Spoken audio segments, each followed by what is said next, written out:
Hello, ladies and gentlemen. A very good morning to you all. It is delightful to see so many of you here today, and also a warm welcome to those of you joining online, I know, from all across Europe and indeed perhaps even further afield for today's event to celebrate 1 year of Hera, the European Health Emergency Preparedness and Response Authority.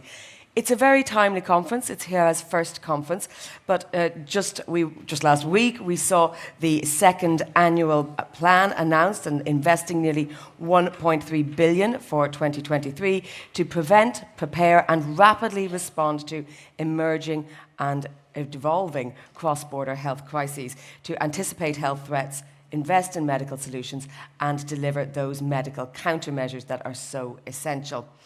We're going to hear from today, amongst others, Vice President Skinas and Commissioner Kyriakides, but as well as that, we will hear from representatives from medical authorities from around the world, partner countries, research community, industry, international organizations, and philanthropic organizations, because when it comes to preventing health crises or dealing with them and manage them, it really is a united effort with everyone pulling together. Just this week, we saw the World Health Organization and Hera strengthening their cooperation, and we will have a panel a little bit later on as well discussing that. Today's format is going to be in the process of, we will hear some keynote speeches, and then we will move into 3 separate sessions that will lay out the different elements we need to think about. So you want to stay tuned for the whole day. Those watching online, you can use the box on your screen to send questions to our panelists during those. For those of you in the room, you can use Slido, who will also be filtering through our online tools. Simply go to slido.com and put in the hashtag for today's event, Hera 1 year. You can see it here behind me. My name is Jennifer Baker. I will be your moderator for today. My job really to try and keep things on track and make sure that all our panelists are on stage at the right time, because they are the experts I know you really want to hear from. You can find out more about the speakers on that dedicated web stream, where the website where the web streaming is also happening, and that is 1 year of Hera, 1-year-of-Hera.eu. So please feel free to go there and check out all the background information that you might need today to follow along with today's event. I hope we will have some fruitful discussions. Please do use all those tools to send your messages to our panelists as they are speaking. They will be open throughout the day so that we have a really good interactive conversation. But to welcome you and get today's event formally started, I'm very pleased to welcome to the stage Pierre Delceau, Head of Hera from the European Commission. Pierre, thank you very much.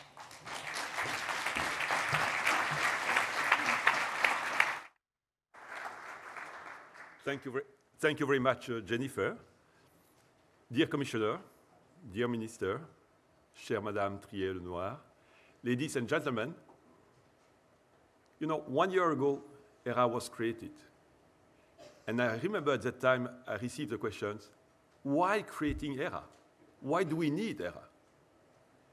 And now, if I look at you in this room, a lot of people, friends, partners, coming from different parts of the world. And then I know why we have created Hera. It's just to have this kind of network and partnership with all of you to try to be better prepared. Today is not a day to be modest, you know. And I dare to be proud of what Hera has achieved, you know, during this 1 year. Maybe we might have forgotten, but a little bit more than 1 year ago, monkeypox came to Europe and created a panic. Totally justified. And at that time, you know, Hera, newly created Hera, was obliged to find more vaccines, you know, more adapted vaccines, finding what would be the consequences of Omicron, and then, you know, trying to find countermeasures which would be effective and would protect our citizens. Just a few weeks after our creation. Then when we saw that things would be a little bit more quiet, you know, moving out of the winter season, monkeypox came. And again, Hera had to intervene at that moment. And we did what was never done before. An EU body, Hera, purchased actually vaccines for the member states. Not on behalf of the member states, that's a very important difference, but for the member states. And we donated those vaccines to the member states. And that was the first time. This is the first time. And I'm afraid it will not be the last time it will happen, but let's wait for the other crisis. But of course, fighting crisis is only part of the role of Hera. And what is really important also is to work on preparation, just to be ready for the next crisis. Of course, health issues are no longer the first page of many newspapers because, unfortunately, we have other crises. You know, we have the Ukraine crisis, energy crisis, a lot of problems, even the World Cup to a certain extent. But let's not raise this issue for a Belgian citizen. But it's no longer the first page. That's clear. But still, you know, we know, many people know that one day there will be a new health crisis. Simply, we don't know when, and we don't know the nature of this health crisis. So as Hera, it's also our duty to prepare and to take all the measures which are needed to protect our citizens. Because if we don't do it now, when such a crisis will take place, if we are not ready, better prepared, our citizens simply will tell us, what have you done all those years? So we have a duty to work despite the fact that we are no longer the first page. But we need to be honest also, and I need to give you a warning, you know. Many of us are meeting in the same conferences called, you know, lessons learned from the COVID-19. And of course, we all use the same buzzwords, you know. We say better surveillance, you know, investing in research, better cooperation, medical countermeasures, stockpiling, everything. We all agree on the words. But what really makes a difference is to make those words becoming a reality, to take concrete actions. And that's what we need to do, all of us together. Otherwise, simply, we will fail again. In Hera, we've been working on some concrete action. Jennifer has already mentioned the preparedness report that we have just adopted. We have adopted our work program. We have identified 3 main health threats. But certainly, we need to do more, and we will continue to do more because we believe this is important. One aspect also where I keep insisting, and I believe this is extremely important, that's international cooperation. And I'm very pleased to see in this room, you know, and they will talk later, representatives from other parts of the world, because I believe this is important that we maintain this relationship with the rest of the world. Otherwise, again, we will fail. Without cooperation, we will not be successful. So as a conclusion, because I was told to be very short, you know. So as a conclusion, I would simply just to say, you know, during the COVID crisis, we have learned to work with, you know, online, internet, and everything. And that's good, of course. It was useful. But we are social animals. And I believe being in the same room together and talking to each other makes a difference. And also we have learned during the COVID crisis that the human factor and human being are the key to solve everything. So maybe if you allow me, and even if you don't allow me, but I will do it, I would like to thank and to a few persons which are extremely important. First of all, of course, the President of the Commission, the Vice President Skinas, and my dear Commissioner Stella Kyriakides. Without their leadership and their vision, Hera simply would not exist. Then, you know, he's very modest, but Peter Piot, you all know Peter Piot, and he's a friend of, you know, many of you. But I'm very happy and pleased that Peter is also a friend of Hera, and he spared no efforts actually to try to give us a guidance and a vision, and I believe this is extremely important. Then I would like to thank also my staff, you know. You know some of them, but not all of them. And I can tell you it's an amazing group of people, young, motivated, enthusiastic, and highly competent and bright. And I'm very pleased to have such a team working with me, for me. That's really a great achievement. And finally, I have you know, because Hera will not exist without partners. We need the member state, we need the parliament, we need other public bodies, we need the private association, we need the civil society, we need industry, we need international partners. We need all of you.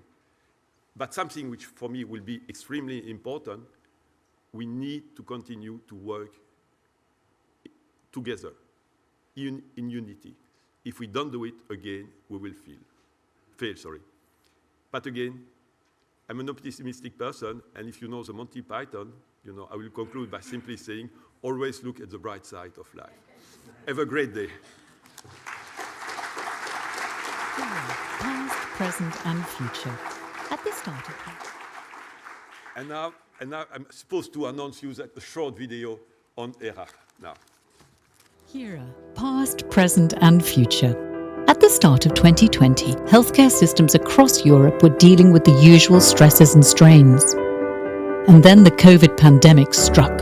As the outbreak tore through communities, countries mobilized to protect their citizens and struggled to get ready for what they could see was coming.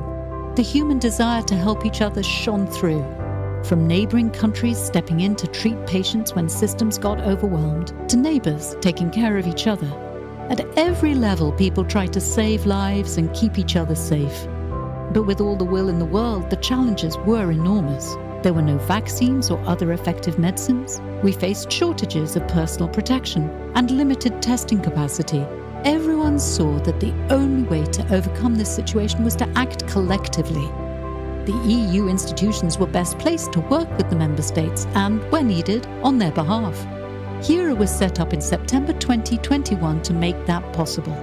A unified response across the EU has brought researchers, manufacturers, decision makers, and healthcare providers together. In 2021, we hit the ground running, responding to the ongoing crisis. But anticipation is key to tackling future risks. So Hera gathers intelligence, identifies threats, and ensures innovators and manufacturers are ready to respond to ultimately deliver medical countermeasures which save lives. It's already working. 3 main health threats have been identified, data is being collected, COVID-19 vaccines are being delivered. The invasion of Ukraine interrupted the provision of medical care. In March 2022, Hera connected pharma and ministries of health to secure essential medical supplies. June 2022 saw Hera stepping up to the challenge of Mpox, securing more than 300,000 vaccines, enough for Europe, Norway and Liechtenstein. In October 2022, Hera set up a dynamic purchasing system that will make buying protective equipment more agile. Hera is anticipating what the future could throw at us. But what about the future of Hera? Should it be small and tightly focused, or bigger and wider ranging to be more effective? What do you think? Join the debate. Share your ideas at the 1 Year of Hera conference, or contact us at Hera-1-year-conference@ec.europa.eu or on Twitter, #Hera1Year. We are Hera for you.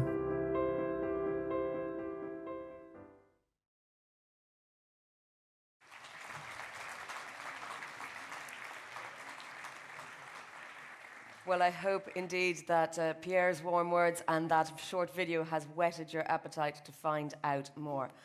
Our next speaker, unfortunately, couldn't be here in person, but as a physician herself, she is hugely dedicated to the success of Hera. So please, we've got a short video message now from European Commission President Ursula von der Leyen. Dear ladies and gentlemen, distinguished partners from around the world, dear Pierre Delceau, and hello to all the excellent colleagues at Hera. The COVID-19 pandemic is not over, but it is no longer an existential threat to our society. Europe's borders are open. We're safer and stronger than before. Over 80% of the EU adult population is fully vaccinated. And Europe has helped the world by exporting 2/3 of the vaccine produced in the European Union. We weathered the storm. And thanks to everyone who showed such solidarity and civic responsibility. I'm talking about the bravery of the frontline workers in our hospitals and essential services. The resilience of the elderly who could not see their family for months. And the dedication of the scientists who developed the life-saving vaccines. Looking back, there is a lot we can be proud of. But of course, this is no reason to be complacent. This pandemic taught us important lessons. Our responsibility to be better prepared for future health challenges of this scope. We must anticipate and stop any cross-border health threats before they become a crisis. And that is why we founded Hera 1 year ago. Through European coordination, gathering of intelligence and building response capacities, we're always on alert, ready to act, because this is necessary to keep Europeans safe. In just 1 year, we have achieved so much.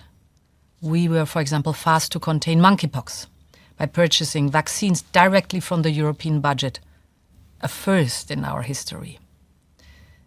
We set up the EU FAB, the ever-warm network to rapidly ramp up vaccine production in the case of future emergency.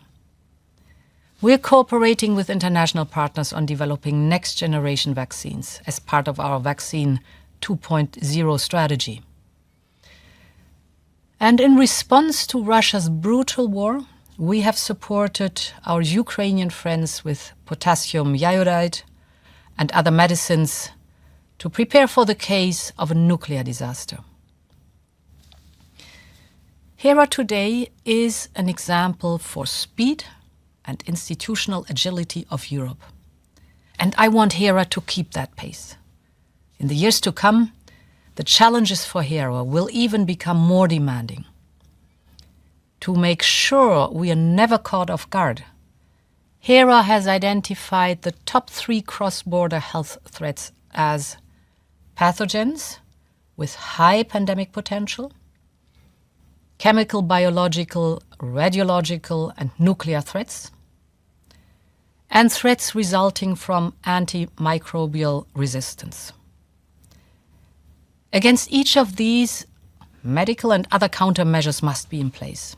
The key is to be prepared, and this means keeping up the investment and focus, always. We also have to strengthen European biotech and take advantage of innovation. The COVID vaccines, treatments, and diagnostics changed our world for the better almost overnight. But, as you know, the life-saving mRNA vaccines did not come out of the blue. Their discovery, like all innovation, relies on long-term investment in scientists and their work.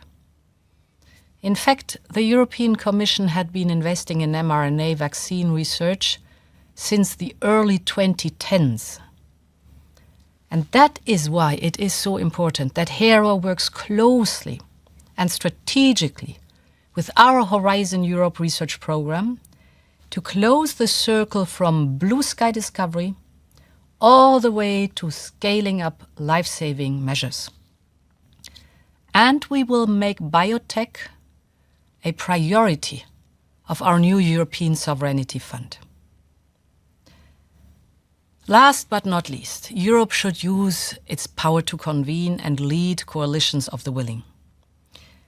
We have excellent health preparedness in our member states.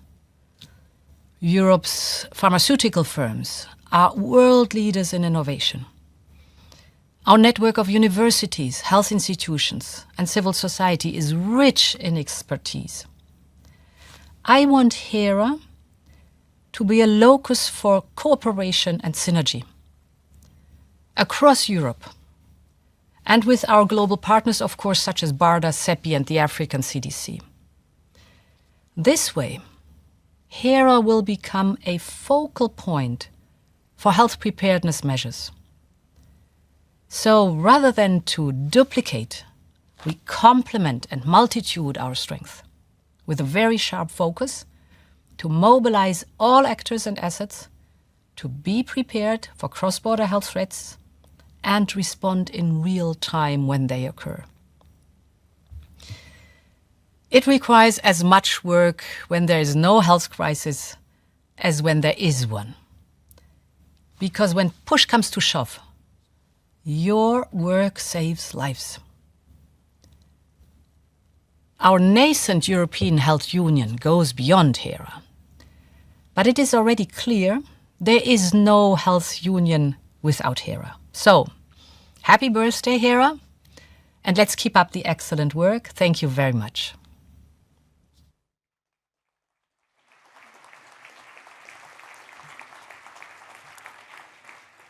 Well, as our Commission President said, there are unprecedented things happening at the moment, and you're going to hear a lot of firsts today. The role of Health Commissioner in the European Union is one that comes with challenges. And when she came to the role, there was already a full agenda: the EU Cancer Plan, tackling non-communicative diseases, and a raft of other health challenges. So to be confronted by a unprecedented generational challenge like COVID-19 was obviously a huge, huge task. So please, a very, very warm welcome for the woman who has championed the EU through this crisis, Health Commissioner Stella Kyriakides.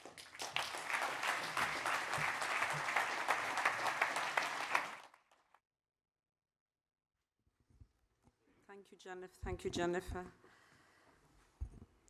Minister, dear friend Véronique Trier-Lenoir, member of the European Parliament, Professor Piot, Pierre, ladies and gentlemen, dear friends. Pierre started his intervention with a question: why was Hera created? We've heard the reasons from President von der Leyen, but I know very well why Hera was created. And Hera was created because for the past 3 years, we've been dealing with an unidentified, at the time, unprecedented still, global health crisis due to COVID-19. A crisis that spread across the world, leaving no country, leaving no citizen unaffected. And 3 years is too many. And in these 3 years, too many lives have been lost. We have recent numbers that show that possibly 1.1 million persons have died from COVID-19 in the EU. And these 3 years have put, as Jennifer has said, all of us in front of many challenges. But it has also shown us one thing. It has shown us the strength of the EU and its solidarity, and the world's importance in solidarity. And this is the first time that across the EU, and I would dare say even across the world, we all had one common goal: to fight COVID. So in this biggest global health crisis of modern times, despite difficult beginnings, we all chose to work together. And we chose cooperation and solidarity in order to ensure that all our citizens had access to life-saving vaccines at the same time. I don't dare think what would have happened if citizens in one country in the EU had access to vaccines at a different time than others, when we were watching every day those terrible scenes of people losing their lives. And we chose multilateralism and to work together with the rest of the world in order to protect everyone from the effects of the pandemic. Now, COVID-19 is not yet over, but it no longer poses a global existential threat as things stand now. But we cannot be complacent. If we have learned anything from the last 3 years, is that we must not be complacent. We must look forward. We must continue building on the lessons learned. And we need to put in place structures and have preparedness ready. Since 2020, we have really reinforced our global security architecture. We have now a strong European Health Union, and we have the creation of Hera as a key pillar. And with the creation of Hera, we focused on improving threat assessment and intelligence gathering, on research and development, on having equal access to medical countermeasures. And I believe that in its first year, Hera has already demonstrated its added value both at European and global level. And Minister, I have to share with you that sometimes when I'm in council with health ministers, and I hear health ministers discussing, and they say, Hera needs to do this, and Hera needs to do that, as if Hera has always been part of our lives. And then I suddenly think, it's 1 year old. So Hera has really made its place and its value very well worth, and it's here to stay. Hera, I'm not going to go into the details that President von der Leyen already has shared, how we had access to monkeypox vaccines immediately, how we helped our Ukrainian friends with potassium iodide, how we are helping to co-finance Ebola trials for an Ebola vaccine. But we also need to look ahead. We need to be prepared for the next crisis. And I want to share with you today that Hera has this week launched a 15 million euro partnership with WHO in order to strengthen global capacities for medical countermeasures to boost preparedness and response. We need clearly to do a great deal more. We need to have an early detection and understanding of health threats. We need to have this new partnership work and to play a leading role in the global health strategy. And Hera is here to enable us to achieve all this. Through the development of intelligence gathering and threat assessment, through having strategic stockpiles, we are able to deliver. And in this 1 year, Hera has shown and built a partnership and a trust with member states, with industry and with stakeholders, and has shown that with the European Parliament, with our new regulation on cross-border health threats, we are able now to have tools at our hand that we show that we can react quickly and respond to emerging health crises decisively and, importantly, with unity. We have a stronger ECDC and a stronger EMA, and we now are able to really, what we had in place at the beginning, and we reacted with, I would say, ad hoc solutions, now we have the structures in place.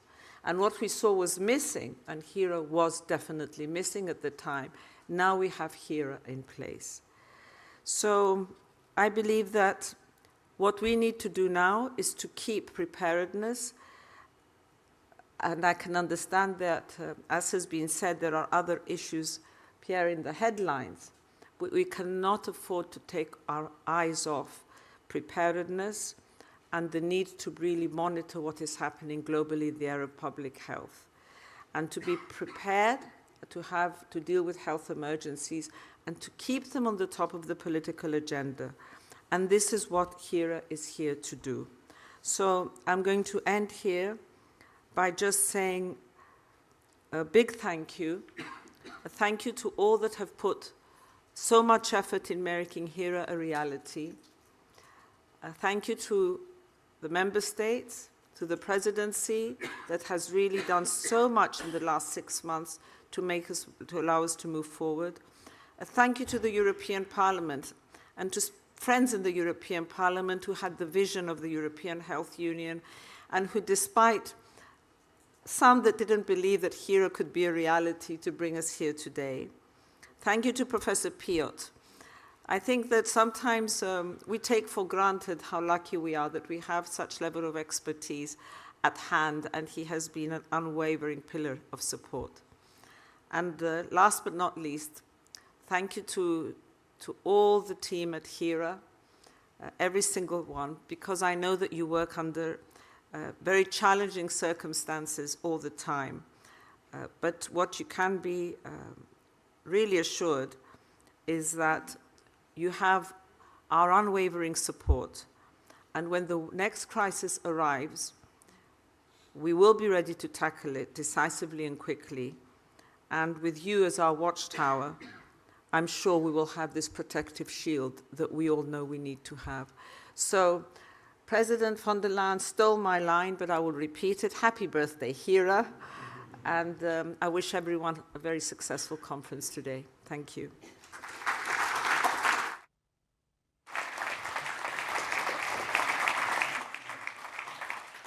Thank you very much, Commissioner, and not just for your words now, but also for the sterling work that we've seen in recent years. Preparedness is one of the watchwords we have for today. It will come up again and again. It is the cornerstone of what we're looking forward to doing. But with that, there must be a structure, and of course there is a political structure behind it. And we're going to hear now from the European Parliament, from the rapporteur on the regulation for serious cross-border threats to health. Please welcome Véronique Trier-Lenoir. Thank you very much.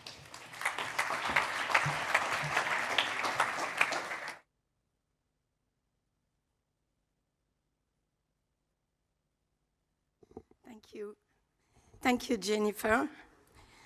Minister Valek, dear colleague, dear Vlastimil, Vice President Kainas, whom I thought might join us this afternoon, Commissioner Kyriakides, dear Stella, Director Delso, mon cher Pierre, dear colleagues, ladies and gentlemen, it is an honor, a privilege, and a kind of responsibility for me to represent today the European Parliament for the celebration of the first birthday of Hera.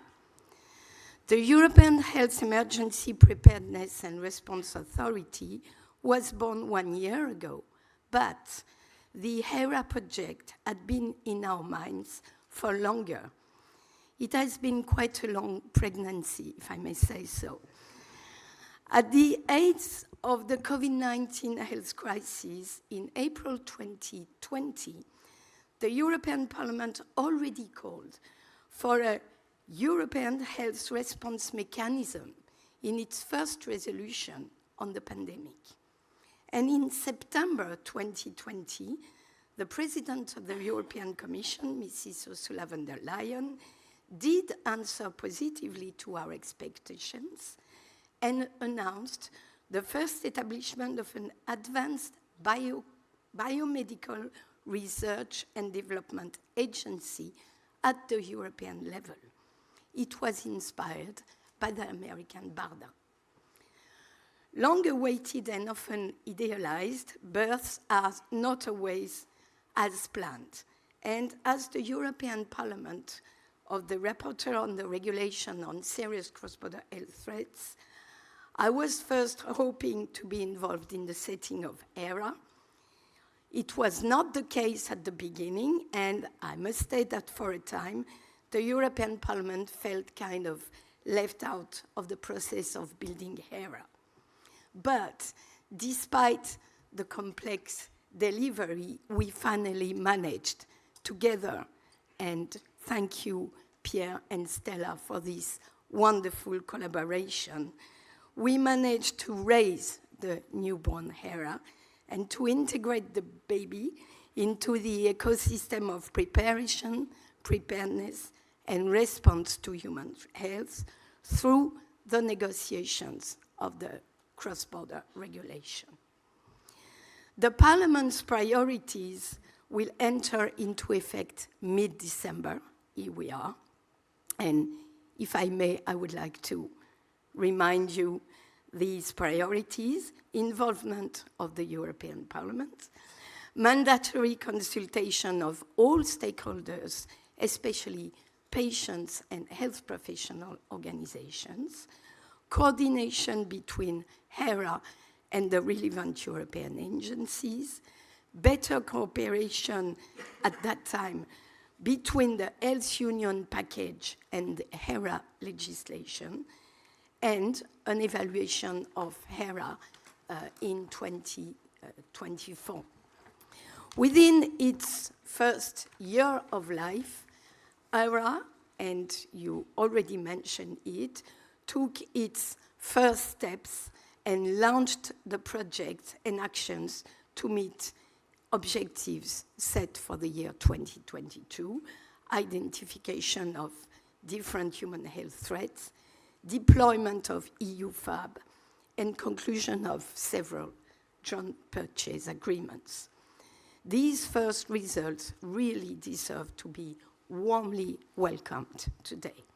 And I sincerely hope that with time, Hera will become an adult, agile, and independent authority, delivering, as you said, Stella, concrete actions, able to orchestrate the entire virtuous cycle of access to medicines.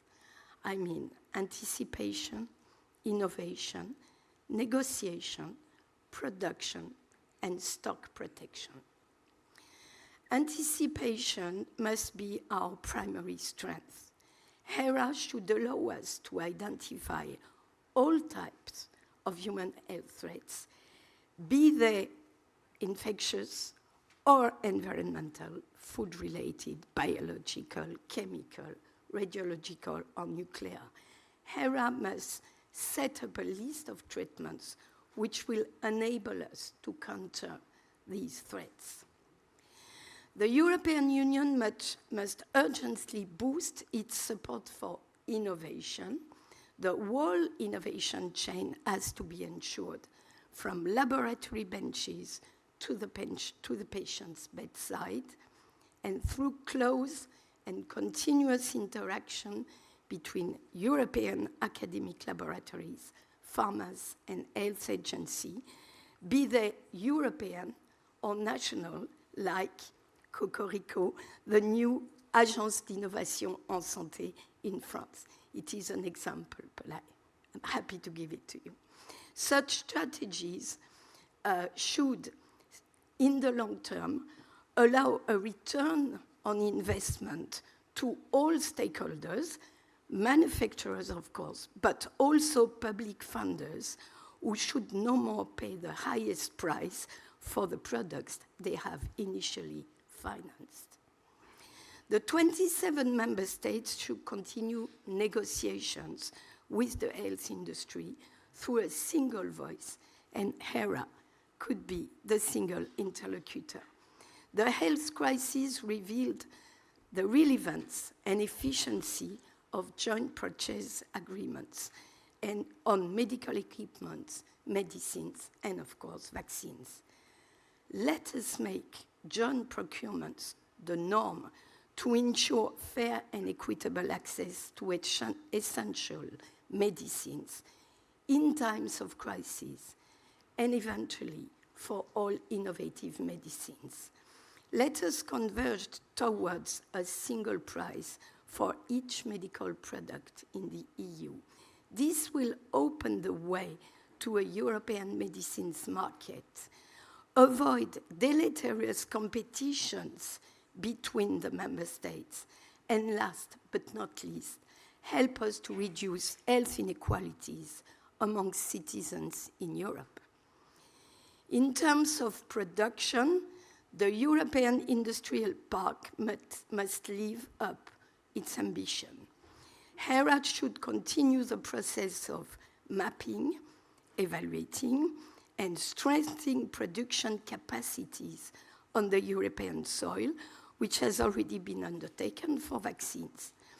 The launch of a new important project of common European interest, EPCEI, on human health, bringing together industries and member states, will be a means to ensure the sustainability of European supply chains.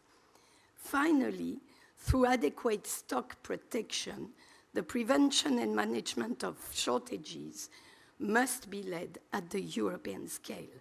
Let us avoid at all costs new wars over masks, resuscitation drugs, and respirators, and closer to us now, paracetamol.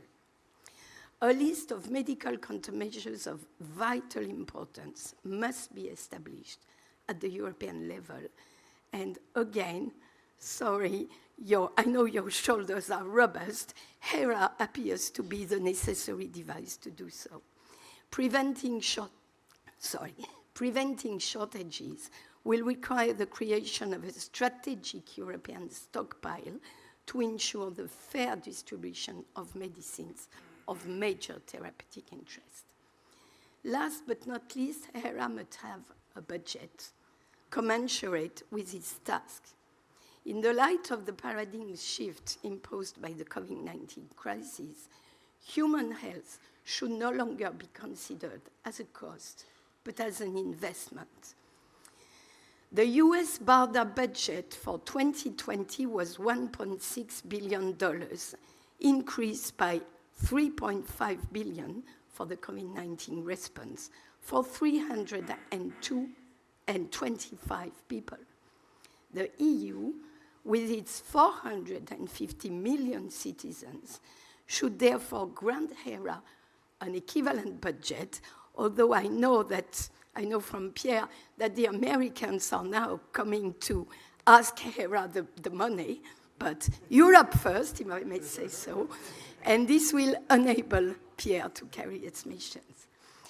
The European of Solidarity, victoriously improvised during the COVID crisis, must now open the way to a prepared, sustainable, and sovereign Europe, putting the protection of the citizens as its first priority, even, dear Vladimir, at the cost of calling into question some prerogatives of the member states, in order to ensure a common and shared ambition for human health. Happy birthday, Hera.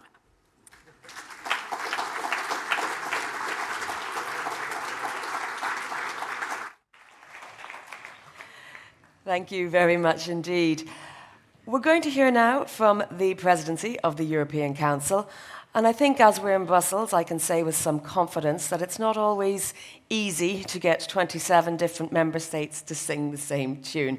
And it does often fall to the Presidency of the Council, currently the Czech Presidency. So we have, thank you very much for joining us. We have Minister of Health, Vlastimil Válek, and with him as well, Deputy Minister of Health of the Czech Republic, Jakub Voracek. So, Minister, please, the floor is yours.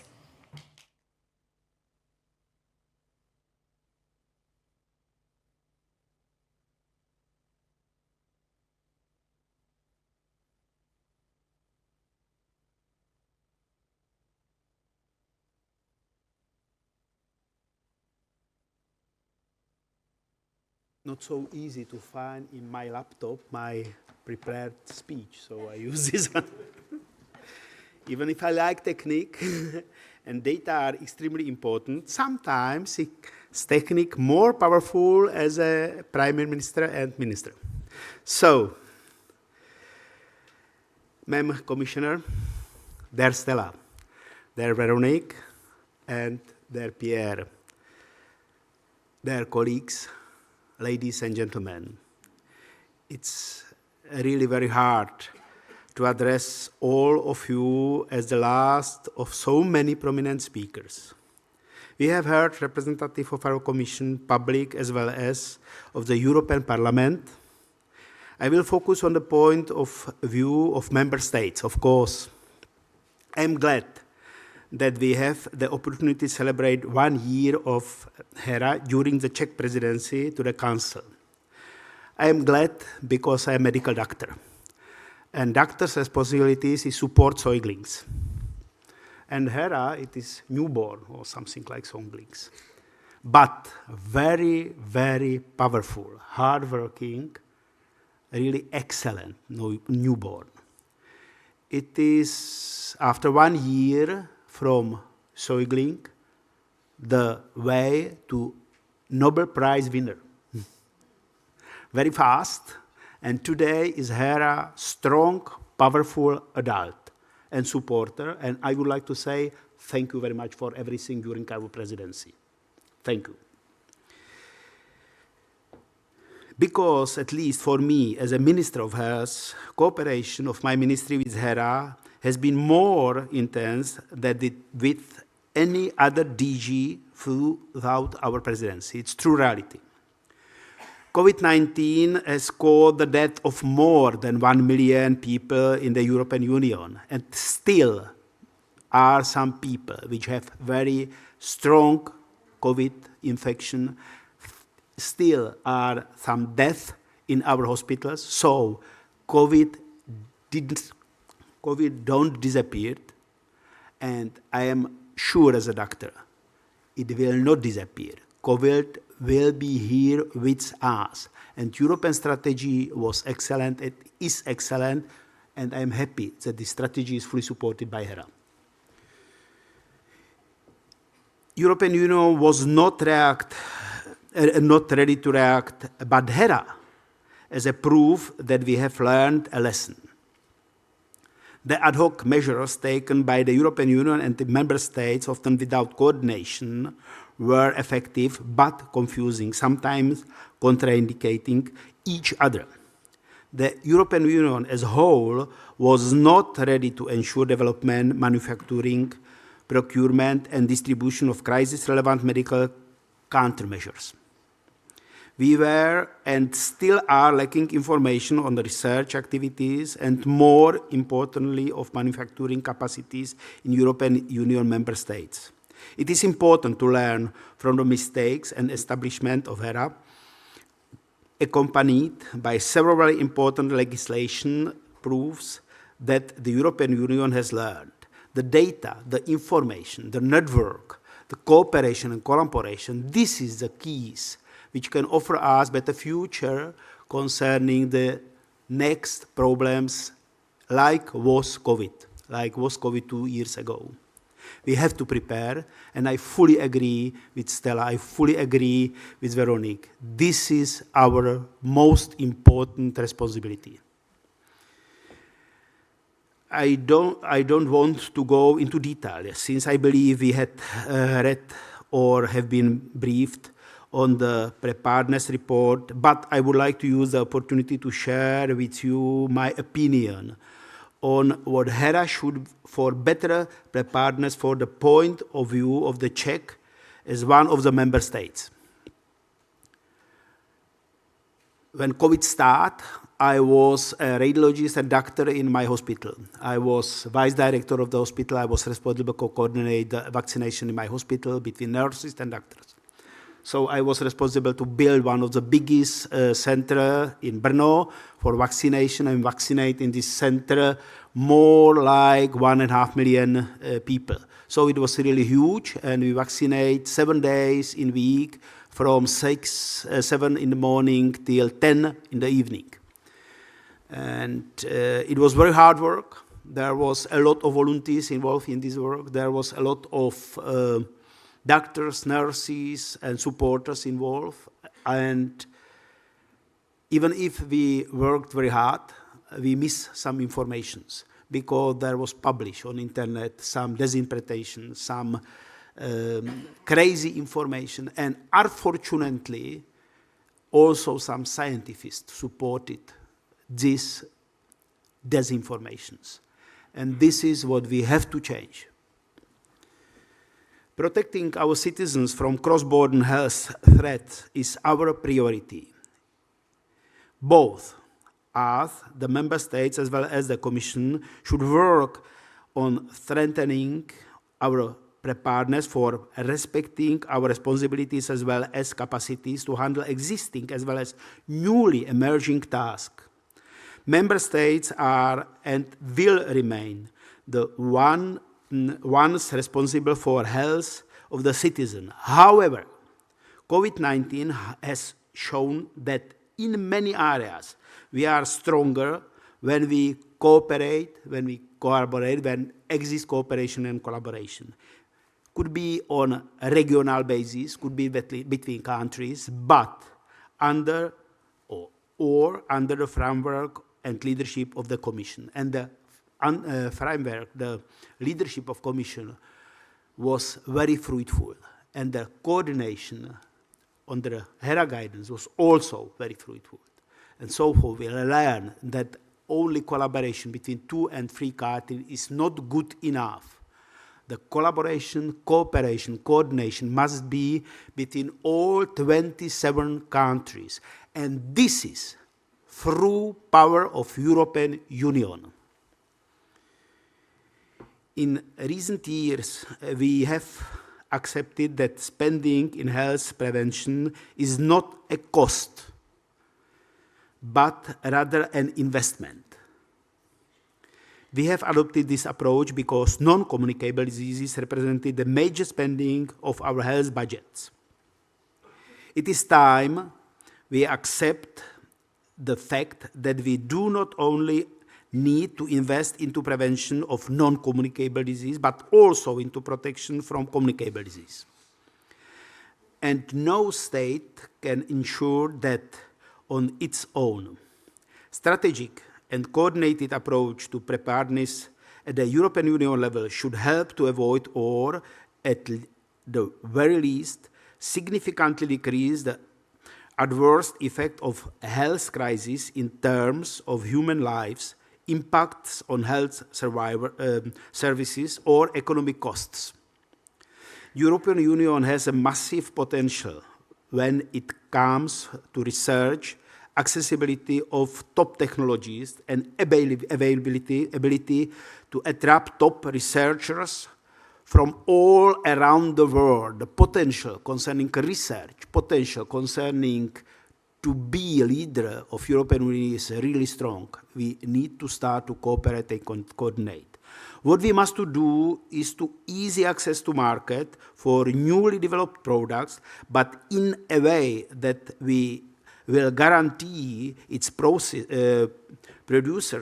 a return of their investment, and this is really mandatory. We need to work on production capacities.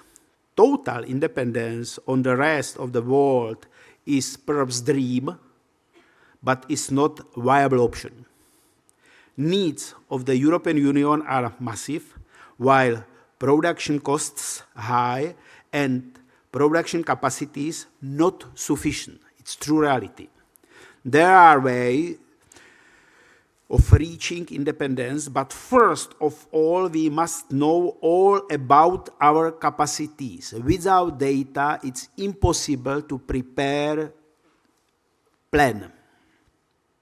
I really welcome priorities of Hera for 2023, focusing on extensive mapping exercise on the availability and accessibility of medical countermeasures.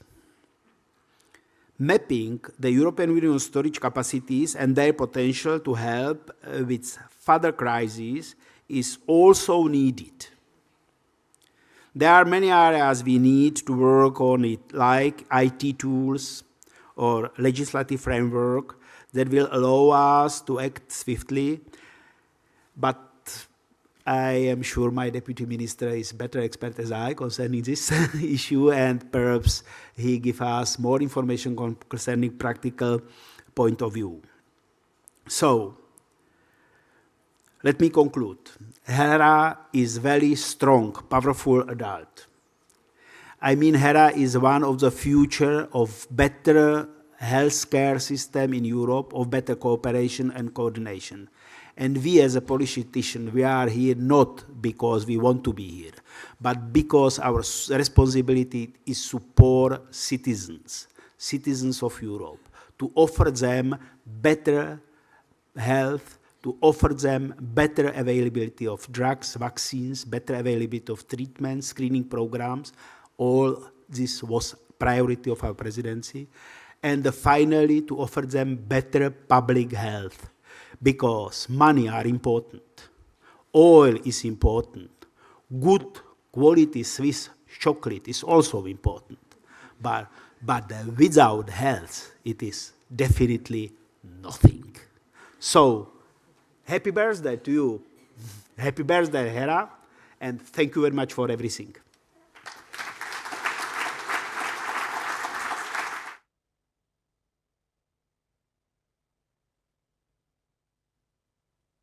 I know we are quite long, so I will be really short. And I'm here just because, I was responsible to have the chance to work with Hera during the Czech presidency.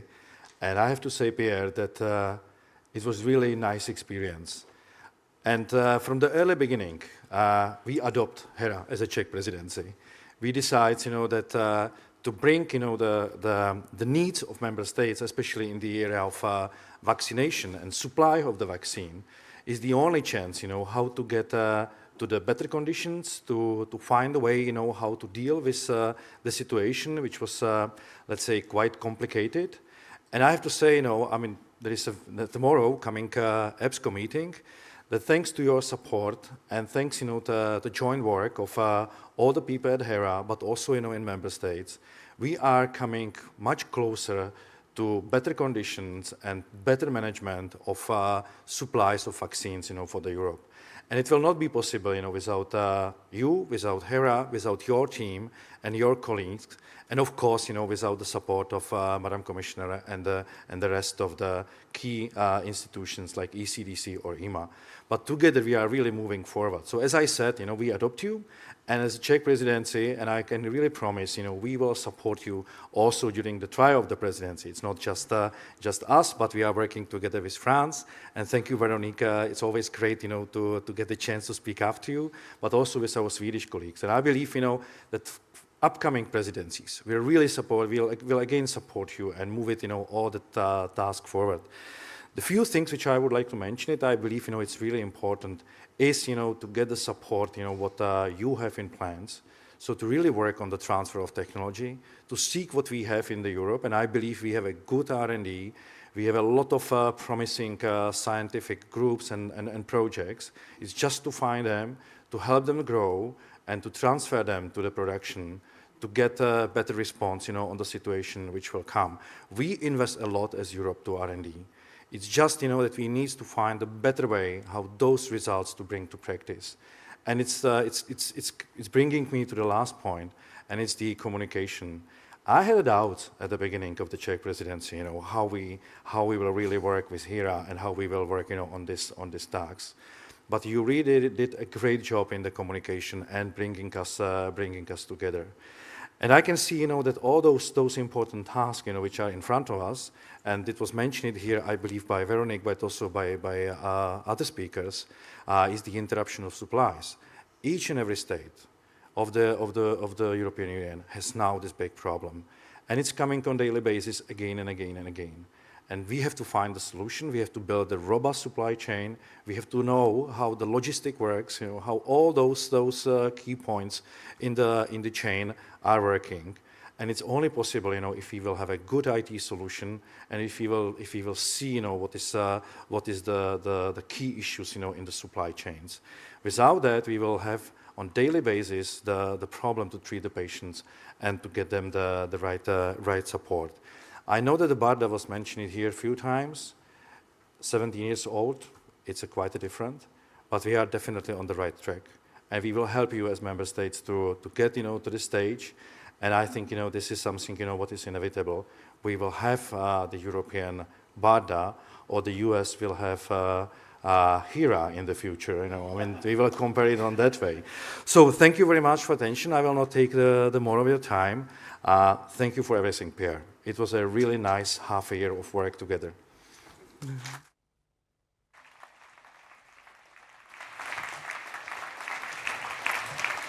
Thank you very much, Minister, Deputy Minister. We're going to take a short coffee break now, or grab a glass of water, have a stretch. Those joining us online, remember, you can keep using that hashtag Hera1year to share your thoughts on social media.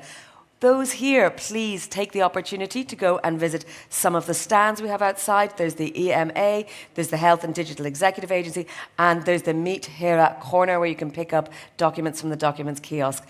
Please be back here at 11 o'clock, where we will be having a session on From Intelligence Gathering to Medical Countermeasures. Have a good session.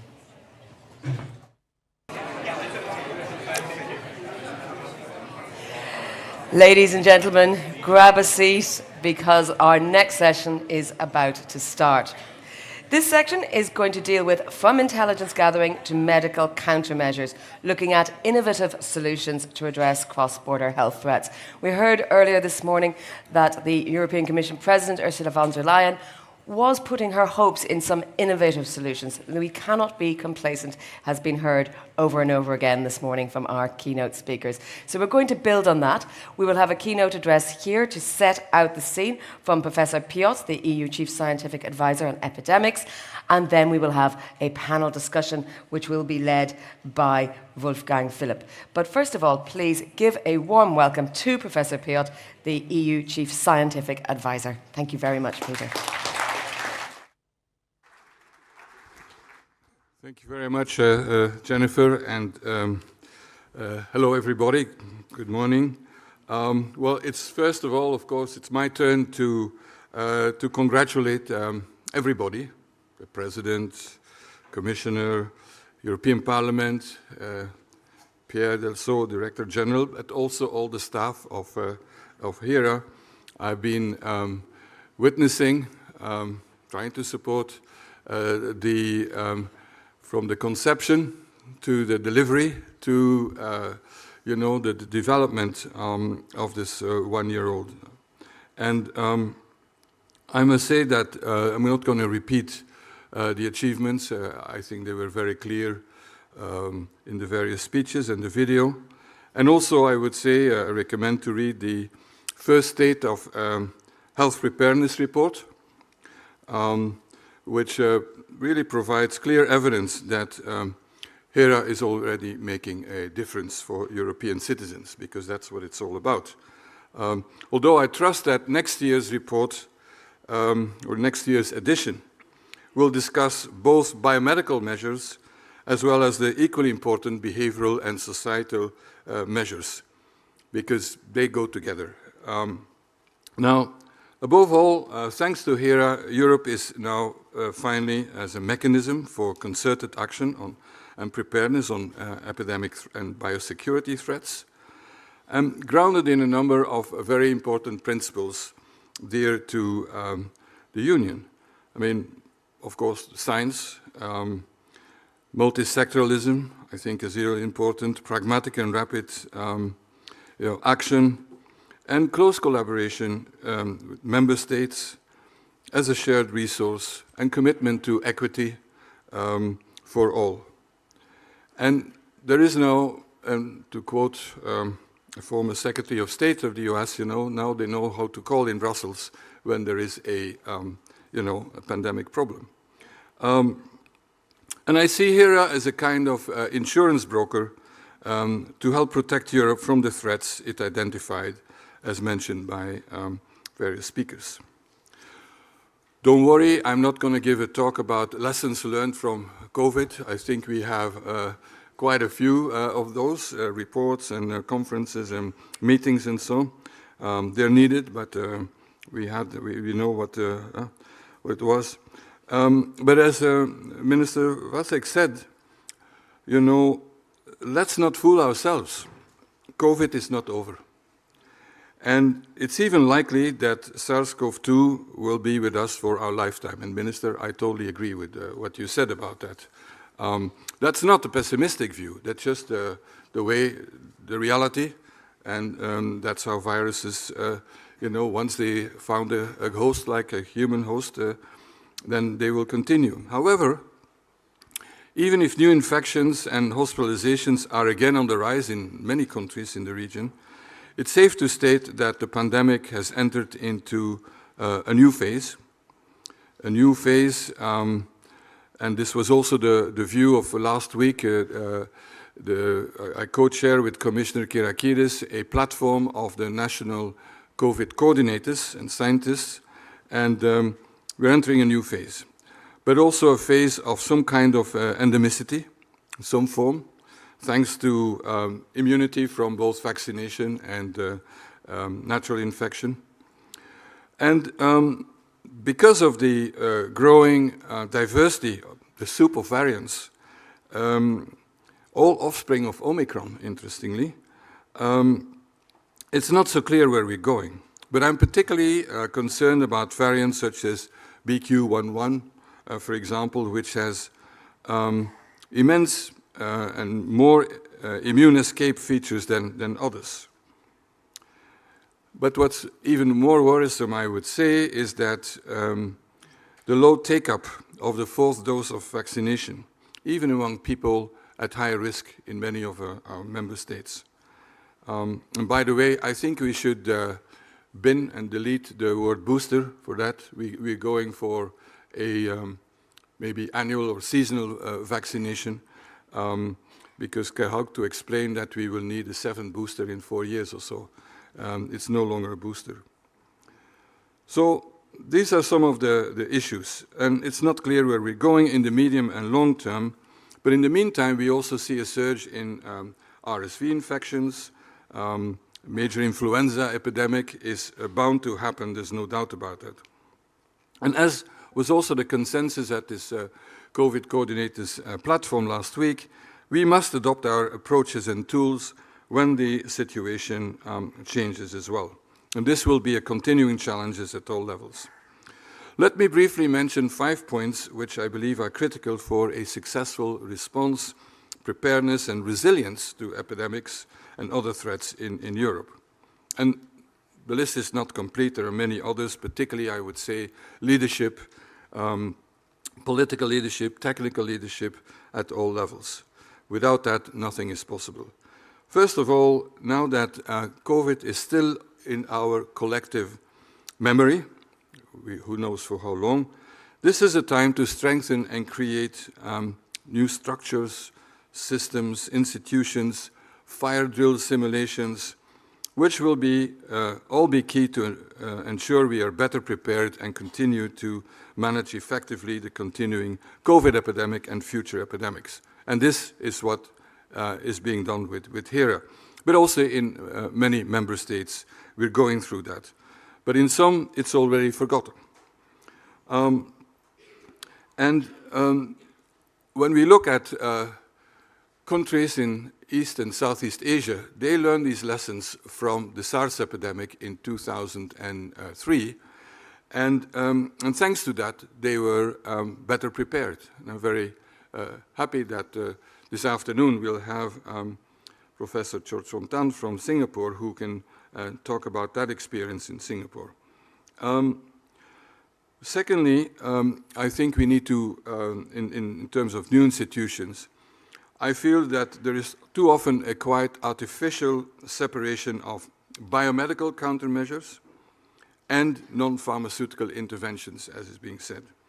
These should be addressed in a coherent manner in the same bodies and policies, be it nationally or at European levels, including in the numerous committees that is one of the hallmarks of the European Union. And this means also that after or during every crisis, we need to take a cold and hard look whether our governance, whether our instruments are still the best ones, the optimal ones for deal with the situation. I'm not saying they're not. I think it's just an obligation now and then to do that and to have a good review of it. Now, a key challenge, of course, is in general for our preparedness is a political one, as alluded to by Pierre Delceau. How to maintain commitment and funding for pandemic preparedness and response in times of war, energy crisis, inflation, poverty, and that is not something that Hera can resolve, but I think Hera's convening role and advocacy should help.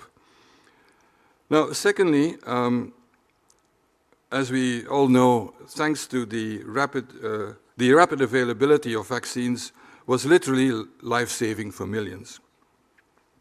But this could only happen thanks to decades of investment in research, as we heard from President von der Leyen. Such research must involve all relevant disciplines, from basic biomedical research to social science research, everything in between, and draw on public and private efforts. Hera has a leveraging role to play in this ecosystem, together with others. Not only to fund it, but also to bring together people working on it. And we had, for example, 2 weeks ago, a meeting on the need for broad-spectrum antiviral therapeutics organized by Hera and the research arm of the Commission. Achieving critical mass in research is vital. And that's vital in many areas, so that we're not all doing the same thing with very small numbers, because that won't lead to much. And Europe, frankly, has not done very well and not well enough in the rapid organization of multi-country clinical trials in infectious diseases. Although Europe has a great track record in clinical trials in oncology, with the EORTC, the European Organization for Research on Treatment of Cancer. When I was in training in infectious diseases, this was the place. And that was like 50 years ago nearly. So we can do it, but this is something where we need to crack that problem, and that will require political will openness and flexibility, both researchers and policymakers, from regulatory issues, data sharing, ethics review, and so on, without taking any shortcuts. But it can be done, it must be done. This week I attended a very interesting briefing on the EU Cohorts Coordination Board, which brings together various cohorts related to COVID. And it's going to be very important we continue to support them as so-called strategic cohorts. Just imagine that we would have had these cohorts at the beginning of the epidemic. We could have had, in no time, we could have evaluated all kinds of interventions, from vaccines to therapeutics and so on, without needing the major investment to set them up. And I will mention the broad-spectrum antivirals that are also so important. Now, I would say that my third point, the major point, is that Hera can only succeed, and I would consider only a success, if it's part of a seamless, coherent ecosystem. An ecosystem, of course, of the Commission with the member states. We heard that from the ministers, but I believe it. This is not just rhetoric, because in many member states there are now strong initiatives, hoping they will talk to each other and be complementary. But I also understand that sometimes, for strategic reasons, every state wants to do whatever they have to do. But this is where Hera can play a convening, I would say maybe not coordinating role. Nobody wants to be coordinated, but I think it's really important. And then, of course, there is in the ecosystem in Europe with the European Medicines Agency, European CDC, the respective Horizon, and initiatives, ERC, the health section of the European Commission, and the growth section, and so on. And so this is not only in the area of surveillance, of preparedness, but also R&D, not forgetting civil society and patient groups, and manufacturing. We often look at BARDA in the US here as an example, and that was the inspiration to set up Hera, to launch it. But we tend to forget that BARDA is not just one organization. It can rely, for research, there is National Institutes of Health. I mean, very important. There is the close collaboration with biotech and pharma. And all that is something that we need to have the courage to break down some of these walls, and always be very clear, of course, about conflicts and all that. But without that kind of ecosystem, we can't make it. And of course, there is no place for institutional silos and egos when it comes to pandemic preparedness and response. My fourth point, and I think it's a major lesson, if not a surprise for some of us, has been the vital role of communication at all levels. Science communication can be challenges in the best of times, and certainly in times of crisis and collective anxiety. And sometimes, I must admit, scientists are over-optimistic about what they found and over-promise sometimes, which doesn't always help. And science advice has come to the forefront thanks to COVID.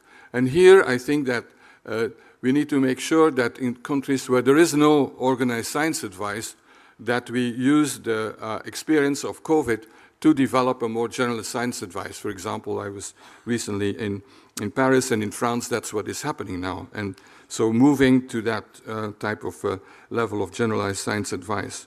Now, then there is mis- and disinformation. This is nothing new. As long as there were vaccines, there have been skepticism, resistance to vaccination, and so on. That was before we had social media. But today we're in a different world. We're in the world of social media and of polarization, extreme polarization.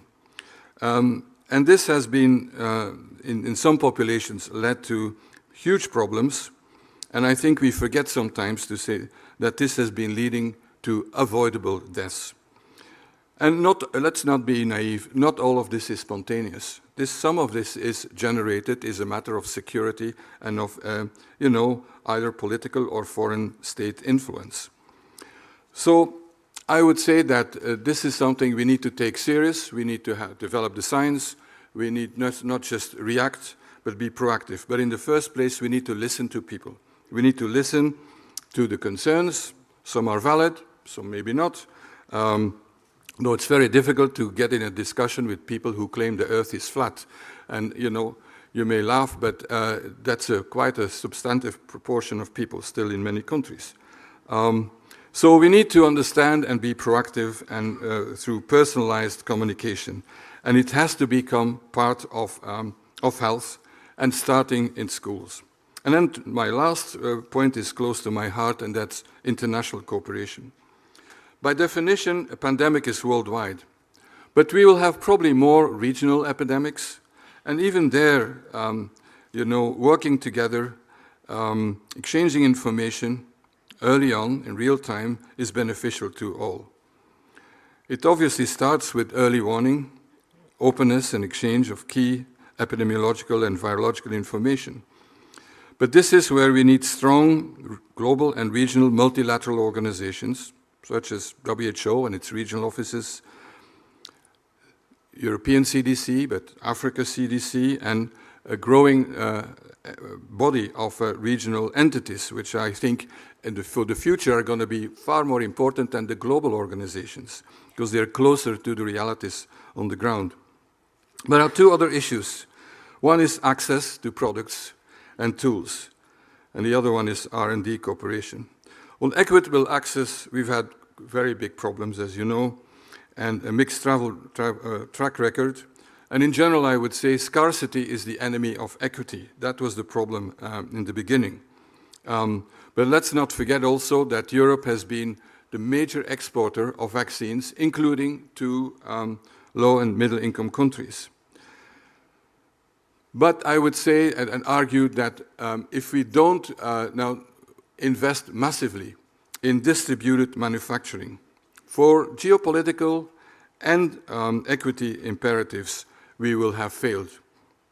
And I'm so pleased with the major support that the European Union is providing, about over 1 billion euros to support manufacturing of vaccines and other products in Africa particularly, and with Institut Pasteur in Dakar being at the forefront of this. And secondly, science is international, so multiple initiatives within Europe, but also we need to work together. And so pleased that CEPI was created after a previous epidemic, the Ebola one in West Africa, and has really made a huge difference. And I'm pleased that we can work together.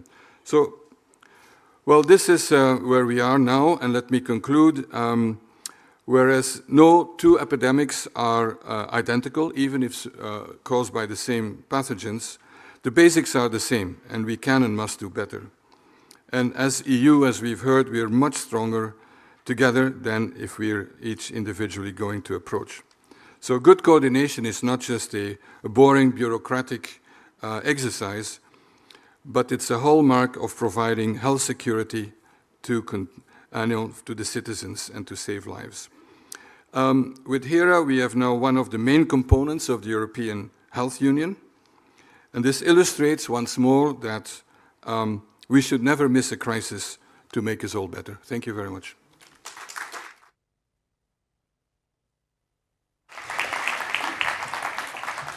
Thank you, Professor. It may be a truism to say that knowledge is power, but when it comes to tackling emerging health crises, intelligence gathering is absolutely key. This next panel discussion, it's going to focus on building on the information that has been gathered, the threats identified by Hera, how we can do better at monitoring, preparedness management, intelligence gathering, medical countermeasures, and also about decision-making support. We're going to ask what can the different lessons that have been learned from the pandemic do for us going forward, how can they help contribute to Hera's preparedness and priorities and major diseases that we need to focus on. A lot of questions to be answered.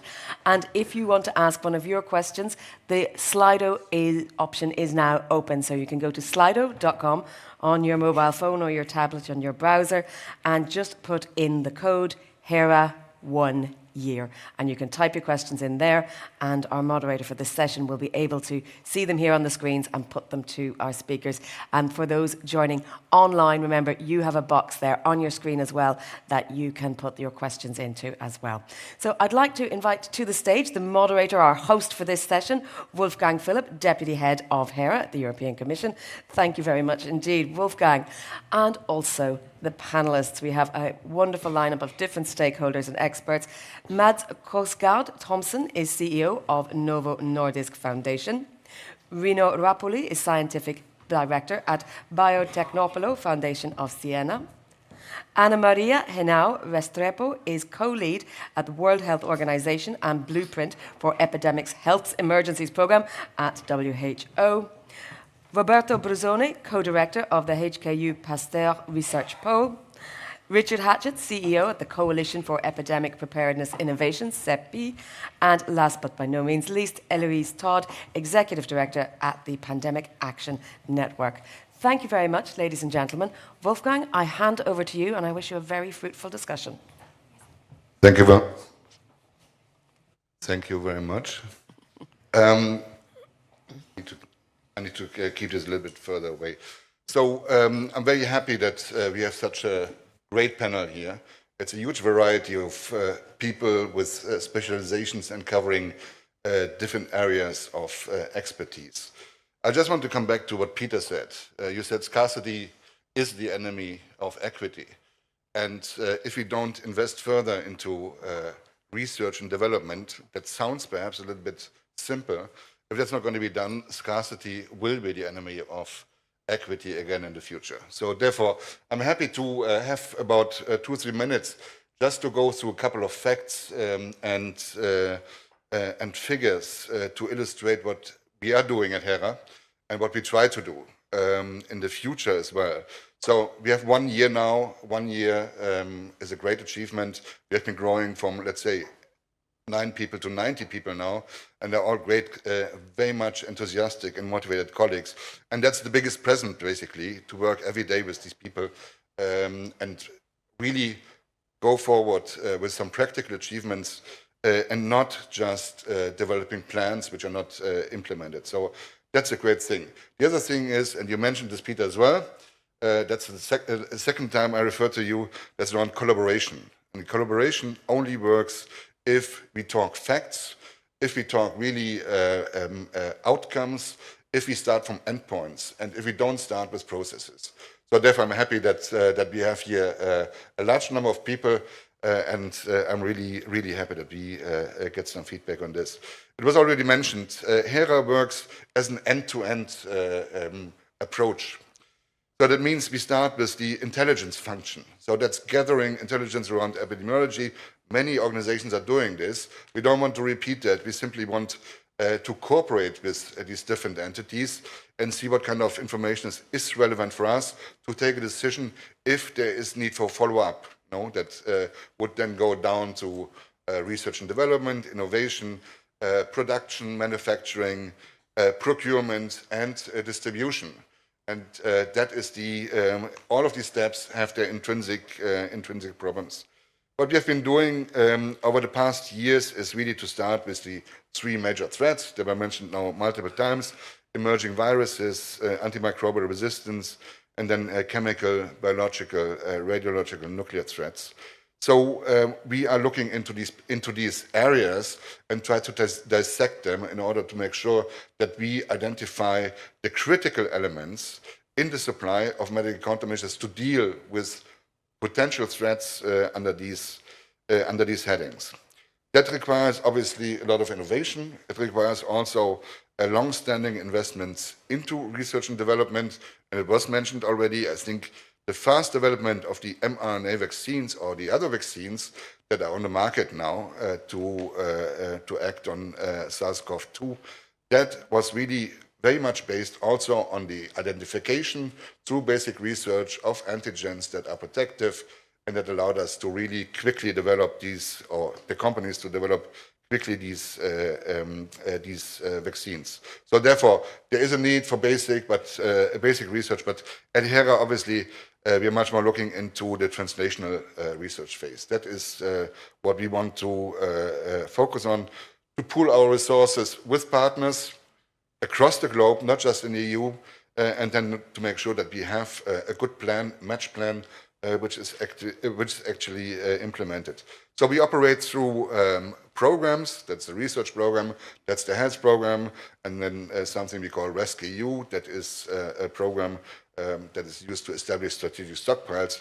But we are looking at a wide range of activities, funding, research, not just research, but also stockpile activities around, we're looking at next generation vaccines, we're looking at therapeutics, we're looking at diagnostics, the standard setup, I would say, but nevertheless, it comes with a lot of details which can be quite complicated.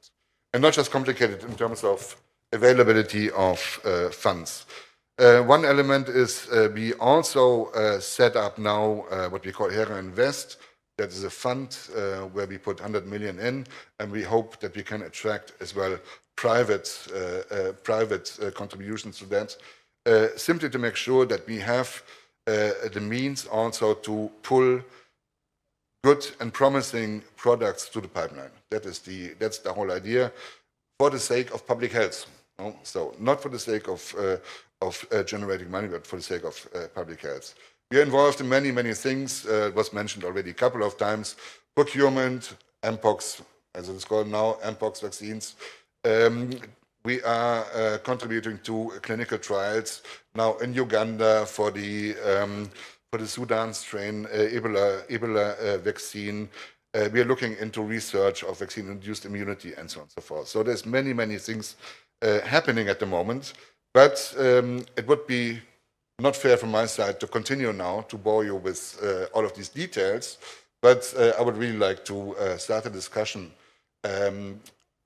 in a sense that we really identify now what global collaboration in research and innovation can deliver, what your organizations are doing in that sense, and then obviously in a second step, perhaps after that meeting or after that panel, we can sort out on how far our collaboration could be intensified and really operationalized. So I would start with Mats Krogsgaard from Novo Nordisk Foundation with a relatively simple question. And the question is, how can private foundations like Novo Nordisk Foundation that have relatively large budgets available in their hands optimally interact with public entities to make sure that we really have a better coverage in terms of public health, availability of medical countermeasures to react to emergencies? Thank you, Wolfgang. Yeah, I think I'll exemplify this by stating what it actually is we intend to do going forward. We are a science-driven, almost 100-year-old enterprise foundation that historically and today is focusing on improving human health, but also improving planetary health. And we were in the midst of a strategy update towards 2030 when the peak of the COVID-19 pandemic occurred. So it became natural for us to increase our emphasis not only on non-communicable disease like diabetes and cardiometabolic disease, but also move into infectious disease, in which regard we're absolute newcomers, I have to say. But I'm really happy to say that we want to work with all parties, public, governments, companies, foundations, etc., to do things. And we actually focused on 2 of the 3 areas within your mandate, namely pathogens of pandemic threat potential and the combat against antimicrobial resistance. And in that regard, when it comes to vaccines and pandemic threats, we've come to realize that despite the fantastic revolution of the mRNA vaccines, there are some things we're still lacking. We're lacking the ability to block transmission. So we will actually create a Novo Nordisk Foundation Institute for Vaccines and Immunity, where we study how is it possible to have greater durability of future vaccines and also block transmission by enhancing mucosal immunity at the actually entry point of these airborne pathogens. And that we want to do in collaboration, so that while we set up I hope, wonderful center that can characterize different vaccine platforms up against each other, targeting different pathogens in such a way that we find the ideal type of vaccine for any given disease X pathogen. Then we can develop that until a certain level together with partners and await that it maybe or maybe doesn't materialize as a true pandemic at some point, so that we can be faster, like SIP and others are also working. But we also believe that many people, for odd reasons, are vaccine skepticists or do not have the intended efficacy. So we are working with the Gates Foundation and Open Philanthropy to create, hopefully, broad-based, orally active, heat-stable antivirals against certain predefined pathogens that can be even more lethal than the one we are witnessing today, SARS-CoV-2. And also, we'd like to work in the space of actually outbreak prevention. What does it take for any given society to be able to monitor at the airport level, at the wastewater level, everything that is needed to actually, right from the get-go, stop a pandemic or an outbreak before it becomes a true outbreak, and even the data sharing and the data handling that needs to be done in that regard. And this we'd also like to do in collaboration with others. And finally, when it comes to antimicrobial resistance, we have created some years back a impact fund that is supporting with about 150 million euros new ideas for new mechanisms of action, new classes of antibiotics, because there are only, as we all know, 80 projects in the antibacterial pipeline as compared to 1,800 immune oncology projects. So there's a desperate need for new kinds, new mechanisms of action, antibiotics, and we support that in a way where we support the research and early development of these. And we also want to work to understand the biggest threats within, for instance, AMR, being livestock production. We realize that pig production, in Denmark we have 20 million pigs.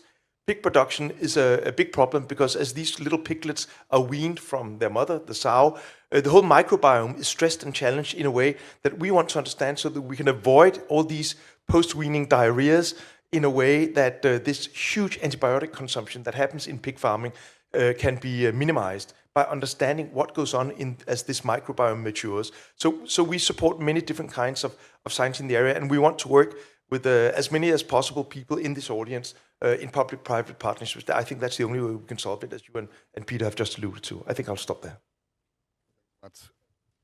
Thanks, Mats. I'm sure we will come back to you. There's a good coverage here of common interest and also future investments. Let me come to Rino Rapoli. I mean, an eminent vaccine researcher of worldwide renommee. I mean, you are setting up now in Italy. That's also a consequence of the current pandemic. A new, how you call it, Biotecnopolo site in Siena that looks into the development of vaccines. Perhaps you can tell us a little bit what are the challenges, apart from perhaps funding or financial challenges, but what are the challenges in terms of developing vaccines or precursors of vaccines that would help us through the next pandemic? Well, as you know, I've been spending 40 years in the private sector developing vaccines. But a month ago, I decided basically to leave the private sector to join the public sector for a new, with a very exciting challenge from my point of view.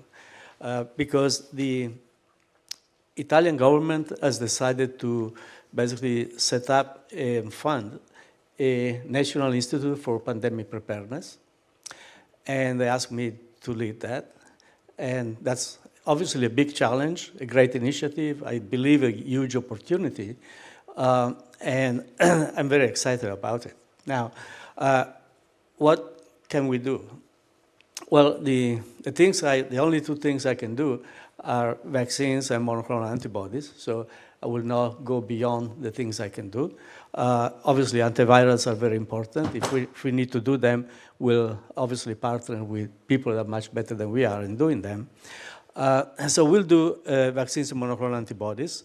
The institute will be end-to-end. So we'll go from discovery to early development, pilot plan, clinical trials, up to phase 2B for emergency licensure.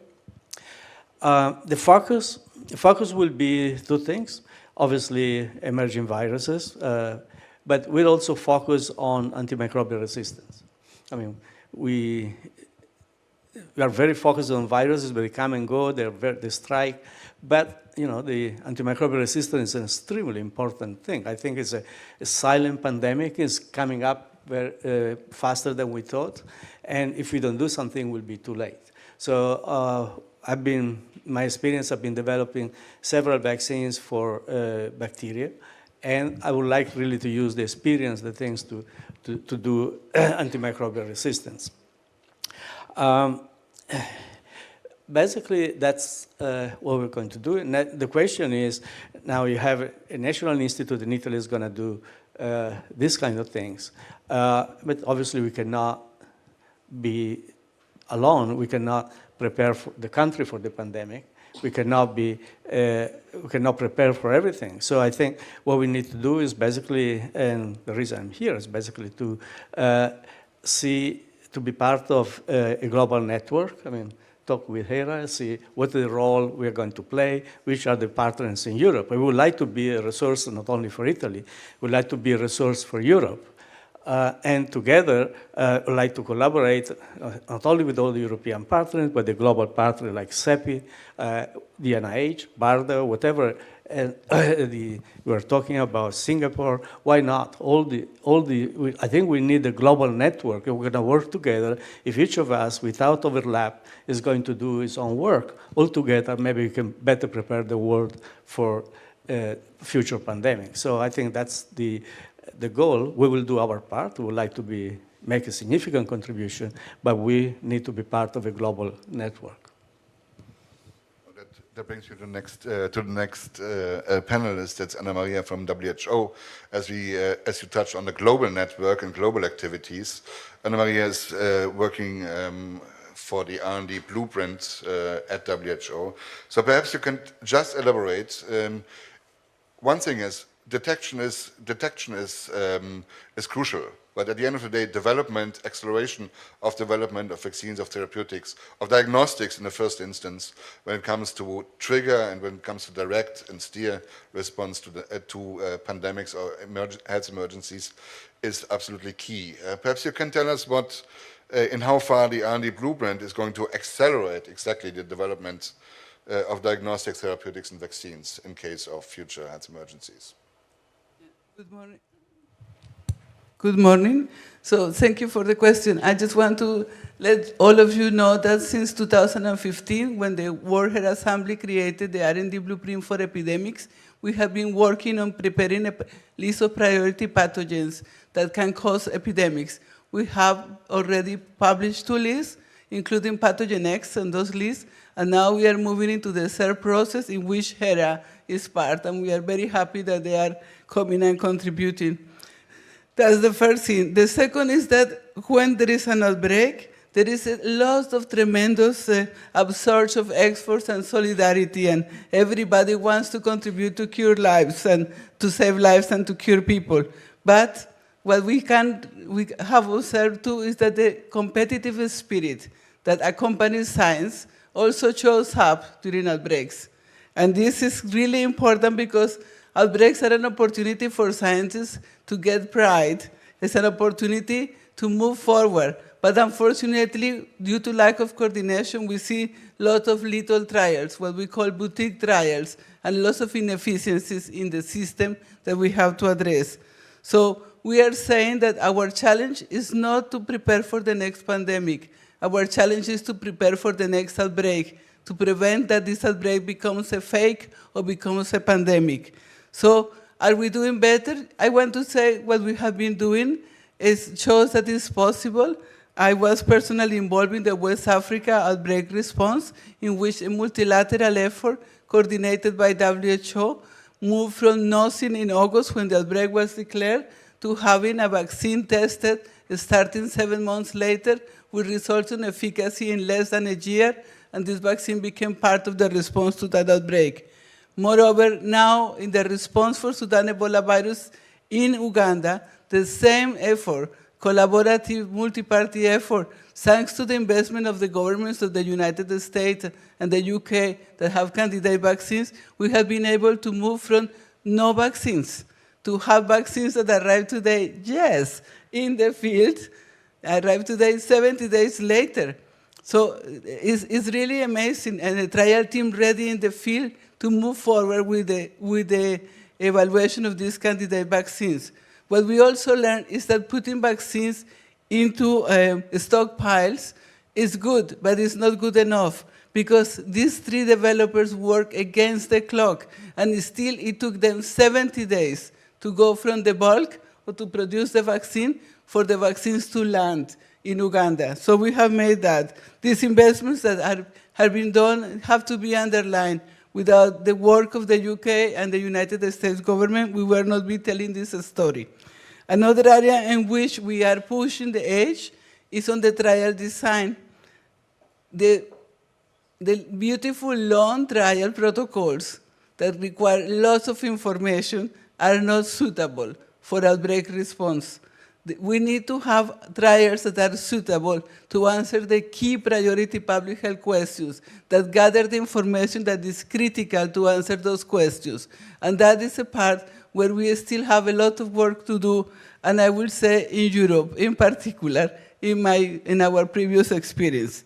So finally, we are moving into trial designs that can incorporate deployment of the candidate vaccines and evaluation. We call it randomization during deployment.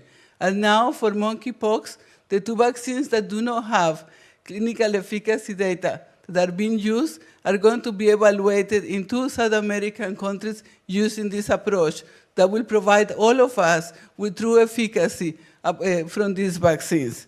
So we at WHO welcome the efforts of Hera. We are very pleased, and as you know, we value very much our collaboration with Hera, your support to the Hub for Pandemic and Intelligence and to the R&D blueprint and the trials in Uganda. We think that it's important to continue to work together in a multilateral way. We think it's important to have concrete objectives, as you say, to talk about concrete actions and objectives. And we also think that it's important to have the joint approach that you are proposing, with the view collective of the risk, with no recipe, but with an open and diverse perspectives that will help us together to interrogate the answers and mark the next steps. So thank you very much. Thank you, and also thank you that you mentioned again the Uganda trials. The point is, we also, and now I make a bit of a promotion for Hera, have been able to activate very quickly 5 million euros, which is the biggest part of the cost of the trials. So I'm very happy that we were able to do that and do it in a very expeditive way. So that's exactly the spirit that should prevail also in the future. When it comes to a rapid response to emergencies, to events. It must not always be a pandemic. Roberto, now we are hearing a lot about global collaboration and the way of how this should be done. The question is, starting from a detection that should be solid and quick. How would, if you would design a global collaboration to respond to pandemics in terms of surveillance, that is a very important part of it, laboratories that would help to biologically characterize what is going on, and then to spin this down to a fast and effective response. How should that look like? You have been working a lot across the globe, so perhaps you can give us some insights. Thank you. Does it work now?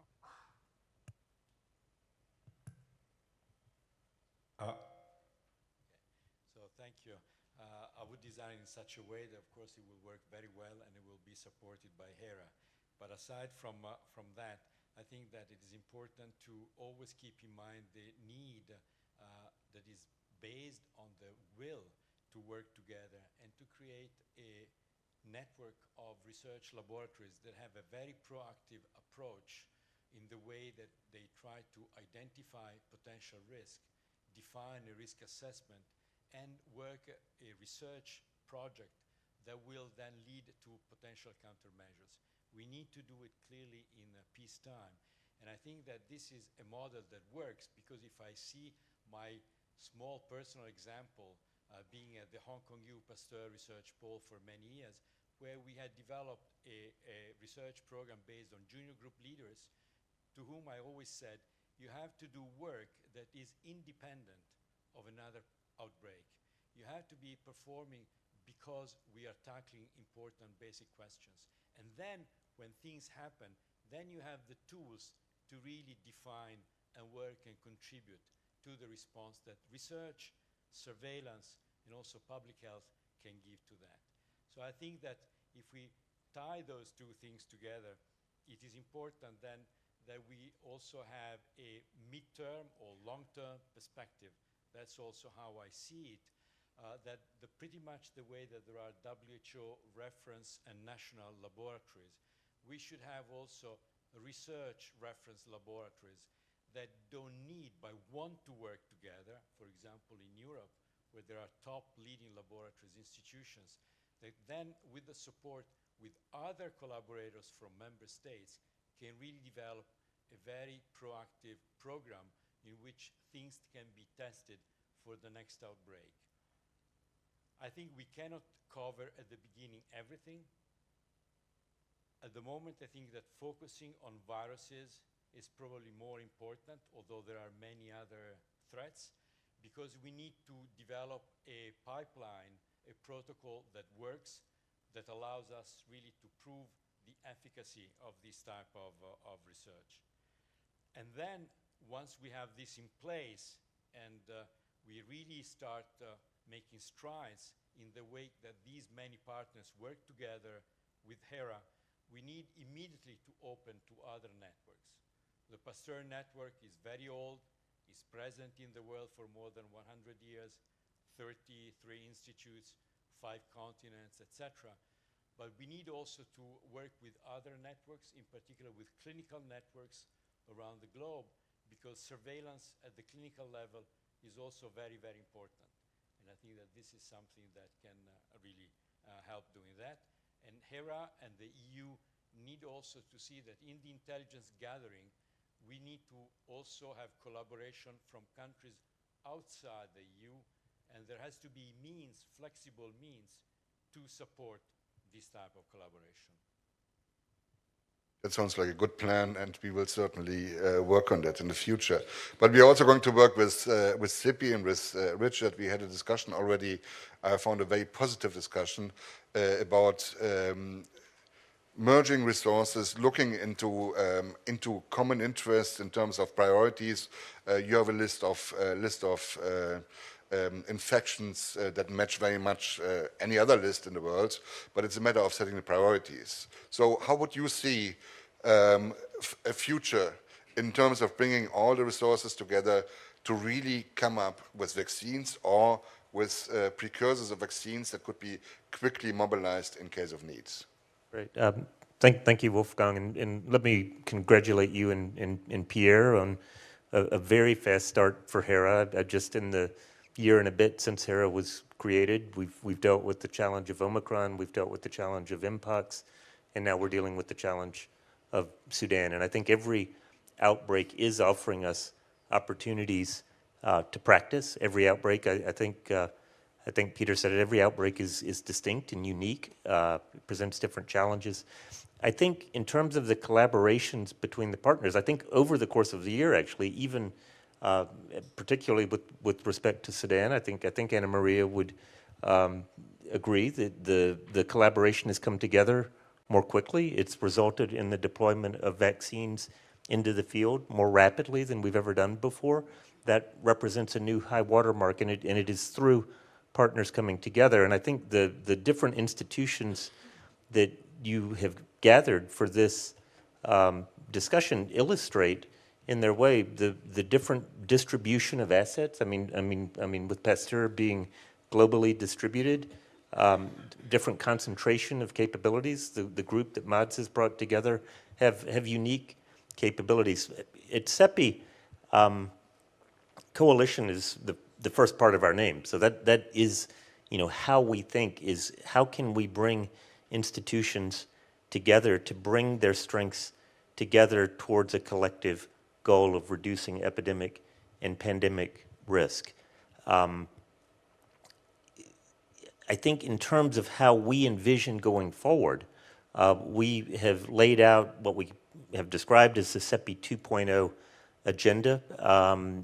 We think it's actually a global agenda that CEPI has a role in, but institutions like Hera and Novo Nordisk and Pasteur and SCARTA and BARDA and the new institute that Reno is leading can all contribute to.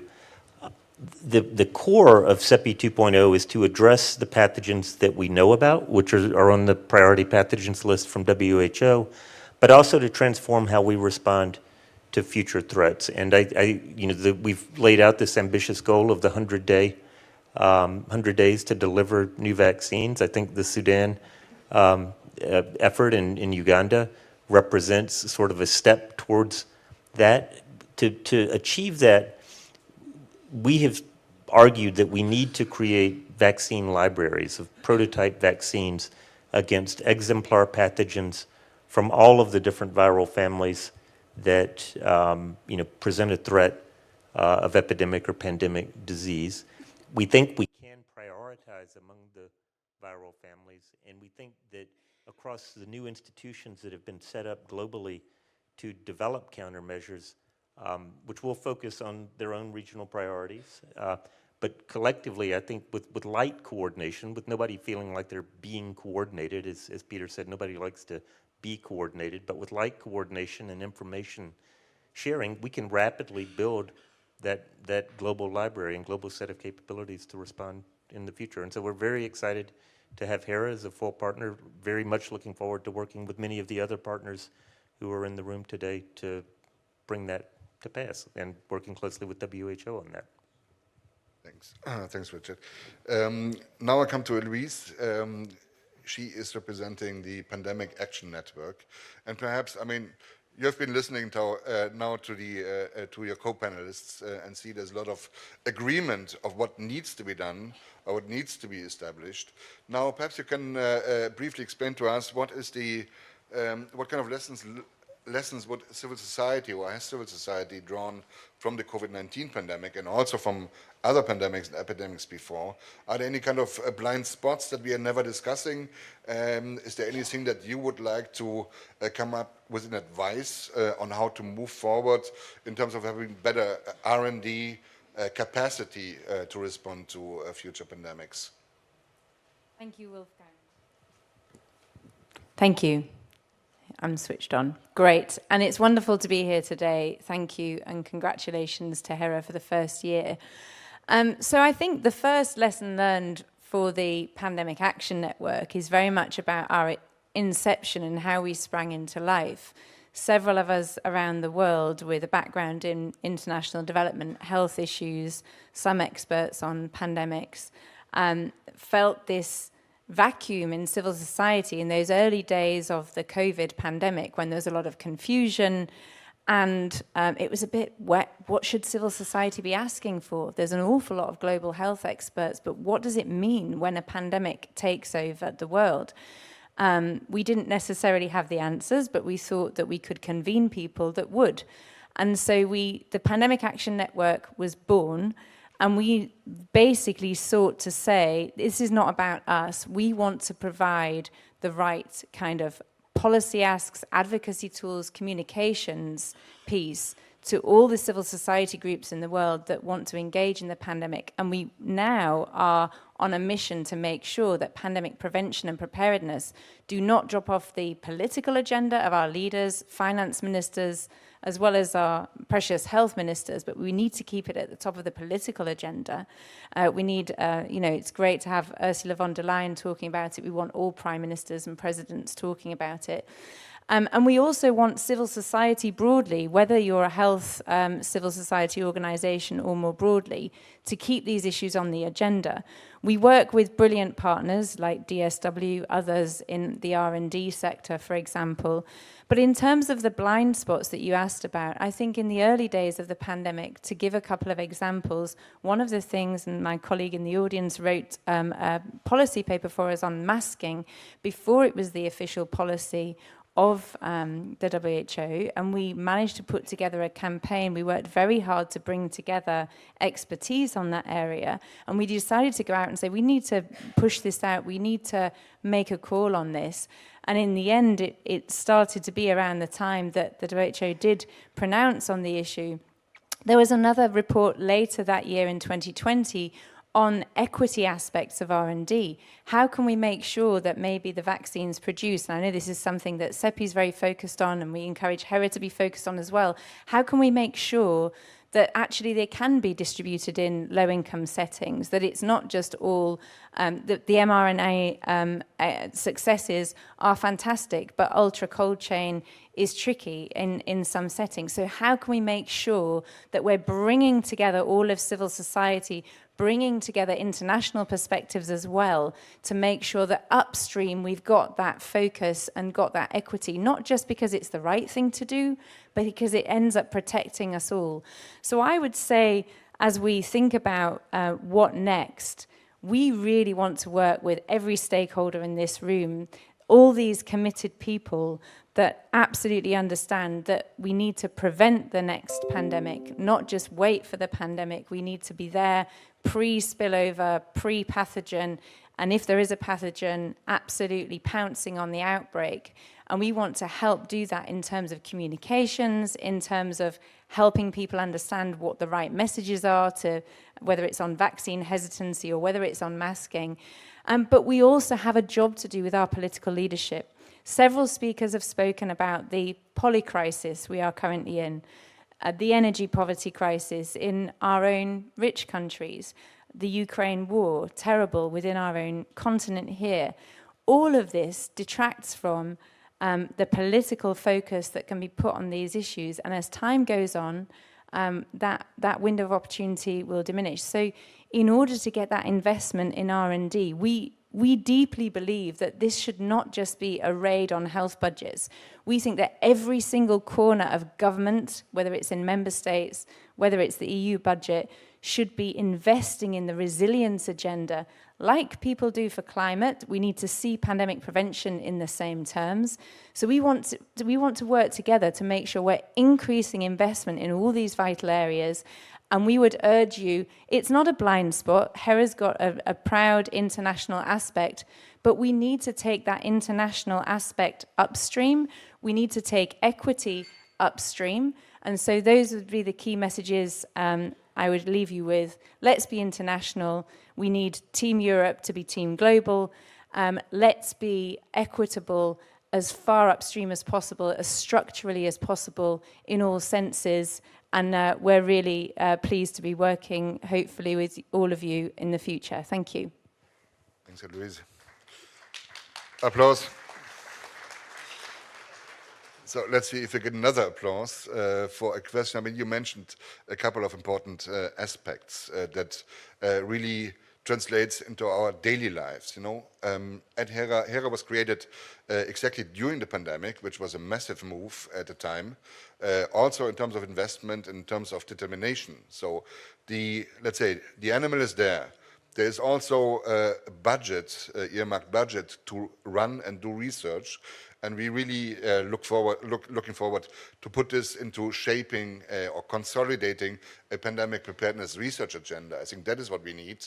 As Peter said, I mean, this huge fragmentation, we need to overcome this and really focus on the endpoints that we would all agree on, no, or not agree on, but there is always the possibility to have a coalition of the willing, as Commission President said it as well. But nevertheless, now we are in a difficult situation worldwide. Pandemic has changed. There's a focus on other political priorities, obviously, emerging.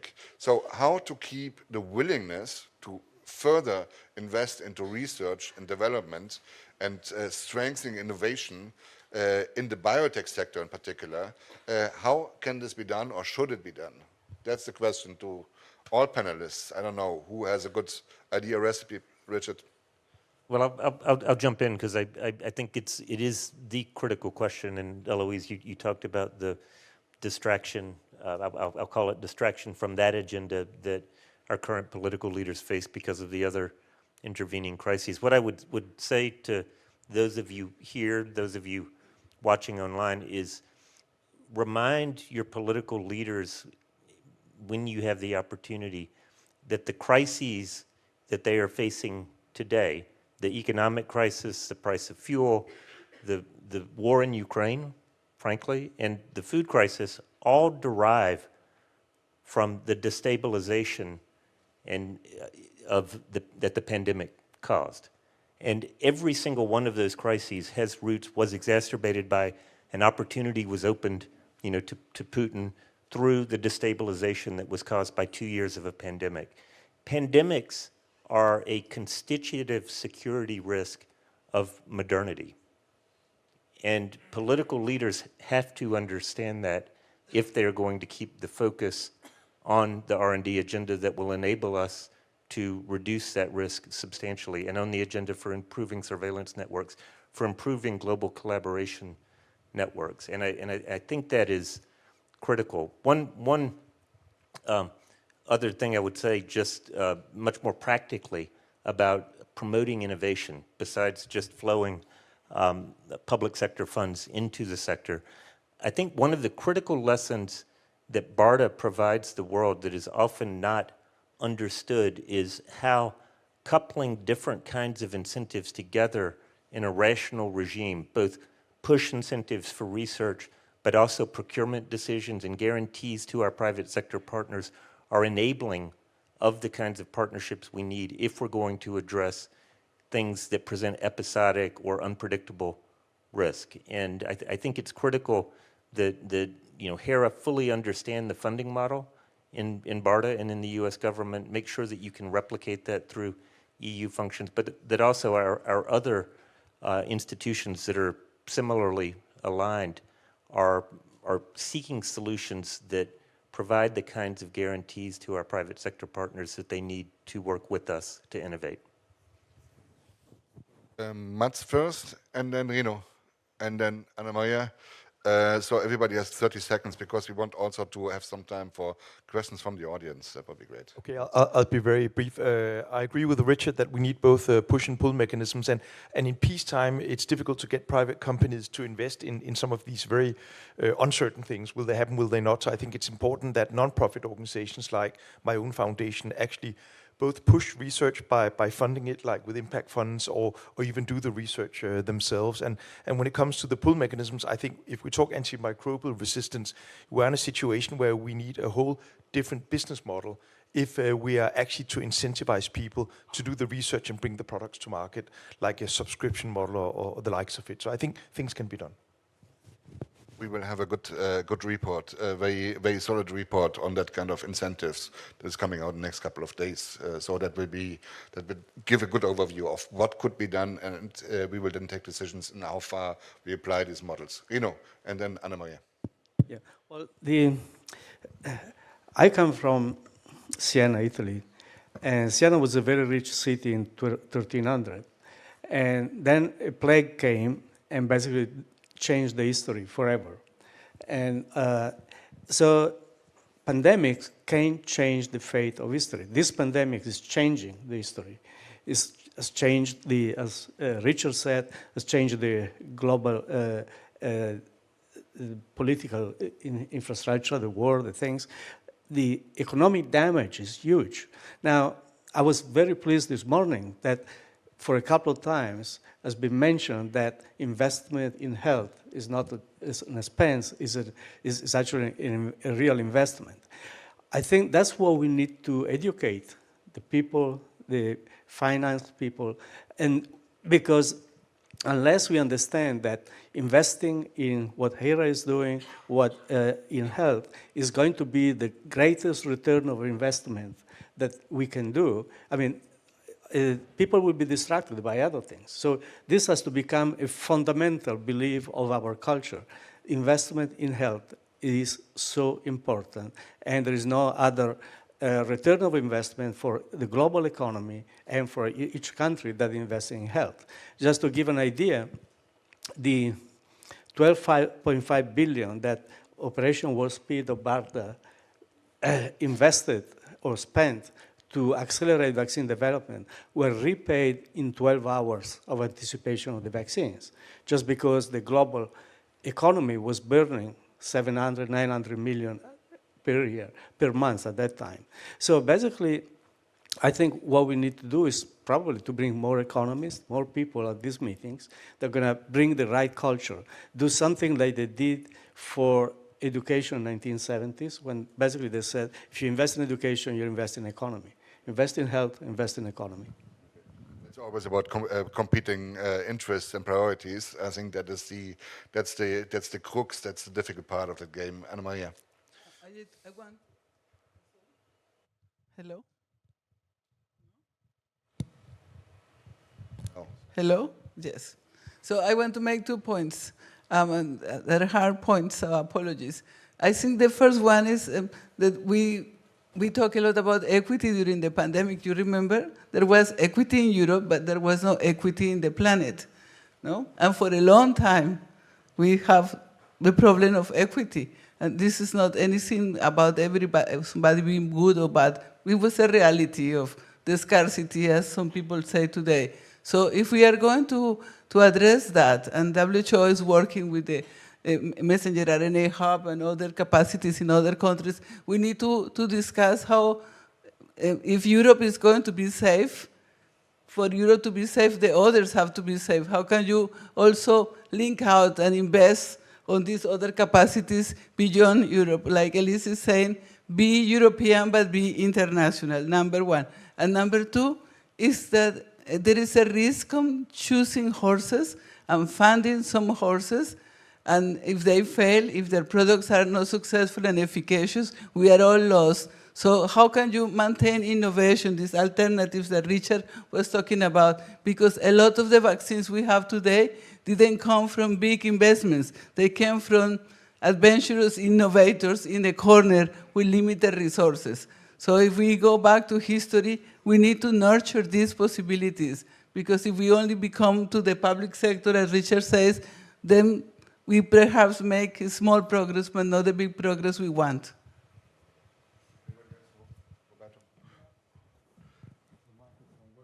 Yeah, it works.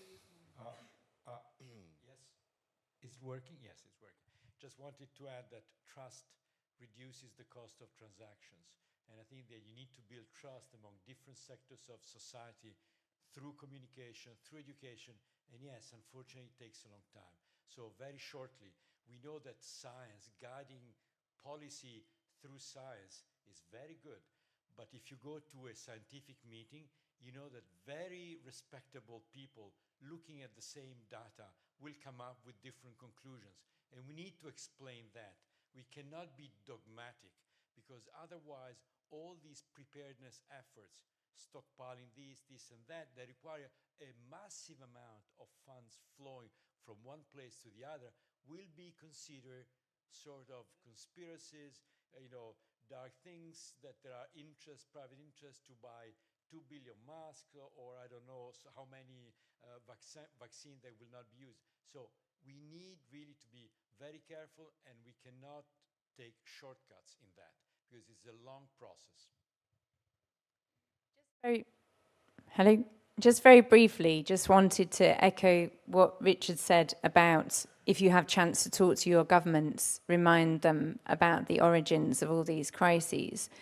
It's absolutely vital not to forget the importance of advocacy, of communications, the kind of work that the 300 Pandemic Action Network partners are doing, because we don't win just because we're right. Because if that was the case, we wouldn't have struggles on so many fronts. And we can't also be in the complacency of lessons documented are not necessarily lessons learned. So there are a lot of lessons from COVID, but they're not yet actioned into a way that we can say we've truly learned from them.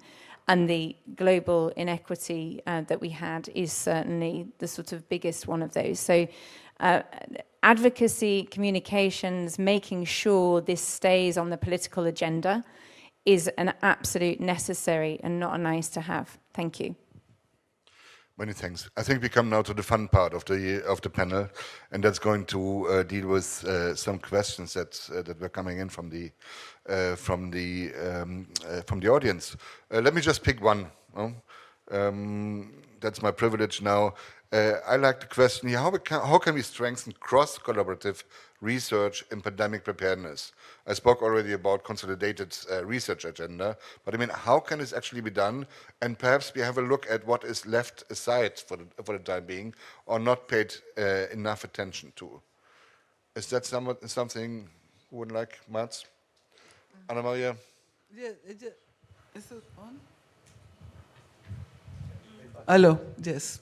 So I just want to say that our experience with COVID, in which we have 20,000 scientists from every country in the planet connected to each of our consultations, is what you refer to transparency. Transparency on the limitations of the data, transparency on what the data could be interpreted to mean, transparency on what the protocol will be. Transparency is critical. It's critical even when Richard and us, we are discussing how to collaborate on the project. That's transparency and trust. But the other thing is what you say, agree on the endpoints. Agree on where are we going? What is our north?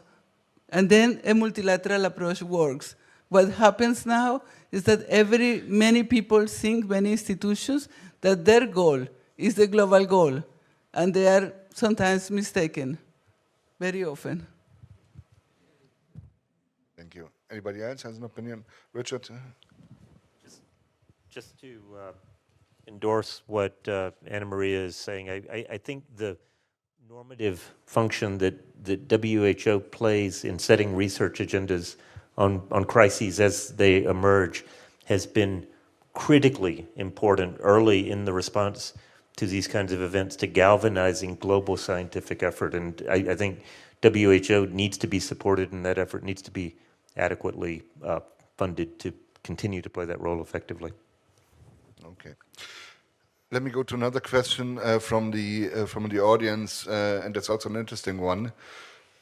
Timely availability of medical countermeasures. I mean, that is the ultimate goal of everything we have been discussing. So, which are now from this pandemic, or from the last pandemic, which are the 1-2 key lessons learned to ensure that medical countermeasures are timely available and at scale, ideally available?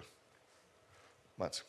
I think we've already heard that some of the things that are taking place, such as proactively creating the library of vaccines, develop them up to proof of concept or even to emergency use approval, and make sure that you have ones that are adequate for the disease pathogen in question by focusing broadly, both within virus families but also across families, and make sure, as everyone is saying, that we have the production capacity to make it happen fast. It didn't go that bad this time within a year or so, but we should do it even faster next time. Yeah, well, I believe that in order to be prepared, we need to be ready. I mean, if you want to run 100 meters, you don't go and buy your shirt, your shoes. You need to be on the blocks, ready to go. And that's what we need. That's what we need to do with preparedness. I mean, and there are many things, maybe virus families, many things. But if we collaborate all together, we can be ready for every single one of these. But we really need the global coordination, and so that. Yeah. Okay, good. Yeah. Yeah, I love when you say global coordination, because everybody says that they want coordination, but they don't want to be coordinated. Yes, so, but I just want to say that they tell the WHO you should coordinate. I say, but they don't want to be coordinated. But joke apart, what we have done in Sudan Ebola virus with Hera, with CEPI, with BARDA, with the developers, it shows that it's possible, and it's possible at a place where everybody feels comfortable. Everybody doesn't get its total way, but everybody agrees that the objective in this multilateral effort is what matters. So it is possible. But I want to say, to have the medical countermeasures, you have to do what we are trying to do, that is insert research as part of the response. So surveillance is part of the response, contact tracing is part of the response, research embedded in the response is equally important. And to do that beyond Europe, you have to help the countries in the south to build the capacity so they can respond equally fast, so that Europe doesn't have the threats of importation of any of these pathogens and be protected. Thank you. I mean, we have even now a legal base to start research and development in case of emergency, so as part of the response. And that's definitely a right move. On the other hand, cooperation means that you stick to your expertise, to your excellence, to your mandate, and that needs to be brought together, you know, in an equal way. It's not about kind of a power game, who is guiding on what. The end point must be always in the focus. Louise. Yeah, one of the key lessons learned, I think, has been the importance of CSOs being in there from the beginning, whether it's about research mandates, whether it's about the feedback loops from the ground. But it's absolutely a waste of time for us to have those debates about where civil society should be knocking on the door and trying to get in the room. So Hera can be a very good example of that and kind of make sure that you've got the connections, not only with CSOs, of course, in Europe, but internationally, so that you've got those connections and can make sure all the investments you're making with partners like CEPI, when you're working with the WHO, gets the feedback loops that you need to make that those investments as critically targeted as possible. Let me go to the next question. We have not yet touched on one important aspect, that is the One Health aspect. So moving away from the theoretical and academic concepts, how to operationalize a One Health approach into research and innovation in terms of fostering targeted research for pandemic preparedness. Well, you know, all pandemics, all spillovers came from animals, so it's all zoonosis. So we need to bring, the animal health people into our meetings. I mean, they need to be part of this discussion. We need to be partners with them. Unfortunately, I mean, I'm doing vaccines for a life, and the way they do vaccines, the way we do vaccines for humans is different. So we never go to the same meetings, we never talk. But we need really to change that. They need to be present. We need to have a common project. And actually, now they start to talk to them. They're very good, and they have a good network. And I think we will greatly benefit working together, bringing them into the discussion. Another interesting question here is on how can different global approaches in prioritizing threats be harmonized or be brought together? You know, are we missing out on specific areas? Roberto. Very short. If the microphone works, I don't know why. Still, switching, and now it works. So I think that again we run the risk of wanting to make an ideal list of priorities that cannot take into account all different situations, and therefore to impose a uniform conformist view of what are the threats. I subscribe to what also Anna Maria said, that we need to make sure that we don't stifle innovation, and small groups doing something completely innovative because we are following now the siren of this last pandemic and just doing exactly what people expect us to do without really putting an effort on what we don't know, which is going to be the next threat. Richard? Just an observation from at CEPI.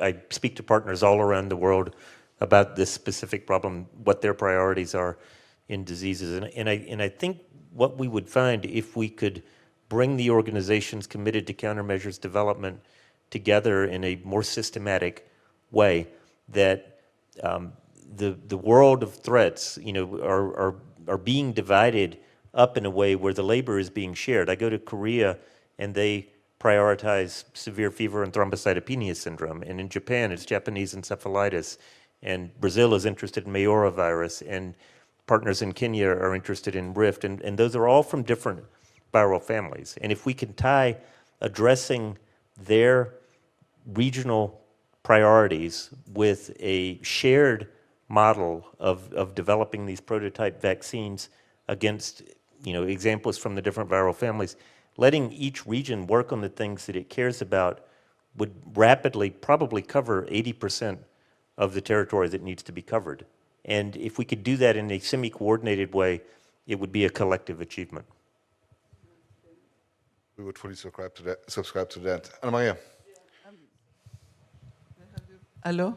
I am so glad that we agree, Richard, because this is exactly what we are doing now. We are in the process of going through all the viral families and the bacteria, and we have organized 26 global expert groups working on each viral family, and we have invited the father of the viral family approach, Barney Graham, ex-NIH, to help us with that. And Hera is participating, CEPI is observer. We invited the UK and many other governments to really try to achieve to do that. I agree, I am against one recipe, but if we have a process of interrogating the data, having the discussion using a structured approach, then we will agree that some of them are important globally, some of them are important regional, some of them are important at the country level. But we will know why they are important and how we came that. So we expect to develop, the committees are already meeting. We have engaged about 350 scientists in these 25 different groups, and we expect to have the results in the first term of next year. And we hope that it will help to guide the discussions with other people. But definitely, it's not to have the list of WHO and impose it to anybody, but for WHO to host a process in which all these perspectives and all this data can be discussed in a structured way. Thank you very much. I was told I have to finish on time, so I will just try to not summarize, but to give us a couple of key points that we discussed here. I think the first positive aspect is we're not running the usual lessons learned conference, writing reports and putting a report afterwards in the drawer somewhere. I think that's the good thing. Now, when we talk about research and innovation and also other aspects that will be addressed today, what we see is that there is a huge commitment from many different players, private, public, semi-public partners, civil society, all on board, in order to rectify what went wrong again. And again means another time since 2003 and so on and so forth. So I think that's a great opportunity. We have very potent players here on the panel, and I think we made already one important step, and that means that we know what we are interested in, that we know what potential is there, and that we simply need to put these things together and merge them in a way that we really focus on what needs to be done, that is agreeing on certain endpoints, and then to see with whom it's best possible to achieve and invest and run research and innovation towards that endpoint. I think, therefore, very much, I would like to thank all of you very much.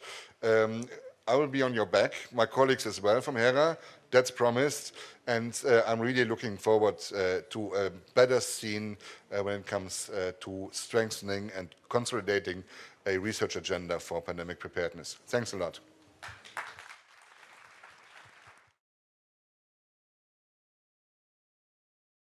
Thank you all very much, ladies and gentlemen, for the discussion. We are now going to take our lunch break. It's an opportunity for you to meet the speakers, network, and also to, of course, stretch your legs and grab something to eat. Do go out and see the stands, and if you missed it on your way in this morning, please check out the Truck Lab. It's out on the front of the building, and it's showcasing a mobile health lab that's used in Africa. Absolutely fascinating. For those online, don't forget to keep sharing on social media using the hashtag Hera1Year. We'll see you all back for our afternoon sessions at 2. Welcome back, ladies and gentlemen, to our event today celebrating the first birthday of Hera. I hope you all had a good lunch, a chance to network, and to visit those stands, the document kiosk and the truck lab outside. Please make sure to do that. Also, welcome back, those of you joining online from across Europe and around the world. We're delighted to have you being able to take part in today's event as well. Remember, keep sharing on social media using that hashtag Hera1Year. Now, this morning we kicked things off. We heard from the European Commission President Ursula von der Leyen about how proud she was of the work that's being done by Hera. And we're delighted now to start the afternoon, the Vice President in charge of promoting our European way of life, Margarita Schinas.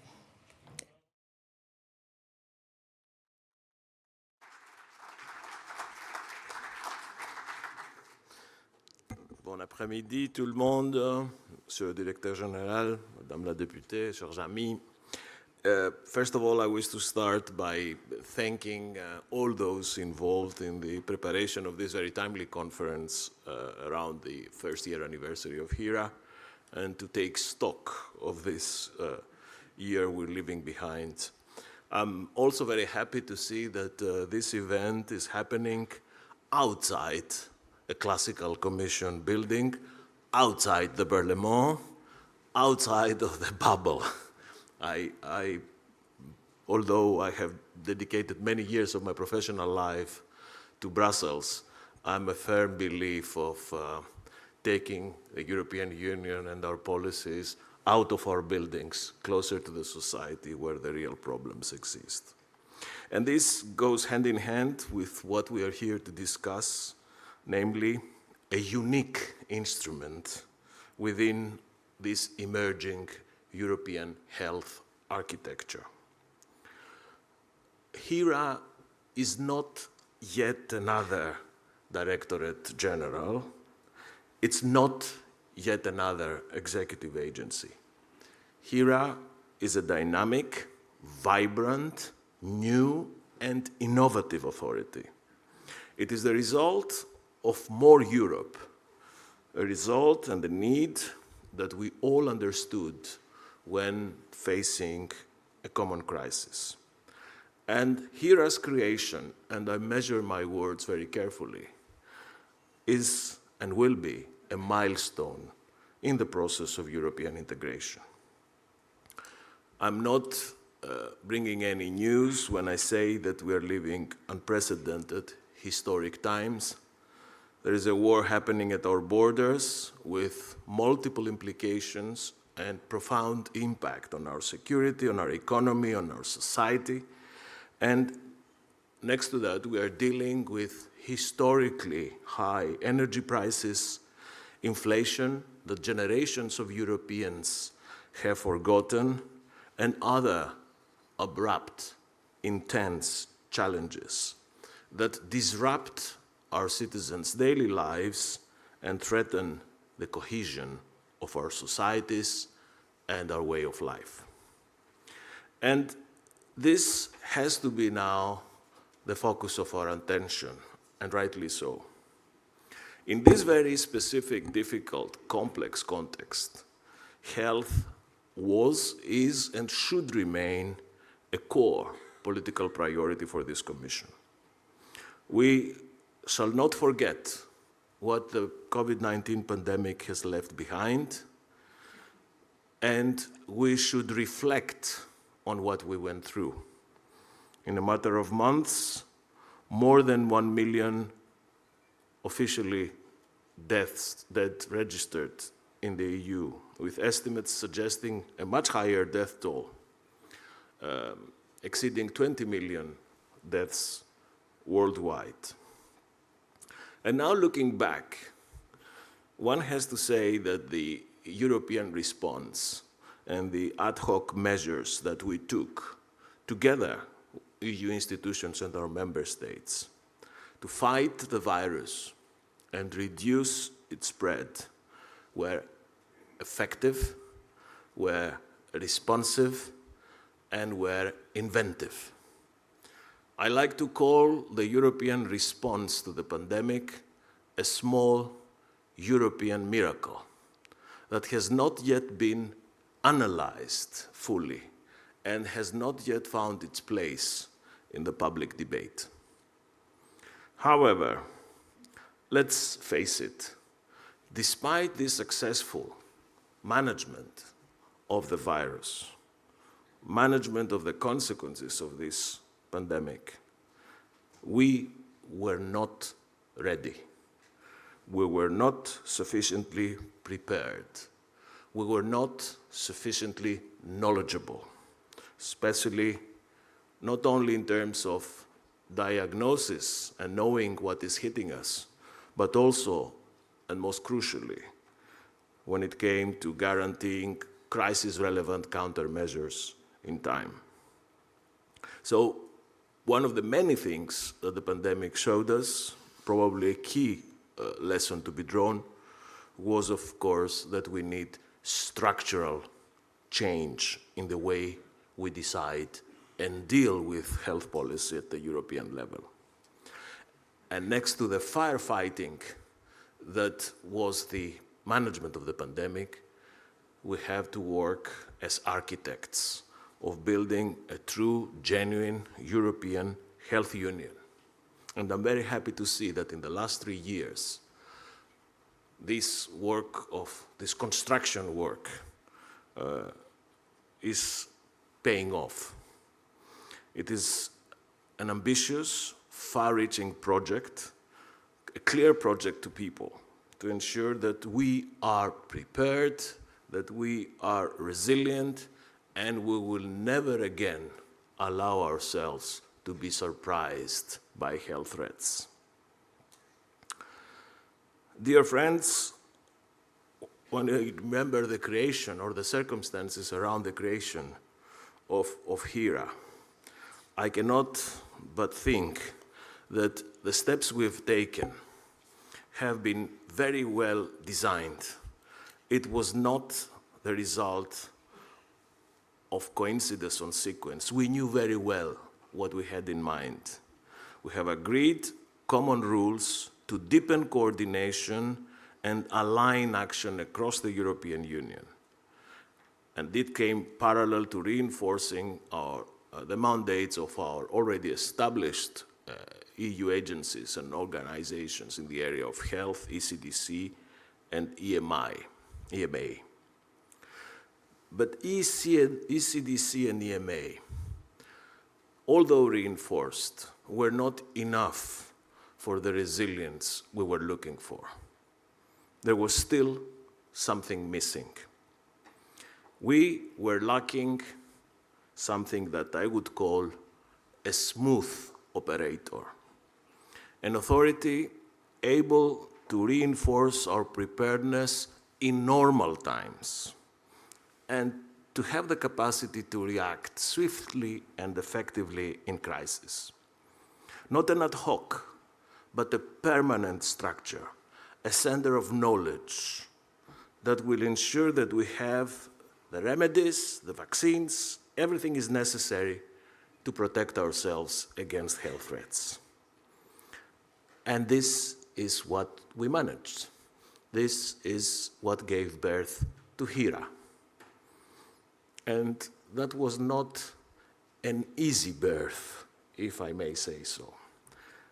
It was not exactly an accouchement dystochique, but it was not an easy birth because, as always, when new, innovative, disruptive decisions are taken, there is always resistance, there are always silos, there are always disagreements, but I'm very happy to have overcome this with the help of President von der Leyen and Stella Kyriakides. Today, we're celebrating the 1-year anniversary of the baby, and we can say without hesitation that it has proven its merit. In particular, I want to stress this afternoon the central role of Hera under the EU vaccine strategy. We should be, I repeat, proud, loud, and clear of what represents a major historical European success. COVID-19 vaccines saved lives, hundreds of thousands, millions of lives in Europe, and over 20 million of people worldwide. Now, it is Hera's responsibility to preserve this major success and take it to the next level, fostering the development of the second generation vaccines, ones that offer even better and longer protection to all Europeans and beyond our borders. But beyond vaccines, Hera will also have to ensure that we have available other protective and remedial measures when we're facing health crisis. We do not ever again want to see in Europe lack of masks, of gloves, of ventilators.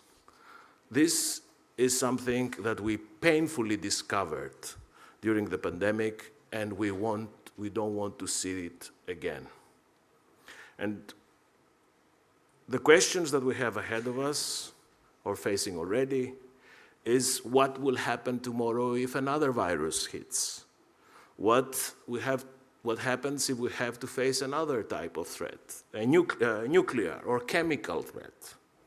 What if AMR creates the next crisis? What if? You never stop having what if questions to manage when we discuss health.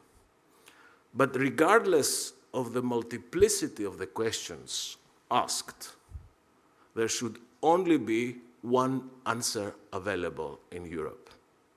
We are ready. And this is what we need.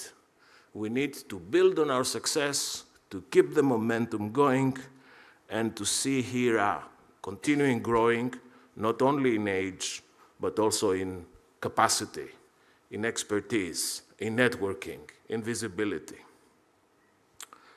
Looking ahead at the future of Hera, if you allow me, I would also like to take this opportunity to refer to a number of areas where I see the next developments of Hera, or the next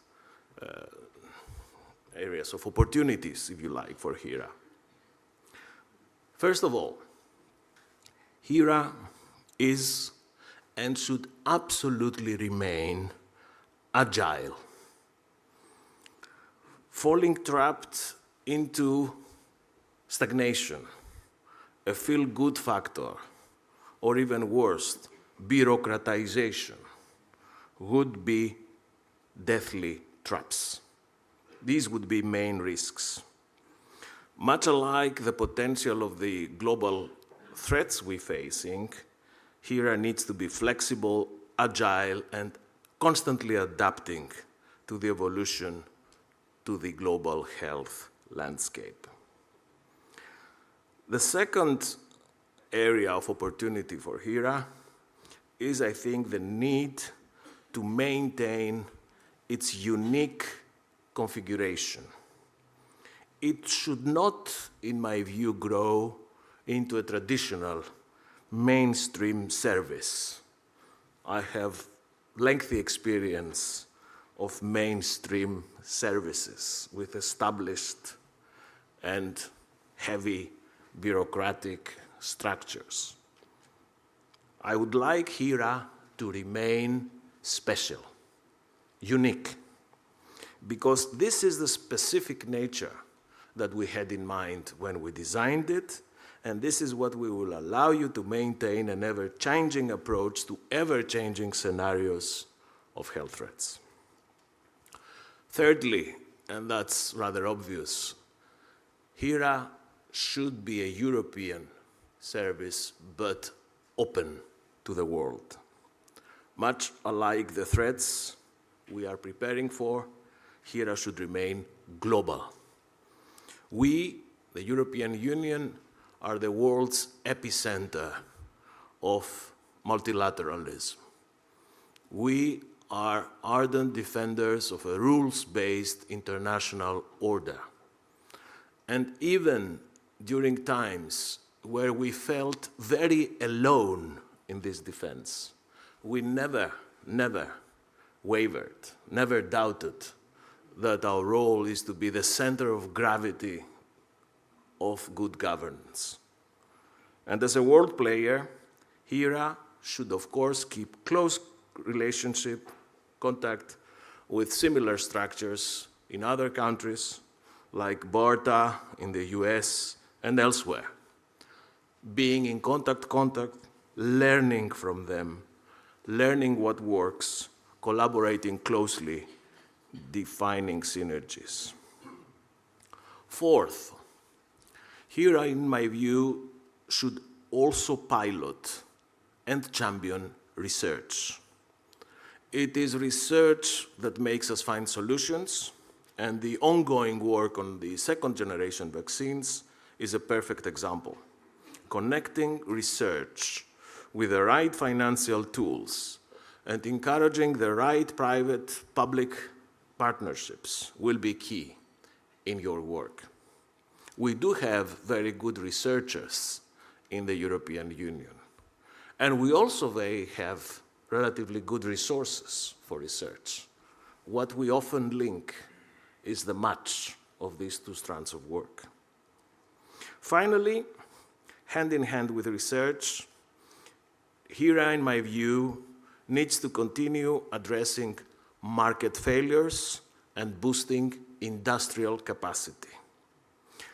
Building on the good work of the Task Force for Industrial Scale-Up of the COVID-19 vaccines, Hera should keep close contact and dialogue with industry and foster a long-term strategy for manufacturing capacity and targeted investment that specifically address supply chain bottlenecks for medical countermeasures. This is a very elaborate choice of words to say that we do not only need to know where our remedies and countermeasures are coming from, but also be sure that they exist, and we will help catalyze manufacturing them. Chers amis, dear friends, we do not know when the EU, or indeed the world, will again be hit by a pandemic, a new virus, another kind of global threat to our health. But we do know that complacency is no longer an option. We cannot afford to relax. Our responsibility is to be ready. And precisely because of our success in managing the pandemic, the level of expectations from citizens is also extremely high. Last week, together with Hera, with the first preparedness report of Hera, we adopted an ambitious global health strategy. Because in today's world, health is not only a scientific or a medical issue, but is an essential pillar of our society, economy, diplomacy, development, and external relations. Let's face it, health has now become a major geopolitical factor and a critical sector for what we learn to call our strategic autonomy. Hera, with its internal and external international functionalities, is our tool, is part of this determination for a more assertive European Union. Assertive, resilient, and capable of standing firmly on our feet rather than exposing our weaknesses to others. We are resolute in our determination to keep our people safe, and we are equally determined to support and cater for Hera's transition from toddler to childhood. And this is not just words, this is commitment, it's action, it's a political commitment at the highest level. It's not an accident that today, for this event, you had the president, you had two commissioners, my colleagues, Stella Kyriakidis and Thierry Breton, and my humble self, all four of us sitting next to you, expressing in practice how much you mean, how much your work means to us. And I would like to conclude by thanking especially Pierre Delceau in particular, who has driven and continues to drive these important efforts with determination and a true, genuine spirit of Europeanism. And I would also like to encourage all colleagues, all staff of Hera to keep up the good work. This is our answer, or part of our answer, but an important part of our answer to what Emmanuel Macron asked in his famous Sorbonne speech, Une Europe qui protège. Part of this answer is here. But it's also another Europe, a Europe of opportunities, a Europe of chances, a Europe that leaves no one behind. This is who we are. This is what we stand for. Thank you very much.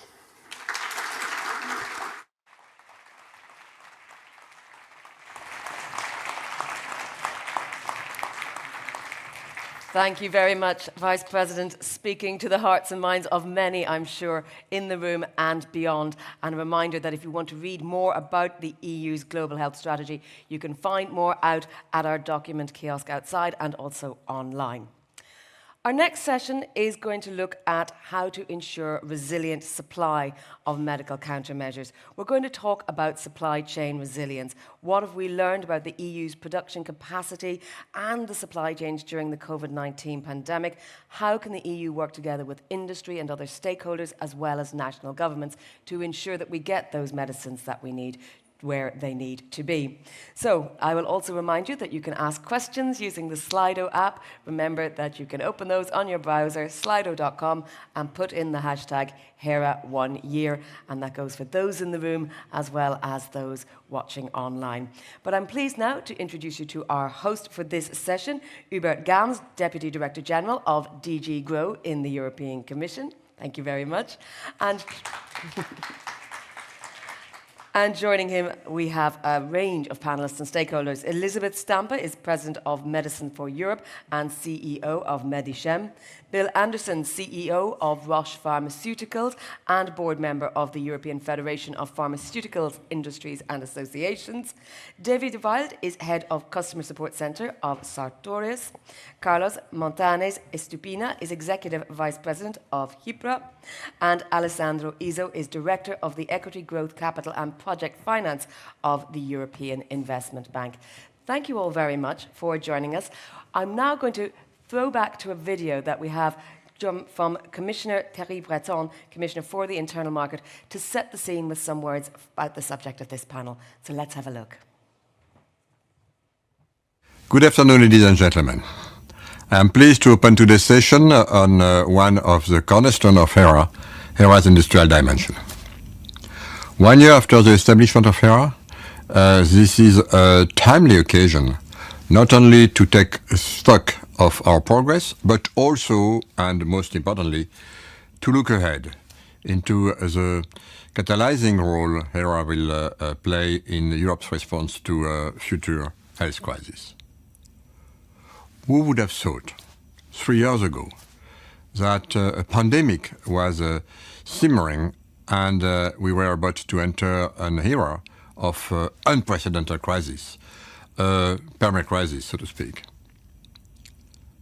Health threats, global warming, geopolitical unrest, and now the energy crunch.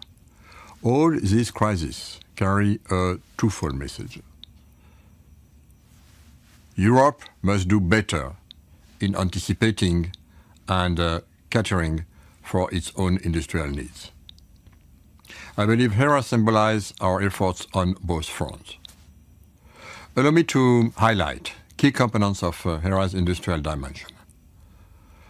First, it serves as a platform for the European Commission, member states, industry and other stakeholders to foster partnerships for the development, production and distribution of medical countermeasures.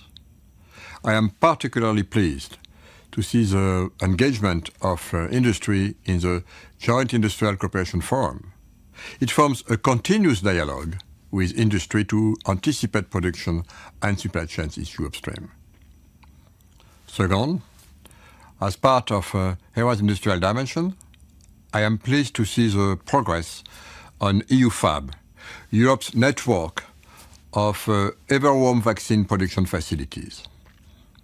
I expect the first facilities to become part of the network early next year. This will help us increase our industrial agility and firepower. Third, when speaking of firepower, we also need to consider the financial aspect. The availability of effective medical countermeasures requires not only public but also private investment. Yet private investors can often shy away from assets where returns are uncertain, like, for example, in the area of infectious disease. The pilot plans for Hera fund, while still in an early stage, should definitely help amplify investment in the production, but also in the development of medical countermeasures. Fourth, I welcome the efforts of member states to set up an important project of common European interest for health. This IPCI can unleash breakthrough innovation, including in support of novel, efficient, and green manufacturing technologies for medicines. I call upon member states to ensure strong synergies between the IPCI Health and Hera. And fifth, we should not forget the international dimension. During the pandemic, together with my American counterpart, I launched a frank dialogue with the United States to address supply chain disruptions. Our EU-US Joint Task Force is now monitoring over 40 essential input materials for vaccines and therapeutics. And I am very glad that Dr. Ashish Jha, my counterpart in the US, also makes a statement at today's conference. I see this as a token for our shared eagerness to continue the good cooperation. And as part of Hera's international dimension, I would also like to highlight our continuing efforts to strengthen the production capacity for health products around the globe, in particular, of course, in Africa. Ladies and gentlemen, let me conclude. We have entered an age of great uncertainty. It is high time that we pulled all our efforts into building our long-term resilience. Hera is a pivotal part of our response to this challenge, and it is part of our broader efforts to build a true European industrial culture of anticipation and resilience, as we are doing in the Single Market Emergency Instrument, the EU Chip Act, the forthcoming Critical Raw Material Act, and so on. For now, let me thank you very much for all the work you have done so far, and of course, for all the work to come. I invite you to take the opportunity today to explore together how we can continue to optimize the industrial dimension of our health emergency preparedness. And I could, of course, on your ideas and, of course, your engagement. Thank you very much.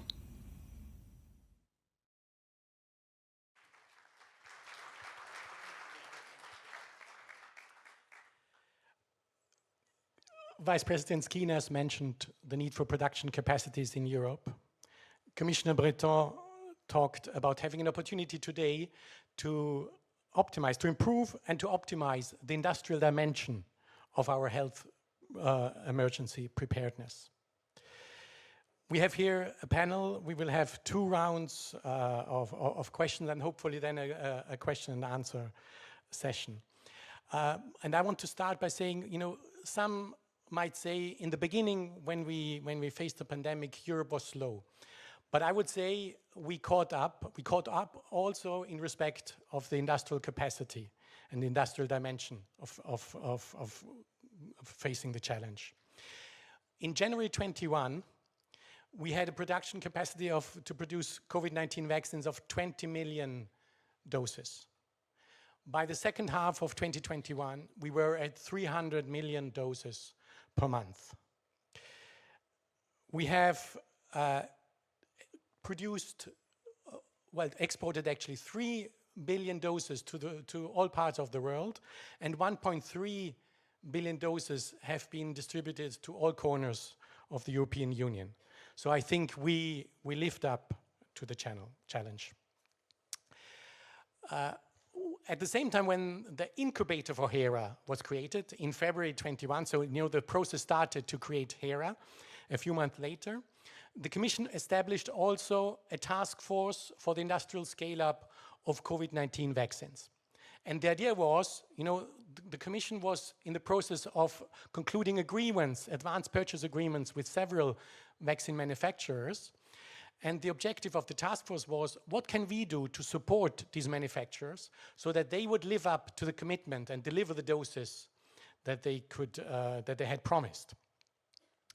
And in this process of the work, whereas many Commission services worked very intensively together during 2021, I think there are 3 key points that stand out for me. First, the COVID-19 pandemic showed our dependencies on certain critical products and ingredients, and this dependency was impeding the scale-up of the manufacturing of the vaccines. Then this crisis has also shown that the public health and industrial autonomy are intrinsically linked. And finally, it highlighted also the need for a closer, an integrated, more integrated, and a strategic partnership between industry, member states, the European institutions, and many other stakeholders. That is necessary, this partnership being necessary to really improve together the resilience of the supply chains of medical countermeasures. And I would like to kick off our discussion with a first question, looking back a little bit, how you also lived through this crisis. What are your key takeaways on the EU production capacity, on the supply chains, during the COVID-19 pandemic? And what is your assessment? Are we now better prepared? Elisabeth, if you would start, please. Thank you. Well, one of the first takeaways was exactly what you were mentioning, the great need of cooperating with the authorities, the industry partnering with the authorities. Medicines for Europe, we learned a lot about the complexity, about competition law, about green lines to secure the supply of medicines within Europe, and about regulatory flexibility. I think the industry was very grateful for this, but also the patients ultimately. And at that time, Hera did not exist. So what we did, we partnered with DG GROW, with DG Santé, with EMA. And I think we were all very successful in providing those medicines for the European patients and keeping the supply, keeping the industry up and running, the people coming to the factories, to the labs, and still producing those medicines in Europe. Our second takeaway is that it's very difficult to forecast the demand and demand surges. And this is due to the fragmented market. We are 70 different member states. And there's still unavailable database for have all the data available and be able to predict this increase or decrease of demand. And here we would definitely ask Hera to establish a digital, interoperable digital system which allows to have one single system which connects all the data on potential demand with different scenarios, but also the offer which is available from the industry. And third, as also you mentioned, what we learned is the high dependency on other continents for some key components, from the ventilators, as Vice President Skinas mentioned, to face masks, to filters for the production of injectables, for intermediates for active ingredients, of active ingredients themselves. And definitely this cannot be solved overnight. but it made us realize that we have to strongly support the local industry to be a little bit more autonomous. And I think we can affirm that we are much better prepared now. The industry has still been investing in capacity, in new manufacturing sites. I think everyone in the industry has been working hard on having more resilient and more secure supply chains. We are working, I think many of us, towards having more suppliers within the EU and promoting this. And I think a good example of this is the quick reaction when the crisis in Ukraine started, and the many donations, both from the innovator industry, also the off-patent sector and biosimilars. We were able to respond immediately to that emergency because after 2 years, we were much better prepared. Thank you very much. Bill. Yeah, so definitely agree with the comments that have been made. I think, yeah, it's really interesting to reflect on the experience that we had during the pandemic. And I have to say, you know, I feel very good about the job that the industry did in delivering. We're talking about vaccines, but also don't forget, the first big intervention we had was the tests. You know, it took 11 months to get vaccines. We had high quality PCR diagnostic tests available at massive scale. It was never enough, but at massive scale within weeks of the first cases in Wuhan.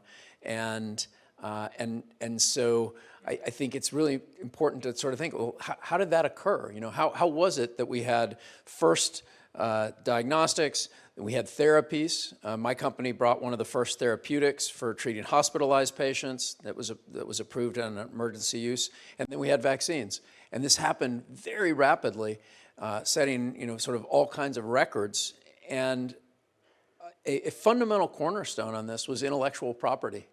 And I think that's important to note, because there's no point talking about preparedness if we're simultaneously undermining the intellectual property that allowed us to be there as an industry with solutions right away. And so I'm grateful to hear on Monday this week we learned that the US will not be supporting an extension of the TRIPS waiver into therapeutics. It's very unfortunate that TRIPS waiver was suspended for vaccines. By the way, not a single vaccine is reaching anybody anywhere as a result of that. But it sent a massive signal to industry that if you develop things for pandemics, that your intellectual property may not be supported. And so that's a bit of a hole we have to dig out of. And so I think we have to, you know, while we're doing things for the future, we have to not undermine the strength that we have already. On the supply chains, I think the lessons there are very, well, fascinating and complex. I like your point about the dependence of the supply chains on many continents. And, you know, I think we could have a really interesting conversation about whether that's sort of good or bad. But the fact is, it's a reality, you know, and I was in some very testy conversations during the first year of the pandemic in particular, where there were certain governments threatening to, you know, commandeer our plants or withhold key supplies. And basically, our message to those governments was, hey, you better not do that, because you will unleash something that you're not going to like.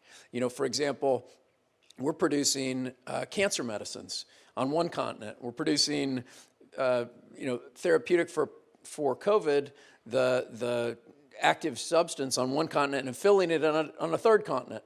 So, you know, if you start interfering with the natural flow of goods of, let's say, pandemic supplies, you know, there can be retaliation on cancer drugs from other governments, right? So behind the scenes, there was a lot of dialogue. Fortunately, the worst didn't happen. I mean, I know there were stories where, you know, where certain things were held up, but there was a lot more things that didn't get held up, and the supply chains continued to flow. And I think there would be a temptation to maybe say, gosh, we've got to think about what are all the critical ingredients for the next pandemic and make sure they're all produced in Europe, as an example. I think that would be foolhardy because we don't know what that next pandemic's going to be, and we don't know what those supplies are going to be. For example, mRNA vaccines, which are, I think, probably in developed countries have been 90 or 95% of the vaccines given. Nobody would have assumed that we were going to be using mRNA vaccines for the next pandemic, right? I mean, so if we had gotten all ready, we never would have had the supplies for mRNA vaccines in Europe because we wouldn't have thought of it. So anyway, just a couple thoughts, and love to hear from the rest of the colleagues. Thank you. When we worked in the task force, and asked the manufacturers of the vaccines, ramp up your production, they of course turned to their suppliers, and asked also them to bring up the production very rapidly. So we in the task force realized very quickly, well, we also have to talk to the suppliers. So please, Davy. Yes, thank you. And I just realized that the later you're on a panel, the less you actually have to say because you agree with everything which is being said already. Anyhow, just one of the thoughts I would have definitely to add is that perception and reality is not always the same. You just heard it before already that, Europe was perceived being slow. At the same time, we have to put it in perspective as well. Normally, it takes years to develop and bring a product to the market. You mentioned it, Bill. 11 months is what it took us. The industry as a whole, also for a supplier, typically on a global level, we grow in average by 15%. And here suddenly, out of nowhere, nobody could have anticipated it. It was expected that capacities were going to be expanded by 50%, 100%, 200%. So we actually achieved in very little time a degree of growth and capacity expansion all the way in the entire supply chain, which was absolutely unprecedented for our industry. And I believe that this has shown the degree of commitment, or what commitment and creativity and agility actually of people can actually realize. Secondly, we also normally our industry is, when it comes to commercial manufacturing, let's say quite considered a rigid environment with very strict rules. And also here, we had to figure out, and we had to learn also, how we now work in this new environment where materials which normally are required to produce are not available anymore. So, and as you mentioned before, the regulatory flexibility which we created, which we achieved, and we found our way to actually find alternative solutions, actually has contributed to actually achieving what we did here. Now, at the same time, I would also say that are we better prepared today than in the past? Yes, absolutely. But the work is there's still a lot of work which needs to be done. There were no rules, there were no guidances. Everybody had to figure out by themselves how we are going to work, how we are going to support here. So having a proper process, like a business continuity plan, a real business continuity plan, for such cases with strict rules, strict guidance, responsibilities, a framework around it, an organization who is supporting that is absolutely critical. Because yes, you cannot predict what is going to be the next crisis, but you can predict, if you have the right tools, on how you will react when it ultimately happens. Then the other thing which you have also is transparency. You mentioned it on the demand. Of course, the demand was unknown. Nobody could predict it. However, we also have to be critical to ourselves and also and to look into how can we actually better anticipate and understand the upcoming demands. Be early, have the industry and the suppliers involved early on the risks and what is to come. And also find ways also how we can understand the real demand. On one hand, the demand from the pandemic, but as Bill just mentioned, also, how are we going to manage actually the critical demand for other life-saving drugs? And today, or let's say in the last few years, to say it simple, the word COVID became the magical word to get your products.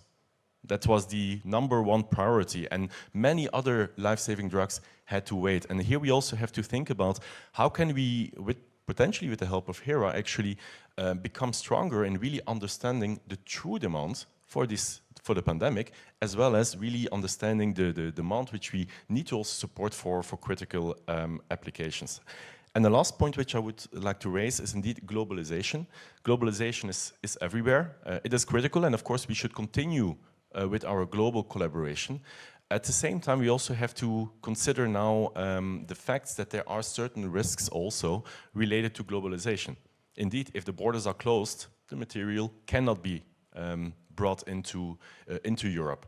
So how can we also further strengthen the manufacturing network of Europe to become, to a certain degree, more independent, not just from a manufacturing standpoint of the drug, but also all the way down in the supply chain in tier 1, tier 2, tier 3, and so that we are actually better prepared to also in such events to also become or to produce in a more independent way. Thank you. Carlos, you are representing here a very established vaccine manufacturer, but it's a vaccines for all sorts of animals. Now you are, venturing into also producing vaccines for human beings. How does it look for you? Well, certainly we're a newcomer into the human health industry.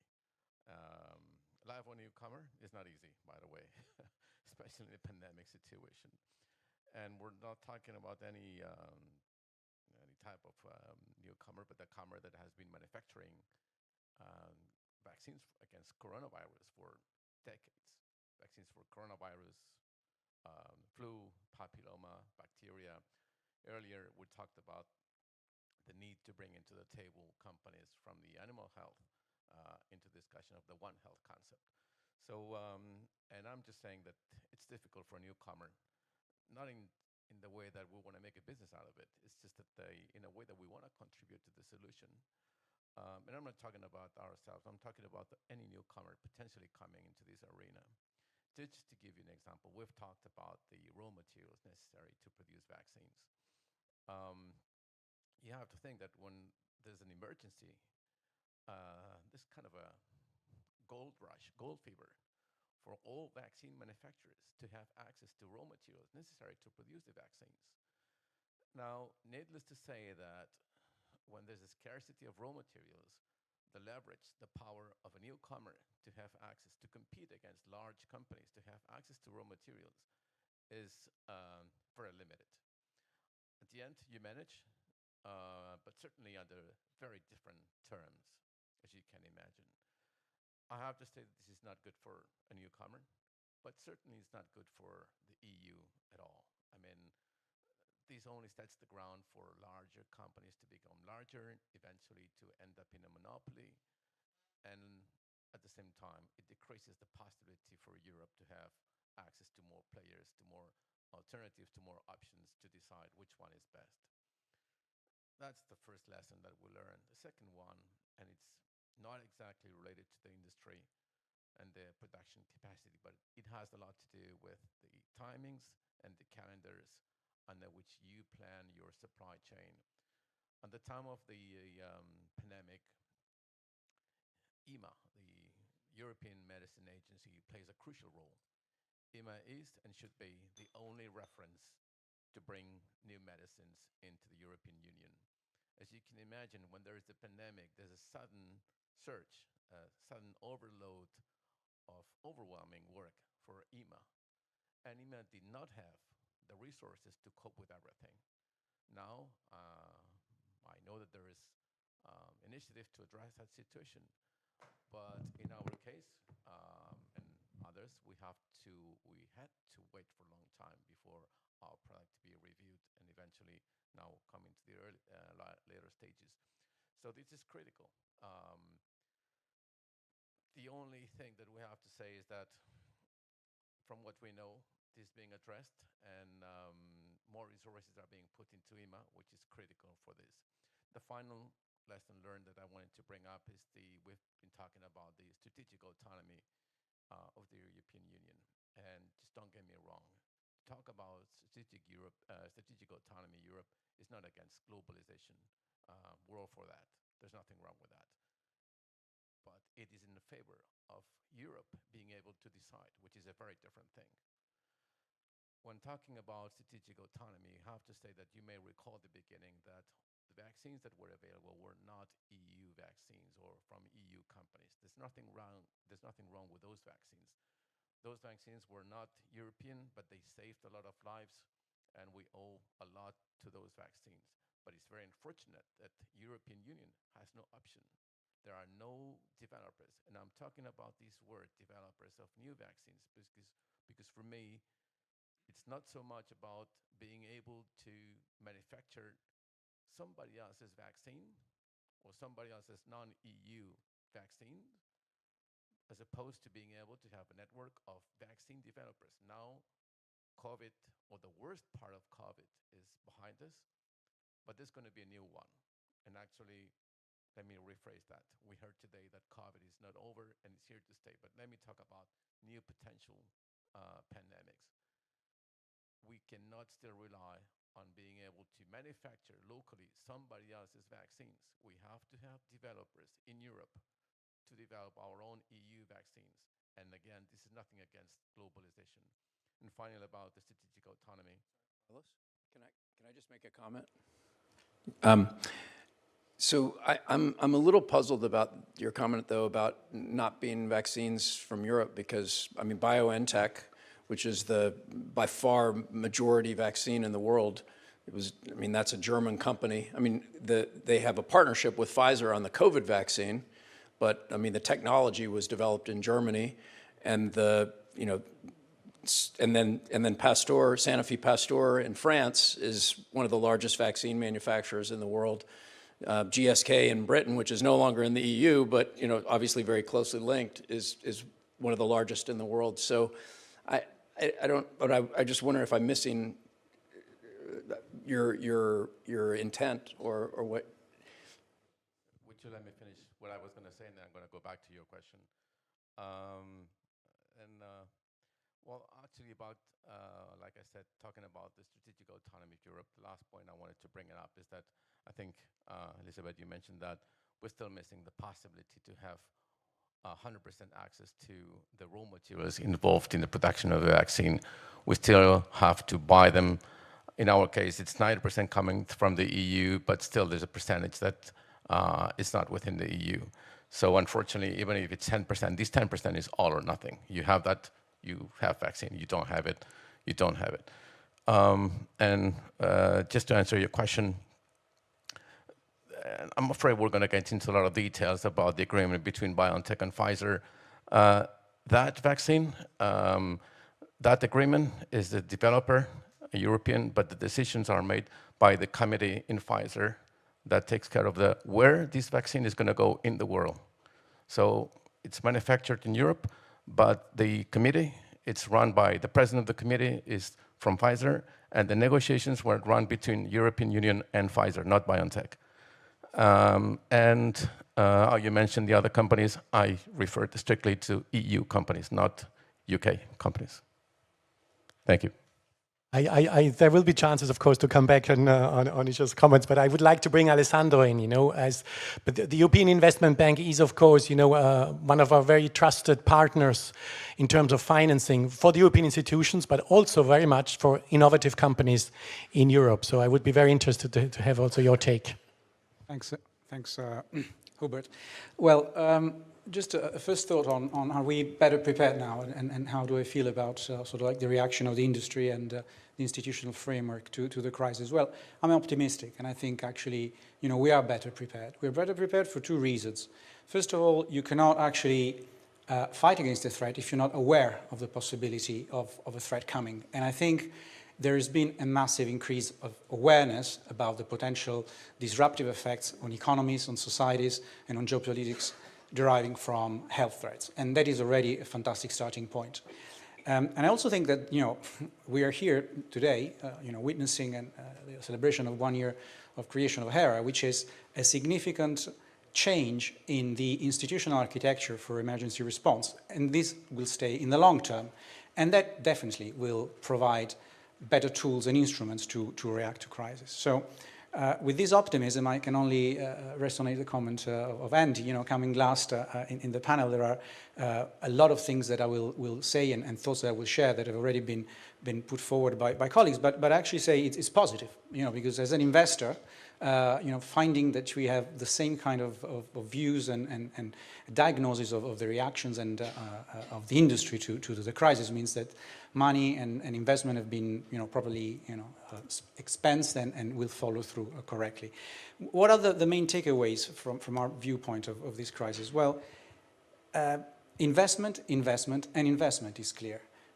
Investment in innovation and research and development, because that allows us to, first and foremost, being capable of anticipating threats coming in, of diagnosing the threats, of producing the vaccine or the therapies to reducing the spread.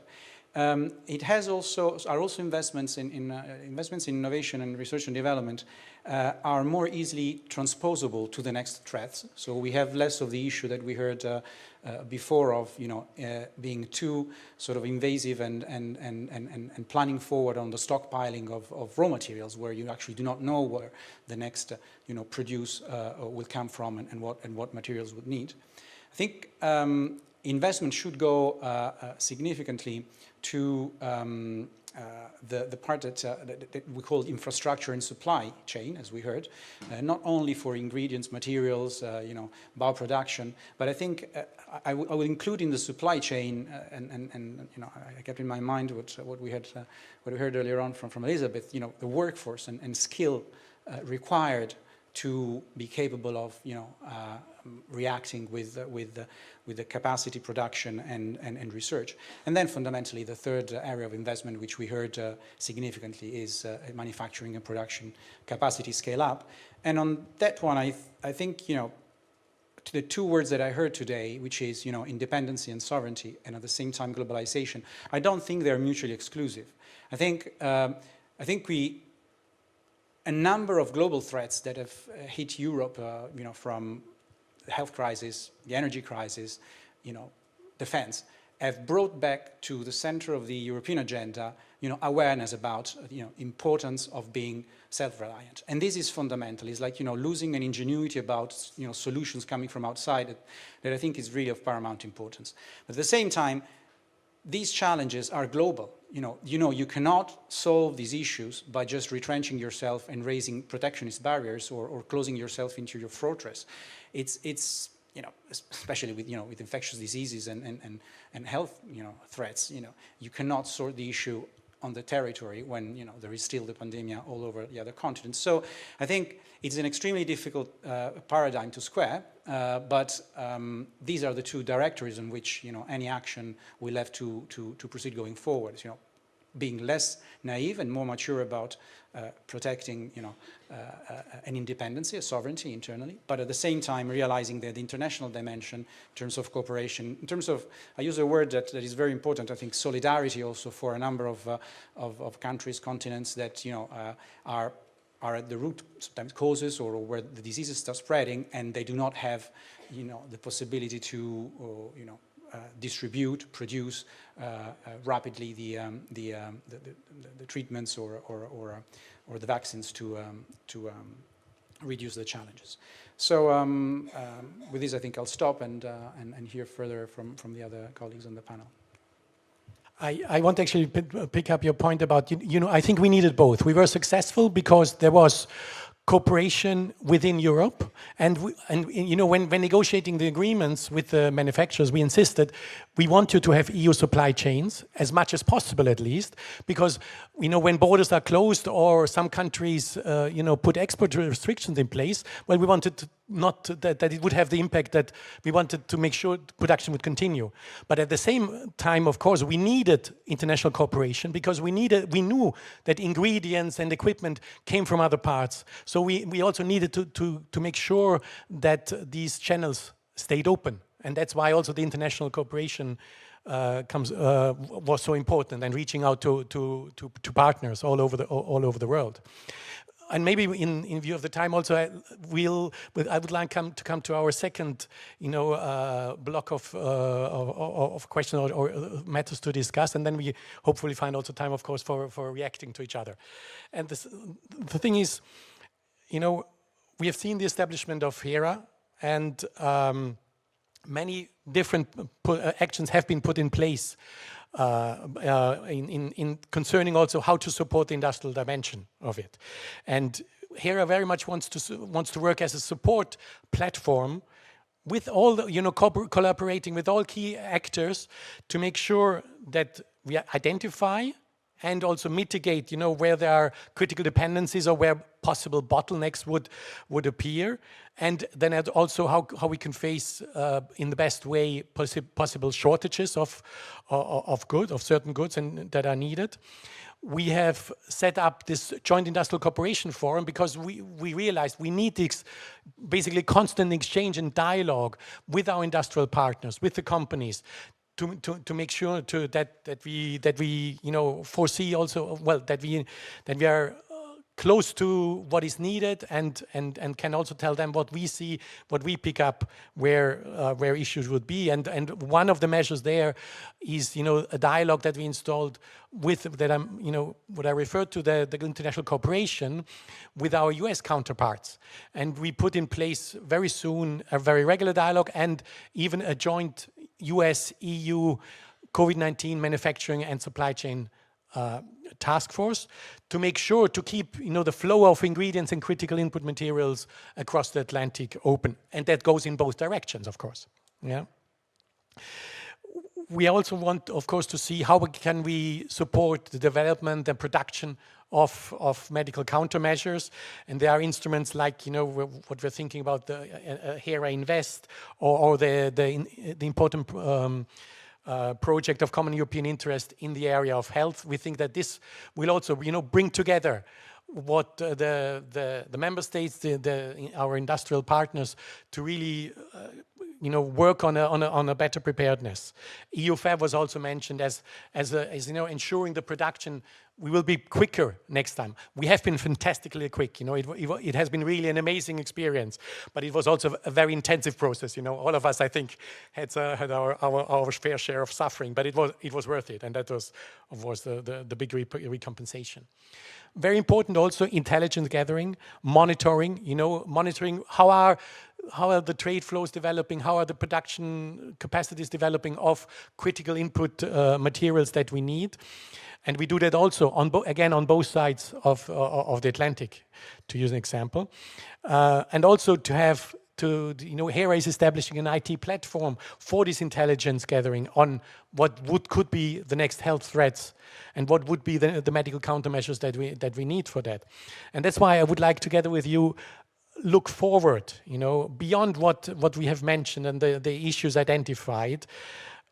What, from your perspectives, are the additional specific actions that at European level should be taken to ensure that we really are better prepared? So what do you think might be still missing? So give us some hints, please. So on our side, definitely in this cooperation with the authorities, the industry, but also from the research community, as we were listening this morning, we believe it's critical to two things. One is to establish one list of critical medicines, because if you look at the States, you have a long list. If you look at Spain, in my country, there's one list. Our neighbor country, France, there is another.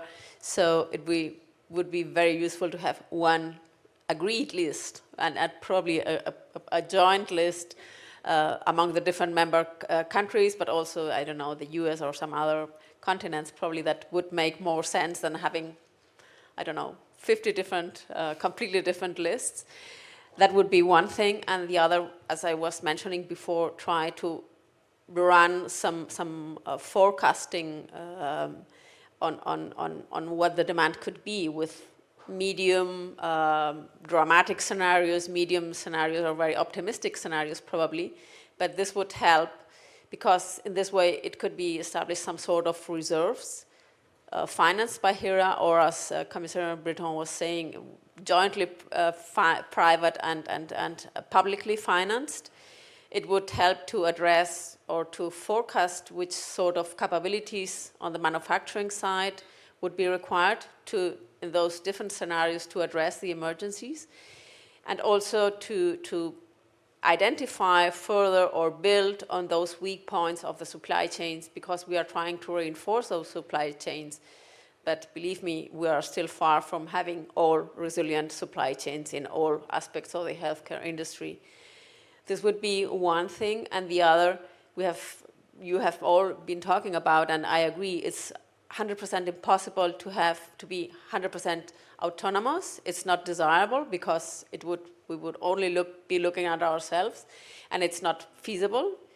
But it's also true that there is an industry in Europe, and we believe it's important that this industry is protected and promoted, because we have a great wealth here in capabilities, in innovation, in R&D, so this should be promoted.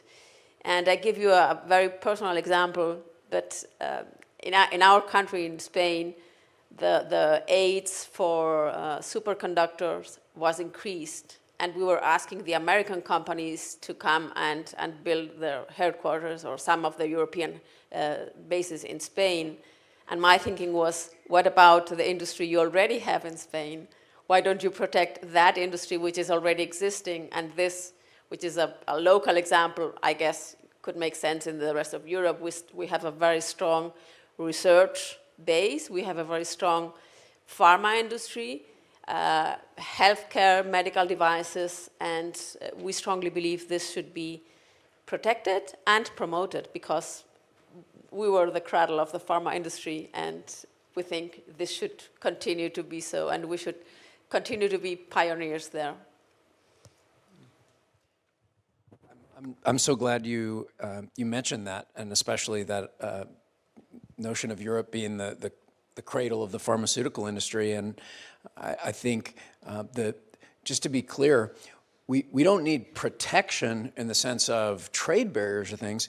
Basically, we just need a positive innovation environment. We already have the scientists and the facilities here, but basically, the investment in the pharmaceutical industry follows the demand. And Europe has been very, very challenging during the last 15 years. The percent of demand in terms of revenue for pharmaceutical companies as a share of world demand in Europe has gone down markedly over that period. And and in fact, even right now, as we speak, there's a draft pharmaceutical legislation, new pharmaceutical legislation at the EC level that is basically, rather than increasing incentives for innovation, is looking at taking things away. For example, reducing the data exclusivity period from 8 years to 6, which 8 years is already the worst in the world, and taking it down to 6, and then giving it back in the case of certain orphan drugs or certain areas of high unmet need. It's disastrous in its implications for the industry. So I know that's not the domain of Hera, but there's no point talking about preparedness while we kill the industry with another part of the of the government. So I think we could discuss at length about this. But so that, I mean, that's a big factor that's just happening, and it would be irresponsible not to mention it. I think the other thing that's very concrete is funding for the medicines that exist and are available. So I'll give you an example in flu, which the next pandemic, the most likely candidate would be a novel flu variant, and including one that could be resistant to available meds. So, there's next generation flu medicines, and other leading countries in the world are taking steps to procure those for their pandemic stockpiles. It's not happening in Europe today. And so, these are very concrete things. And the reason things like that are important is, for example, if you have a medicine like this and you want to produce it, you can't go from zero to something instantly. If there's no demand, and nobody's interested in a novel flu medicine for seasonal flu, it's really the purpose of that would be for a pandemic. If there's no demand from governments, then there's no demand, and if there's no demand, there's no capacity. So I think these are concrete things that can be done, and I think there's an opportunity for Hera to step up and be an important part of these. Yeah, just also to add on to what Elizabeth is saying, indeed, I just want to re-emphasize, with this level of uncertainties, just having one number on demand and when it will come, it doesn't bring anything, because the degree of variation between best case and worst case scenario is so high that you need to understand as a supplier what are those scenarios, and then so that we actually can make a proper assessment and proper decisions also, okay, in which direction we are going and where are we now actually aiming for. That's, I believe, very, very interesting, important, because ultimately speed is of the essence, and the earlier we understand these scenarios, what we are what we are up against, the better and the faster we will actually be ready to supply then the material to the biopharmaceutical industry. The second thing also, I believe also that Hera can also support in thinking on how can we also think about the supportive structure for the suppliers, especially in the smaller suppliers also, when it comes to the risks which they are taking. I mean, everybody with COVID, everybody has jumped on the ship. Everybody had to increase capacity significantly, and everybody has done it. It was one unified initiative. Now, COVID went down. Luckily, of course, everybody's happy with that, but COVID disappeared. And the demand, which actually was going to be there, is not there anymore. And which is for big companies, the larger players, and like a Sartorius or Merck Millipore, etc., perfectly manageable. However, there are also deeper in the supply chain, much smaller companies who have taken substantial financial risks actually to build up this extra capacity. And now that this demand is gone, we see also that there is limited protection against, okay, these orders now, we don't need them anymore, which makes then that also our suppliers suddenly, or that there is a risk that the suppliers very deep in the supply chain, the smaller ones, get financial risks and eventually, and there are cases like that, go in bankruptcy, and that is known in the industry. So what is going to happen the next time that the pandemic is going to, a new pandemic would happen? Will the same level of companies, especially the smaller one, be open to take the same risk? I mean, this is something which we really have to think about and be ready also to have an answer for that as well. The other one, really, like I mentioned, so we need to really strengthen the way how we are working, the way how we will be interacting. Hera, in a way, should be the, I would say, a central organization from where you can steer things. Now, below that, how is the structure looking below? How is let's say, a disaster task force looking like? What are the roles and the responsibilities? How is the communication or the link to pharmaceutical industry, to regulation, to the suppliers? How can Hera influence, let's say, the material flow afterwards? One of the golden standards when it comes to business continuity is Nissan. Nissan's BCP project plan is something which, for example, is being studied at Harvard. And they have a very well-proven BCP plan, which is worked out, first of all, into the details. All responsibilities are clear. There is a central team who can immediately, when there is a disaster, redirect material flows, etc., as required. There is no discussion on it. There's a central, it's a harmonized approach, and I think we can learn a lot of that. And to give you an idea, with if you have something like this in place, for example, when the Fukushima disaster happened a few years ago, Nissan was hit extremely hard, more than their competitors, Honda, Toyota, etc. Nonetheless, they were at that moment they were the first ones who got really back up to speed. It took them 2 months, although their plant was burning, etc., to be back at 100% output, while some of the others, it took multiple months extra. So it's really a lot of which we can actually learn here, and it's really important that we are really now taking the time and involve also the different stakeholders, pharmaceutical industry, suppliers, in jointly working actually, okay, how should such a plan look like for Europe? Thank you. Carlos, please. Well, I'm going to touch very briefly on this very interesting debate on the strategic autonomy of Europe. But very briefly, I would like to say that I really think that it's important, and not just because I think that Europe has to look for itself, but if we do not have the ability to provide for ourselves, much less we're going to be in a position to help other parts of the world which are more needed or less in a position to develop vaccines. So unless we have that ability, we're not going to help, like Anna Maria mentioned early this morning. This is critical. So it's not just in the interest of Europe, it's for the rest of the world, and back to the globalization. And my final comment on is that talk about only in a situation of a pandemic, of an emergency, I really think this should be somehow regulated. And don't get me wrong with this. What I mean is that it shouldn't be survival of the fittest or scenario for companies to make the earnings of their lives. I think this, first of all, we have to make sure that we provide solutions for the population. We have different organizations, institutions like Hera is doing. And I know Hubert mentioned what beyond you're already doing, but I think we have to say that, for example, to address some of the situations that we've talked about, we have the EU FAB, the ever-warming facilities. This is going to address a lot of the situation that we had at the beginning of the pandemic. And finally, I think that if we have to have a situation where the organization and institutions in Europe are to coordinate things, we have to make sure that the countries release some of their decision-making power and put them in the hands of Hera, EMA, and all organizations that are meant to contribute for everybody's welfare. Thanks. Alessandro, please.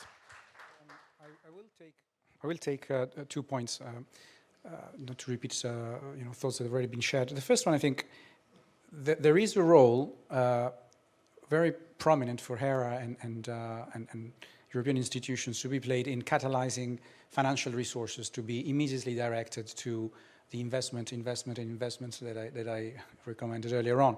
I mean, the financing gaps or the investment gaps that we're facing in these three streams are such that the budget of a single agency is not sufficient to bridge and to meet, and hence the role of de-risking a part of the investment to allow other institutions, public or private, or philanthropists, to contribute and top up and make the pot bigger is crucial, and hence the role is really that of like allowing and empowering a layering of resources to go to the industry, and in that respect, I think it's very important that certain risks are managed and absorbed by entities of the likes of Hera, for example, demand risk, which is key for investment and planning, in terms of both the investment and let's think, for example, for capacity and manufacturing, but also for stocking of supply. And another area where I think there is a lot of scope for intervention from here and other European institution agencies is communication and community engagement on pandemic threats. I think the efficacy of the response to these threats goes hands in hands with the community acceptability and societal acceptability of certain measures taken at industrial, at societal level. And it's probably a soft investment but is very, very, very much needed to make sure that then the responses and the policies put forward are accepted and properly sort of implemented. Thank you very much to all of you. Now, while of course you always have the chance, of course, to also react to comments, but I would like to bring in now also the audience and questions that we got from the audience and via Slido, and starting with the financing.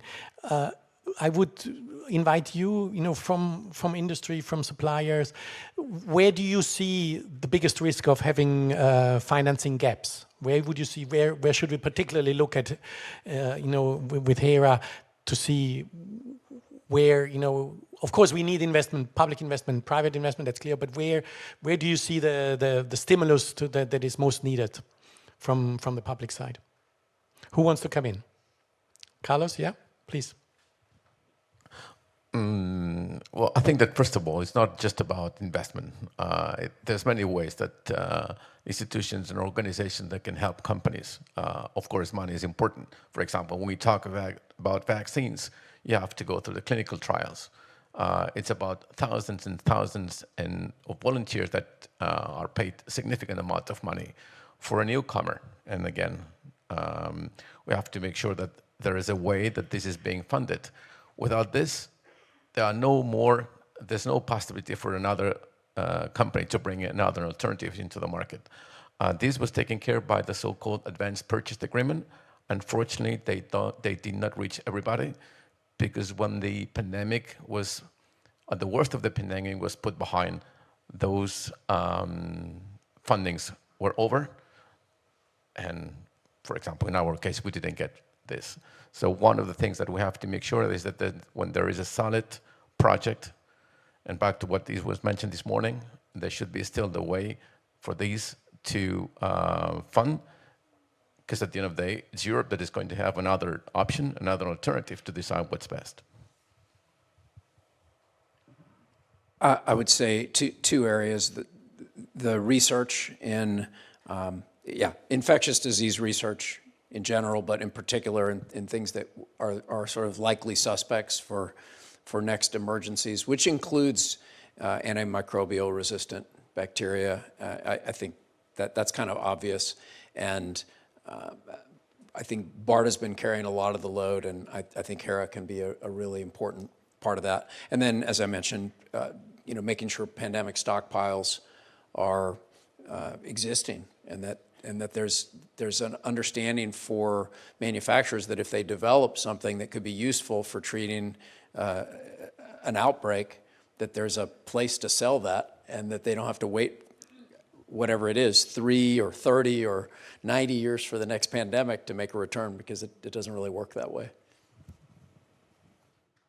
Yeah, one thing which I also would like to add is, everything, all innovation, etc., starts ultimately with people. So what are we doing to also think about people, talent retention? We live now in a global world. Everybody has learned to use Teams and whatever which is there. So now, in the past, people living in Europe worked in Europe. Nowadays, this is not needed anymore. You can pretty much work from anywhere for any kind of company. So we need to also make sure that we find ways, and also potentially from a financial perspective also, how we can, let's say, stimulate actually European talents to be actually willing to work and to stay working for European companies as well.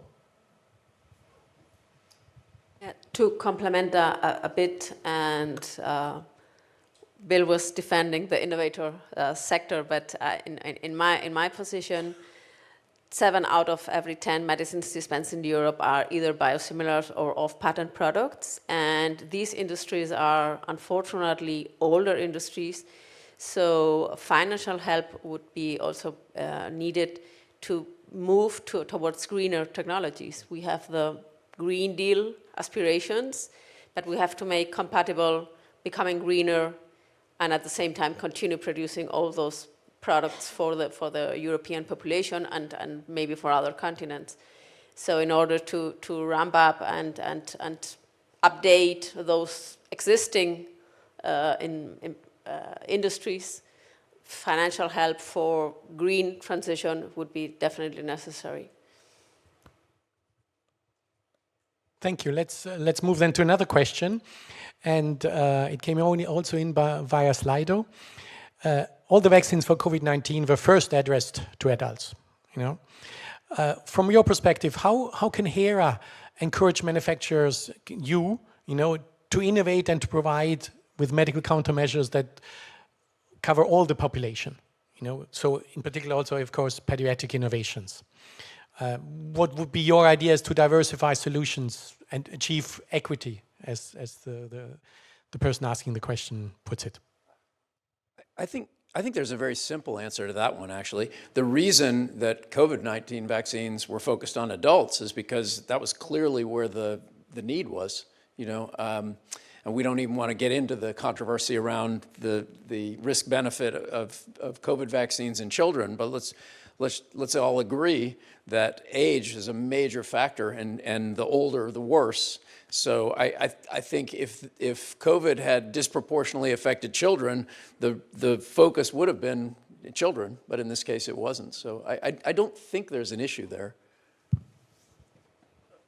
Just very quick, there is a program funded by the EU. It's called Horizon. We are participating in this program, and it's meant to prove protection against children. So if you have an interest, we can develop this further. But there is a program, it's called Horizon, specifically for pediatrician. But, beyond the vaccine, if you think about most of the injectable antibiotics, they are not adapted for pediatric population because you dose children by milligrams per kilo of weight. So you dissolve the vial, you take out what you need, and the rest is discarded. So let's move one step back.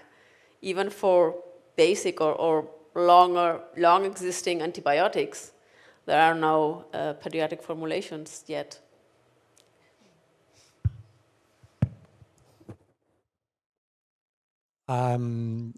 I know there is a question about IP protection, but I'm not sure whether this is, we also know, we could have a whole panel, I think I would say, about this,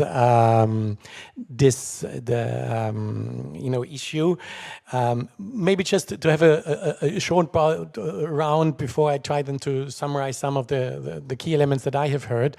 If you would recommend short-term action for Hera, what should be the next, the priorities for the next really short term? What would be your one or two top things? Alessandro, please. I really like to resonate the words of Bill. I think AMR is definitely the next silent pandemic. So it really needs to attract all the attention of institutions and industry alike. I think also the intersection between health and climate is another area where we really need to put a lot of attention, not only and most importantly for the sustainability and the greening of the industry, but also for the impact on, for example, vector-borne diseases deriving from changing climate in heavily dense part of the globe. And then the third one for me would be, and we heard it already from some of the colleagues, I think there is a very important role in increasing the global awareness of the threats and surveillance on the threats. So this is again the leveraging on a global network to make sure that there is a clear mapping of where the next challenges are coming from, and not finding ourselves again, hit from the blind spot. Thank you. All my recommendations would be what I said before. I think there is an after, before and an after. Hera came into this scenario, and I think we're much better prepared right now than we were before. So there's no question that Hera's contribution to the pandemic has been tremendous. So out of that, back to what I said before, to make sure that the next pandemic, we move forward the same way that we have done with Hera. We have to rely on Hera and EMA and the European institutions, because I'm saying with some concern that some countries are falling prey of the temptation to start working on their own policies, and that's a concern. I think we have to make sure that we, like I said before, release the decision power from the countries and put them in the hands of these more European institutions. I would completely agree with what you just say. I mean, we need to have a European policy and work this one out. Not only on, let's say, only discussed on European level on the authorities, but really together with the different stakeholders, as I mentioned before. But this is really important, that we don't end up, I mean, in these events, Europe has to be united, right, from day one. And we have to avoid that we start creating borders within borders and within Europe. So I think this is very important that we establish this and that we identify where, I mean, I think everybody, it was nice here, everybody has pretty much the same, identified the same challenges. So we know what they are, it seems, although we come all from different angles, we are very much aligned. So we know overall what we need to work on. So now it's a matter of bringing the people together and yeah, pulling this into a real plan forwards and in a formal way. I would say doing the things that strengthen the industrial base in Europe and ensuring that Europe remains a viable part or an important part of the pharmaceutical and diagnostic R&D of the world. And don't take that for granted, because I think that's very much in play right now. And then I think, for sure, having a strong policy that ensures a strategic autonomy, and we've used that word or that phrase, and I think it's really important that Europe has strategic autonomy, but what that looks like is not some sort of a nationalistic move, because that would really be futile and I think counterproductive. As there's so many examples. If you look at vaccines, diagnostics, therapeutics for COVID, the lines run through EU, Switzerland, Britain, America, and many other countries. And trying to guess which things need to be all within the borders of the EU and which don't, I really think that would be counterproductive and could even lead to more sort of nationalistic responses from other jurisdictions. So I think figuring out the pandemic was a case where we succeeded. You know, we can think of examples where things broke down, but mostly it was an example where the global supply chains did stay open. So how do we strengthen that and ensure that that's even better next time around? I fully agree. I think we have to think of reflect on what we learned, what worked, and make that stronger, because we were relatively successful, I think, and we are proud of what we managed. So we have to build on that and not try to reinvent the wheel, probably. Thank you. Thank you very much for your contributions for this debate. Just to make a few points as a kind of summary, I think really the reaction of the European industry to the pandemic has been colossal, and it has been really a reaction of solidarity. And I know what you said, David. You know, the COVID opened the doors and kind of made things happen. This was what we had also at the European institutions. You know, I could say, please give priority to COVID-related actions. I didn't have priority-rated orders like my colleagues in the US had. I sometimes envy them for that, you know. But of course, I also understood that from an industry, it's not always easy if then a public authority comes in and tells you where they should go. And also for, you know, your example with Nissan. Of course, in Europe, in health, we will never have one point, you know, that takes quick decisions, because health, you know, the member states, we have to do things in this area very much together with them. One point that I also take from our discussion is the predictability that is needed for industry, for industrial partners. You know, to know what's coming, to prepare, and even if it has to happen in a rush, but to be prepared. So predictability, what would happen, and also demand. You know, how long will demand go on? Of course, that's the 1 million question for public authorities. Also, how long will the pandemic go on? How many doses are needed? But to give you the maximum of transparency, as the best possible overview of demand and the developments, how demand would come, is crucial. One aspect that what you also mentioned was, you know, with the production capacities, the need for the skilled labor, for the skilled workforce, which is also a key element in your planning. If you prepare to produce, well, will I have the people that I need to do that? So also here, of course, I think at the European level, and Hera is doing its part. You know, we have to contribute and do that again in partnership with the industry, I would say. And then the point on globalization and regionalization. You know, we need less dependencies, of course, in Europe. We need more autonomy, but we have to combine it, as it was said also by several of you. We need to combine it with being open, and the global supply chains will not disappear. We just need to work on having a stronger EU element with them, because this will help us to face the next pandemic. Thank you very much.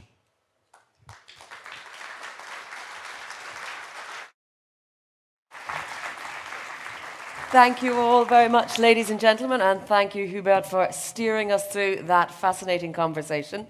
It was great to hear from so many different stakeholders. We are going to take a coffee break now. I'm sure everyone can do with a stretch at this stage of the day, but please do join us again at 4:20, 16:20, for a session on international collaboration. Welcome back, ladies and gentlemen. I hope you've had a chance to visit the stands that I've been reminding you about all day. I also want to welcome back those joining us online and remind you to keep sharing your thoughts and your suggestions and your comments on social media using the hashtag Hera1Year. I also want to let you know that today's event is being recorded and will be made available to you later. So if you missed any of the earlier sessions, don't worry, you will be able to get a chance to go back online and have a look at what was said to refresh your memory. I have a little bit of housekeeping. There is a laptop bag that somebody has lost out in the catering area to the right. So please, if it's yours, make yourself known or go out and double check if you've lost your bag. This last session, panel discussion, as I said, is going to be all about international collaboration. It's all about how we can work together in the wider world. It goes without saying, viruses are no respecters of borders, and so a seamless fight against global health crises has to operate on a world scale. The EU's global health strategy has been announced. We've talked about it already today. I'm sure many of you had a chance to read it already. And of course, the World Health Organization and Hera also just this week announced closer collaboration and cooperation. So we'll hear a little bit more about that. We are, of course, going to have the opportunity for questions yet again. Peter will be our host and he will be able to read them out, that you can send them in using Slido. Please go again on your browsers, slido.com, and put in that hashtag again, Hera1Year. So it's very democratic. Those in the room can do it along with those who are joining online. With that, Peter, I'm going to invite you up to the stage as our host for this session. We heard from you this morning, but Peter Piot is the EU Chief Scientific Advisor on Epidemics. He is joined by Joe Sherrill, who is Managing Director of the Bill and Melinda Gates Foundation. Dawn O'Connell is Assistant Secretary for Preparedness and Response within the US Department of Health and Human Services. Chua Chuan Tan is Chief Health Scientist of the Ministry of Health of Singapore. And Christo is President of Médecins Sans Frontières. We're going to kickstart, have a seat, ladies and gentlemen, thank you very much. To kickstart this session and to set the scene with some words and suggestions and ideas, we have a video message from Dr. Ashish Jha, coordinator of the White House COVID-19 response team. So let's have a look at his words before we hear the panel discussion. Hi, my name is Ashish Jha. I'm the COVID-19 response coordinator for the White House. I really wish I could be there in person, but thank you for the opportunity to provide some brief thoughts on resilient supply chains. As a global community, we have come a long way in our fight against COVID. And the Biden administration is very clear-eyed that we still have a lot more work to do, both here in the United States and around the world. Now, an important part of that work is making sure that we have resilient supply chains to deal with the challenges in front of us now and for the future. Now, let's take a moment and think about where we've been. When this pandemic broke out, our supply chains were challenged for three major reasons. The first was that when people got sick, we clearly needed a whole set of new equipment, new capabilities, right? We needed to be able to supply masks. We needed to be able to supply tests. We did not have the capacity to do all of that. Second is we realized we needed a whole set of brand new things that we had not thought about. We needed to build billions of doses of new vaccines. That is not something the world is ready for. The world has its capacity to manage vaccines. But when we need to build brand new mRNA vaccines, brand new adenovirus vaccines, that places a whole new set of demands on supply chains. And third, of course, in a pandemic, what happens is people get sick, places go into lockdowns. That has significant impacts on supply chains. That combination, all three of those things, really stressed our supply chains. I will tell you, as a public health professional, this is something that is not at the top of our list in the public health world. We don't spend that much time thinking about the need for greater resilience in our pipelines for treatments and vaccines and diagnostics. We don't spend that much time thinking about manufacturing. The pandemic revealed two things. One, how vulnerable our supply chains were, but it revealed actually a more important lesson, which was how much more we can achieve working together. And I am so pleased to say that the close relationship between the United States and the European Commission, including the partnership between BARDA and Hera, have shared to support supply chains, has been a great model that we will use for the rest of this COVID-19 response and will use as a model for working together in the future. Over a year ago, we established a joint task force on manufacturing and supply chains for COVID-19 vaccines and therapeutics. That has already paid off. Through that framework, our teams have met dozens of times to discuss and manage COVID-19 supply chain matters. I know that BARDA and Hera just had a couple of meetings just a couple of weeks ago to share the latest insights on the status of our COVID-19 supply chains and beyond. Through this work, we have been able to collaborate on investments to expand and sustain production of vaccines, engage with global partners like Gavi and CEPI on vaccine supply chains, exchange best practices on global vaccine sharing, and convene critical suppliers to discuss and mitigate the bottlenecks that invariably come up whenever you're into the foray of trying to build a brand new product or billions of doses of something like vaccines. The key point here is that we have been stronger and more effective together. But I do want to make one more really important point, which is these efforts are just one part of a broader EU-US partnership for beating the pandemic, for strengthening global health. The truth is, we are not done with this virus. It continues to evolve, it continues to change, and the bottom line is that we will need to continue to work on supply chains for vaccines and therapeutics and tests and other tools. We will be far more effective if we continue the work together. Because while we have made great progress, challenges remain for this virus alone. And so as long as we are working together, fighting new variants, I know that we can continue making progress. So let me finish off by saying how critical it is that we continue to stay prepared for future emerging variants, how critical it is that we continue to work on supply chains and make them stronger over the long run, as we think about the next generation of vaccines, as we think about variant-resistant vaccines or intranasal vaccines that will create new supply chain challenges. We will meet those challenges far more effectively if we do this together. So I want to say thank you. Thank you for this opportunity for collaboration. Thank you for this opportunity to come and spend some time with you today. Our partnership has had such an impact in the United States, in Europe, but really around the world. And I look forward to building on that collaboration as we move forward in our fight against COVID-19 and as we build preparedness for future pandemics. Thanks so much. Well, thank you so much, Ashish. And you set the tone for this panel, saying that how much we can achieve by working together. And you could put a negative also, how much we are set up for failing if we do not work together.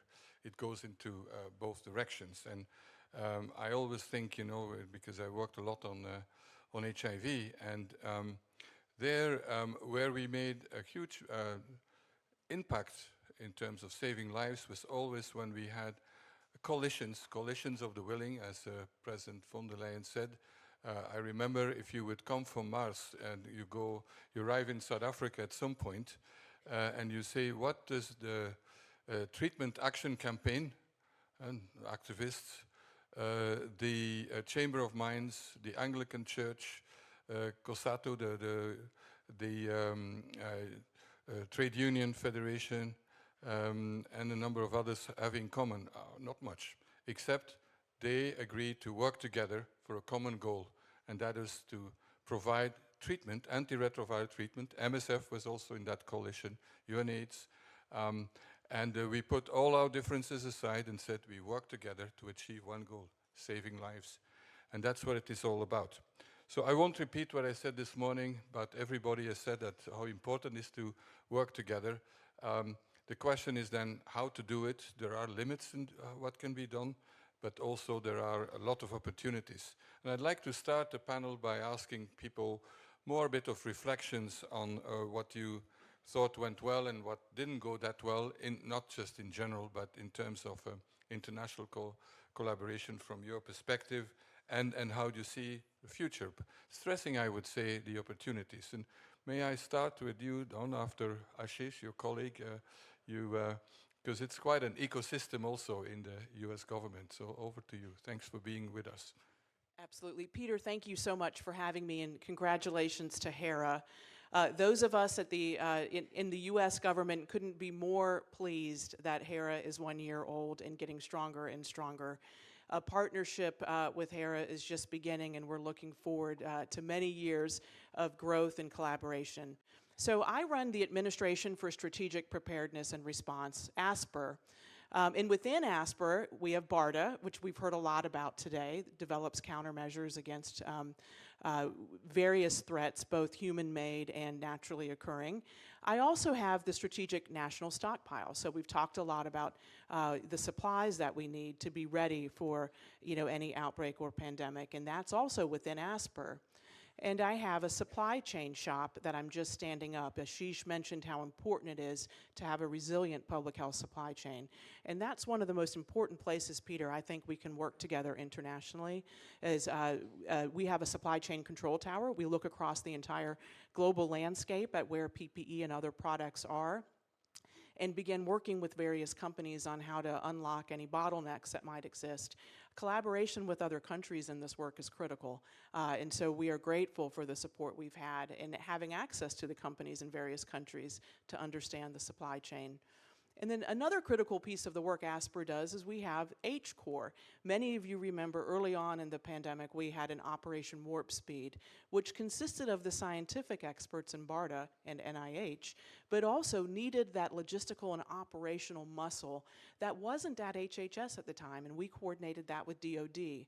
Well, at the beginning of this year, DoD left, and ASPR took on and ended up hiring many of those DoD experts to be sure that within the health department in the US government, we actually have logistical and operational capability to move countermeasures as quickly as possible whenever needed. So that provides another opportunity for us to work together, and a lot of the international donations have come through our H-Core and BARDA collaborations. But Peter, if I can just say one thing that I thought worked particularly well, in addition to supply chain, our scientists, as soon as the initial cases were identified in Wuhan, were talking. The UK, the European Union, South Africa, our scientists were talking, I think, long before many of our countries were talking. And I thought that worked extraordinarily well. There's a lot of times in a lot of these variants where some of the countries in Europe are 2 to 3 weeks ahead of what we're seeing in the US. So having this intel from our colleagues, our scientific colleagues, having this open communication, this transparent conversation allowed us to prepare and to learn from what they were experiencing. And then whenever that was in the reverse, we were pleased to do the same. So I thought that was a terrific opportunity for partnership, and want to encourage our scientists to continue talking. Yeah, that's a very practical example why it is useful to talk to each other and to work together, because the virus spreads and there are some patterns. So thanks so much. George Wan, Singapore has, compared to Europe, a really great track record in terms of mortality by per capita and so on. So, and Singapore lives from the world because you're surrounded by so many. And so how do you see it? One How did it go in Singapore?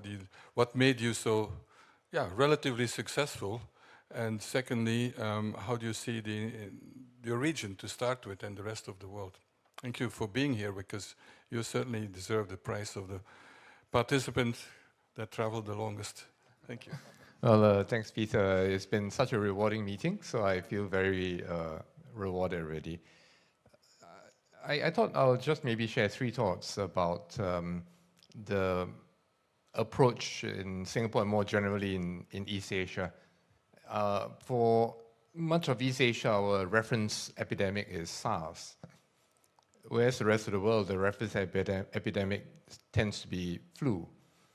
And a key difference with having a reference epidemic as SARS is that in SARS, the framework is based on being able to eliminate outbreaks.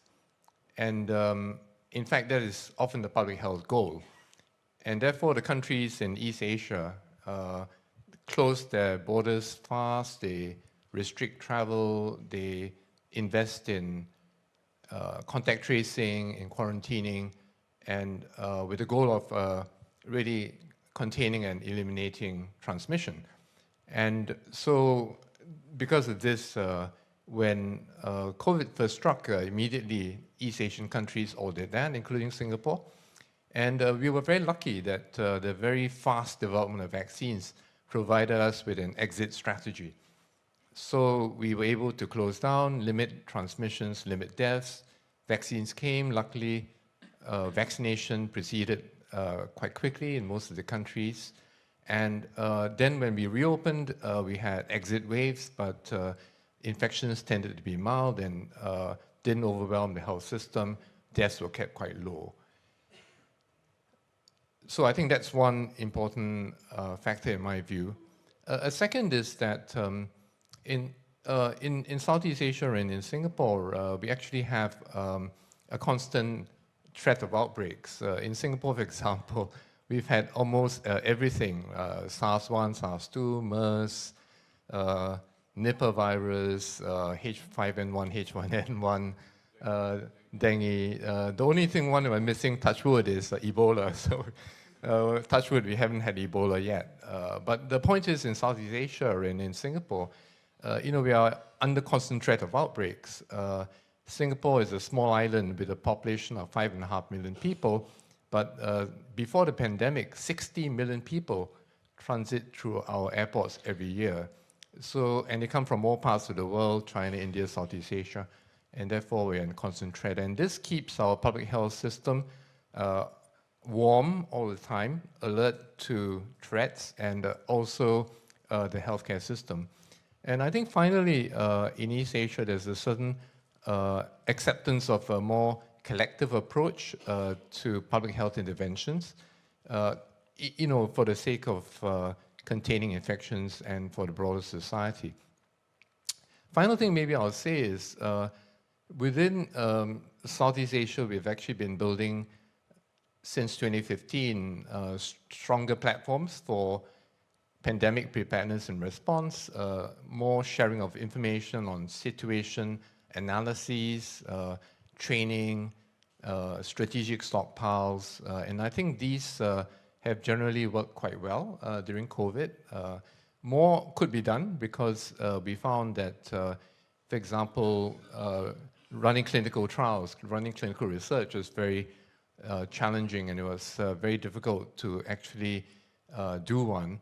Also, coordination of border restrictions, controls, and all of that didn't proceed as well as it was also the case for most of the world. So generally, I think we have kind of learned a lot from this pandemic, and I think going forward, the greatest lesson that, at least in Singapore, we are taking away is we now have to modify our very heavily SARS-referenced pandemic response plan to one that encompasses a much higher extent of community spread, of much greater community disruption. And this, I think, will allow Singapore, the region, and the world to have a much better level of preparedness for future threats? Thanks. Well, thank you, George Wan. Maybe some reflections on that. Our model was actually more influenza, because you use what you know, what you're familiar with, and it's a completely different approach. And the conclusion, of course, it was neither SARS nor influenza. And secondly, as you know, was in Singapore and then Japan for a while earlier this year.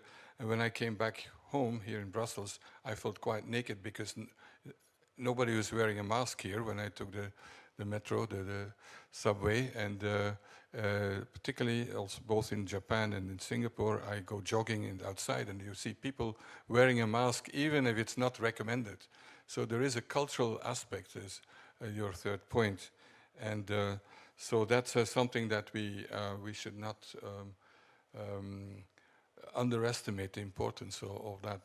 Now, Joe, you're here representing the Gates Foundation, which is one of the major forces in terms of global health. And how did you see it? Because you have also worldwide activities, and you're based in London, so how do you see how the international collaboration went from your perspective? Because you've been quite active and for quite a while on this. Thanks for being here. Yeah, thanks. Thanks for having me, and happy birthday to Hera. It is great to be here on the one-year anniversary. It's a real privilege to do so in person.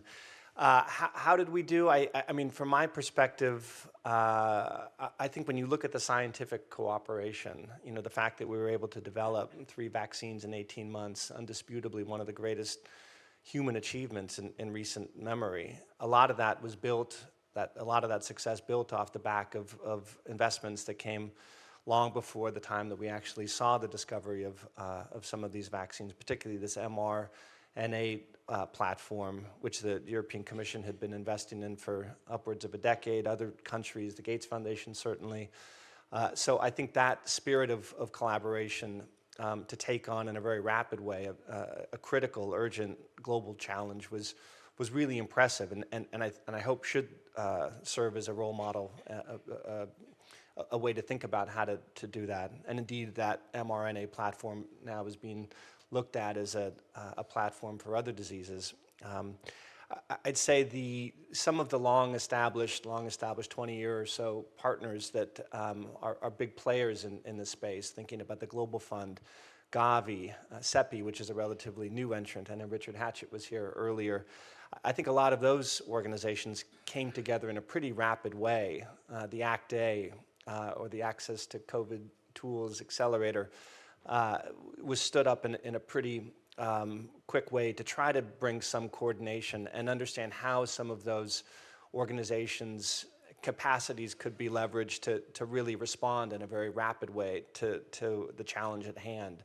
And so that was encouraging and great to see people think about creative solutions to try to respond to what was unfolding. I think not so great was the response that we saw once we did have vaccines. And certainly the investments that were made, we had hoped would translate into a more globally considered distribution plan. The WHO issued guidelines on what that right allocation strategy should look like. We were part of a number of different investments to try to, really spur a debate over the moral dilemma and how we should make sure that you respond to the neediest first in terms of access. So get to old people earlier, get to people with underlying health conditions. We then translated that into some of the financial impacts of not vaccinating in an equitable manner, and how the world would spend much more time in this incredibly difficult financial period if we didn't have a more globally coordinated distribution strategy.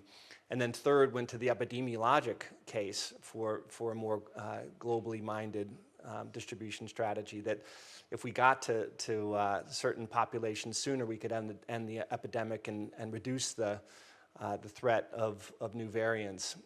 In all of those cases, we seem to not really have made the case, to not really overcome the the nationalism that I certainly didn't anticipate, not a lot of my colleagues anticipated. We did see lots of signs of leadership. The President of the Commission here, Ursula von der Leyen, I think did exhibit a lot of leadership when it came to trying to rally some of the financial resources necessary for some of the institutions. But I'd say that's the one that was most disappointing, and that we really need to do a stock take of and figure out how in the future, whether you're in the camp of minimizing unnecessary deaths, whether you're thinking about it from a financial perspective or from a public health perspective, surely there should be a way we should have a better distribution delivery strategy in the future.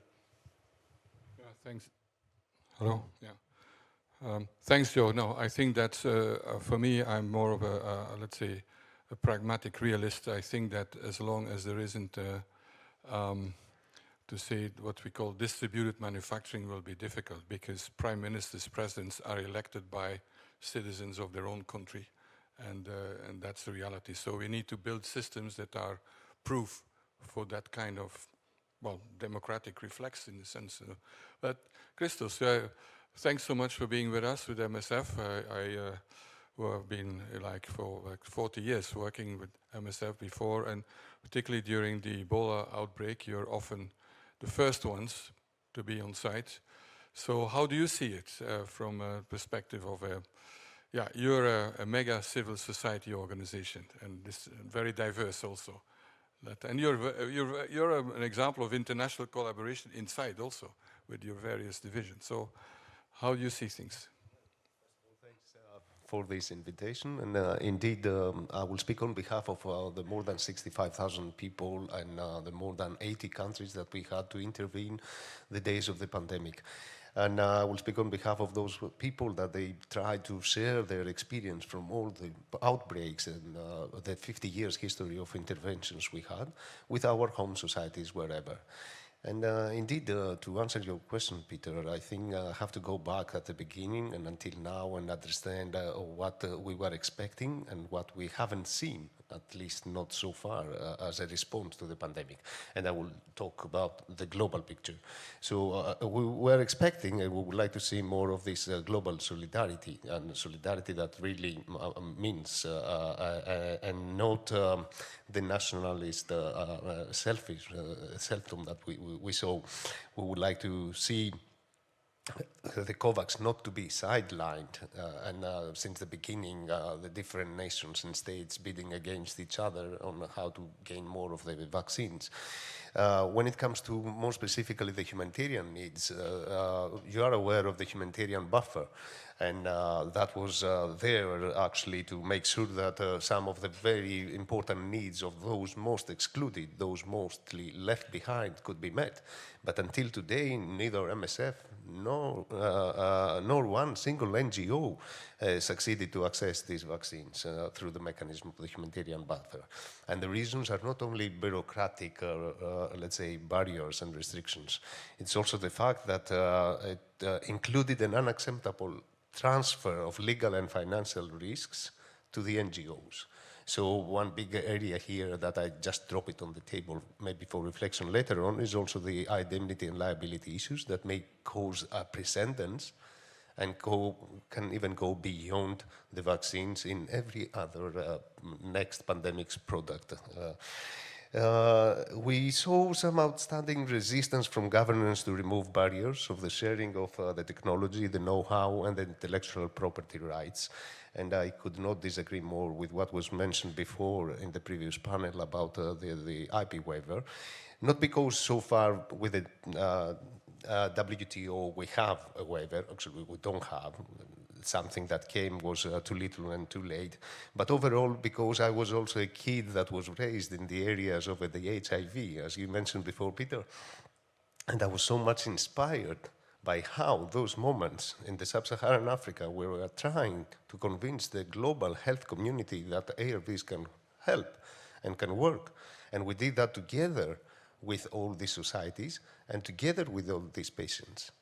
That was exactly the collaboration that we would like to see. That changed the game those times. And that, I thought, taught all of us that public health, primacy over intellectual property.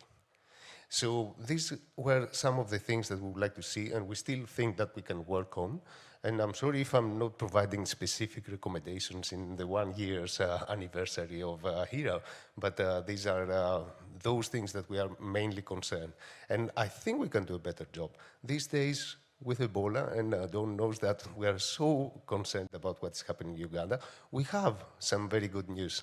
And I think this good news, when I asked the people behind WHO what was the recipe of the success, it was exactly collaboration. And the fact that we enforced a lot the science and policy leadership on the places where the problem is. Thanks a lot, Christos. Yeah, and I think the trust and the community work is really key for that, also for Ebola. So we'll come back to some of these issues, and let me come back to Dawn about. Can you tell a bit more also first how we talk? BARDA is kind of our inspiration for the creation of Hera, although it will turn out to be a bit different, and that's we all have to do what we can and what's appropriate. But how does it function? What is the your system, and how is the international dimension? Because the US is quite engaged in a lot of international work. But so kind of two things, whatever you want to share with us. So about BARDA in particular, is that okay? Or yeah, and I mean, it's not just BARDA, but how does that fit in all the rest? Wonderful. So just about BARDA, and then I'll expand a little bit. So BARDA, came along to or was established, of course, by Congress to develop countermeasures, the advanced research and development of countermeasures. So NIH and others do the early discovery parts, and then when you get past a phase 1 trial into phase 2, phase 3. Advanced manufacture, and then into the licensure by FDA. BARDA is the one that pulls through those products. And it's so critical, as you all know, through the conversations we've had today and as we've had in pull-asides throughout, that the biotech industry is not particularly incentivized to work on pandemic and epidemic viral issues because there isn't a huge market for those. So the federal government in the United States set up BARDA to be able to de-risk some of those investments, to work with the biotech companies, to carry some of the costs, and to help facilitate some of the regulatory and manufacturing challenges you would have in bringing something like this to full scale. So BARDA does this for chemical, biological, radiological, and nuclear threats, as well as any of the pandemic potential pathogens as well. And we've been so pleased to work with Hera already in this first year. And we made an agreement, Pierre and I, early on, that it would be very important for us to look at some concrete projects together. There's so much we want to do so quickly, but boiling the ocean isn't the best way to show success.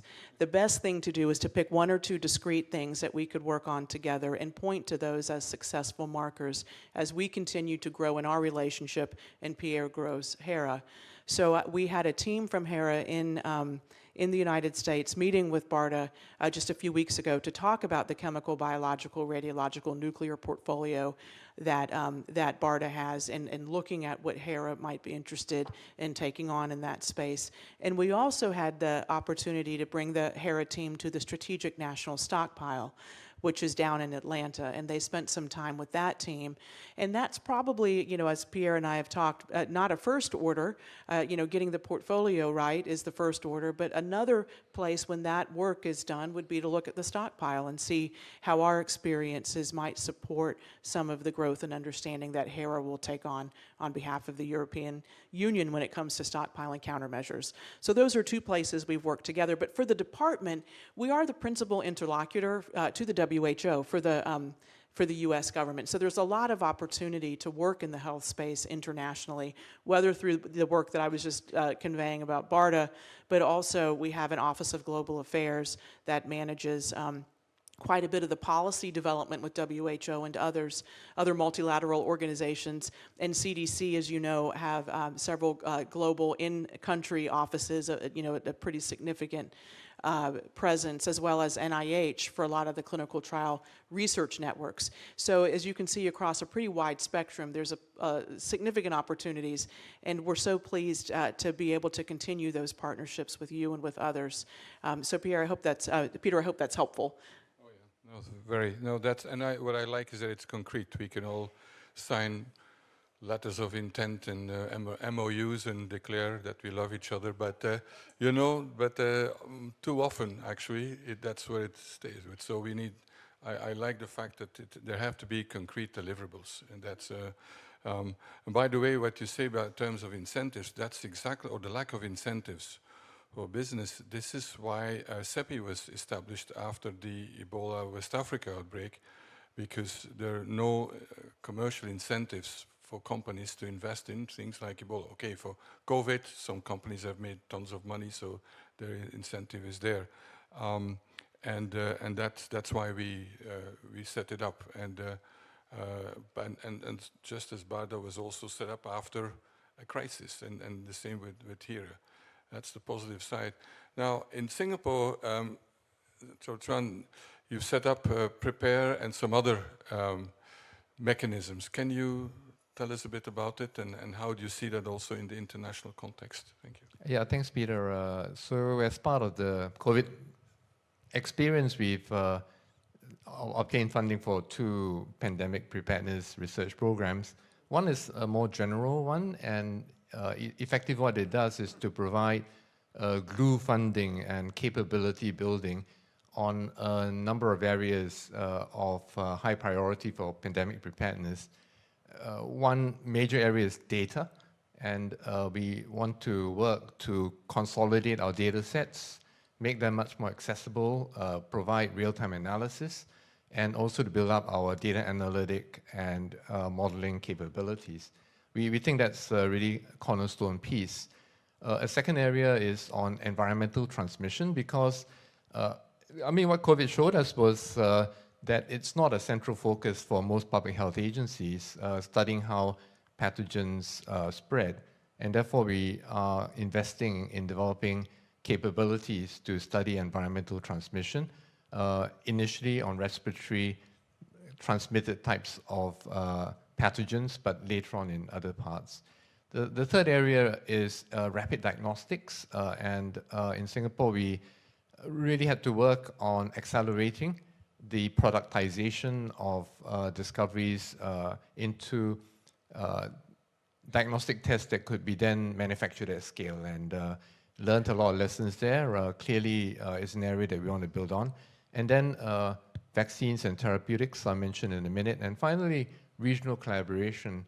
A lot more focus now on stimulating the flow of individuals between Southeast Asia and Singapore. As Don rightly mentioned, the informal networks are really critical for early exchange of information, and therefore we have actually substantially increased the funding available for researchers, students, public health experts to come to Singapore, and for Singapore-based individuals to go to the region. We think that's a very critical piece. And also now looking for sites within Southeast Asia where we can do clinical trials together, and to keep those warm by actually doing trials, 1 or 2 every year, so that we build confidence, trust, and the ability to work. There's a complementary research program that's separately funded on vaccine resilience, but it's very closely linked to this one. For that particular initiative, we will assemble a mission control, a small group of experienced individuals who would then actually orchestrate the research and other capabilities in Singapore and outside to make vaccines. And the idea is to make 2 vaccines within a 4-year time frame, up to IND or early first in human studies. And if commercially attractive, then we could take it further. But the idea really is the only way to be better prepared is to develop the ability within Singapore to bring together all the different elements needed to contribute to a vaccine development effort, and to do the pre-agreements in peacetime, have a playbook where we can actually exercise all the different elements if we had to. And this will allow us to bridge between public sector researchers, academia, public sector within Singapore, outside of Singapore, and working with commercial partners should at scale production be required. So that would be one important element of pandemic preparedness. And the second idea that we are also exploring is whether we can follow up on Seppi and Richard Hatchett's idea of the 100-day vaccine by developing a library of viable vaccine candidates against families of viruses of high pandemic potential. Clearly a large task and something that should be done cooperatively. And so we hope we'll be able to contribute to that effort. Well, thank you. That's impressive and a whole agenda. So, and I think it'll be key that we share that information, and so see some duplication and competition is very healthy, and then others we can see who is best placed to what. And I hope that this meeting today was an opportunity for, thing. Now, Gates Foundation is one of the, is investing a lot in R&D of all kinds of vaccines, and so how do you see that moving, Joe, in terms of pandemic preparedness? There's a lot going on from the foundation, and how do you work together with public entities and so on? So a bit of Yeah, well, I think the foundation at its best plays an important role, but just one. We've heard about what good government support looks like, whether it's the example of BARDA. We look at the example of ARPA and DARPA and EARPA as well as another good case study in how governments, in addition to supporting basic research, which is really the backbone of a lot of innovations, whether health or other sectors, but also that applied research that can lead to breakthroughs, whether it's GPS or touch screens or the internet itself. I mean, these are investments and innovations that help build incredible industries and have really led to a lot of the great advances and that have improved our everyday lives.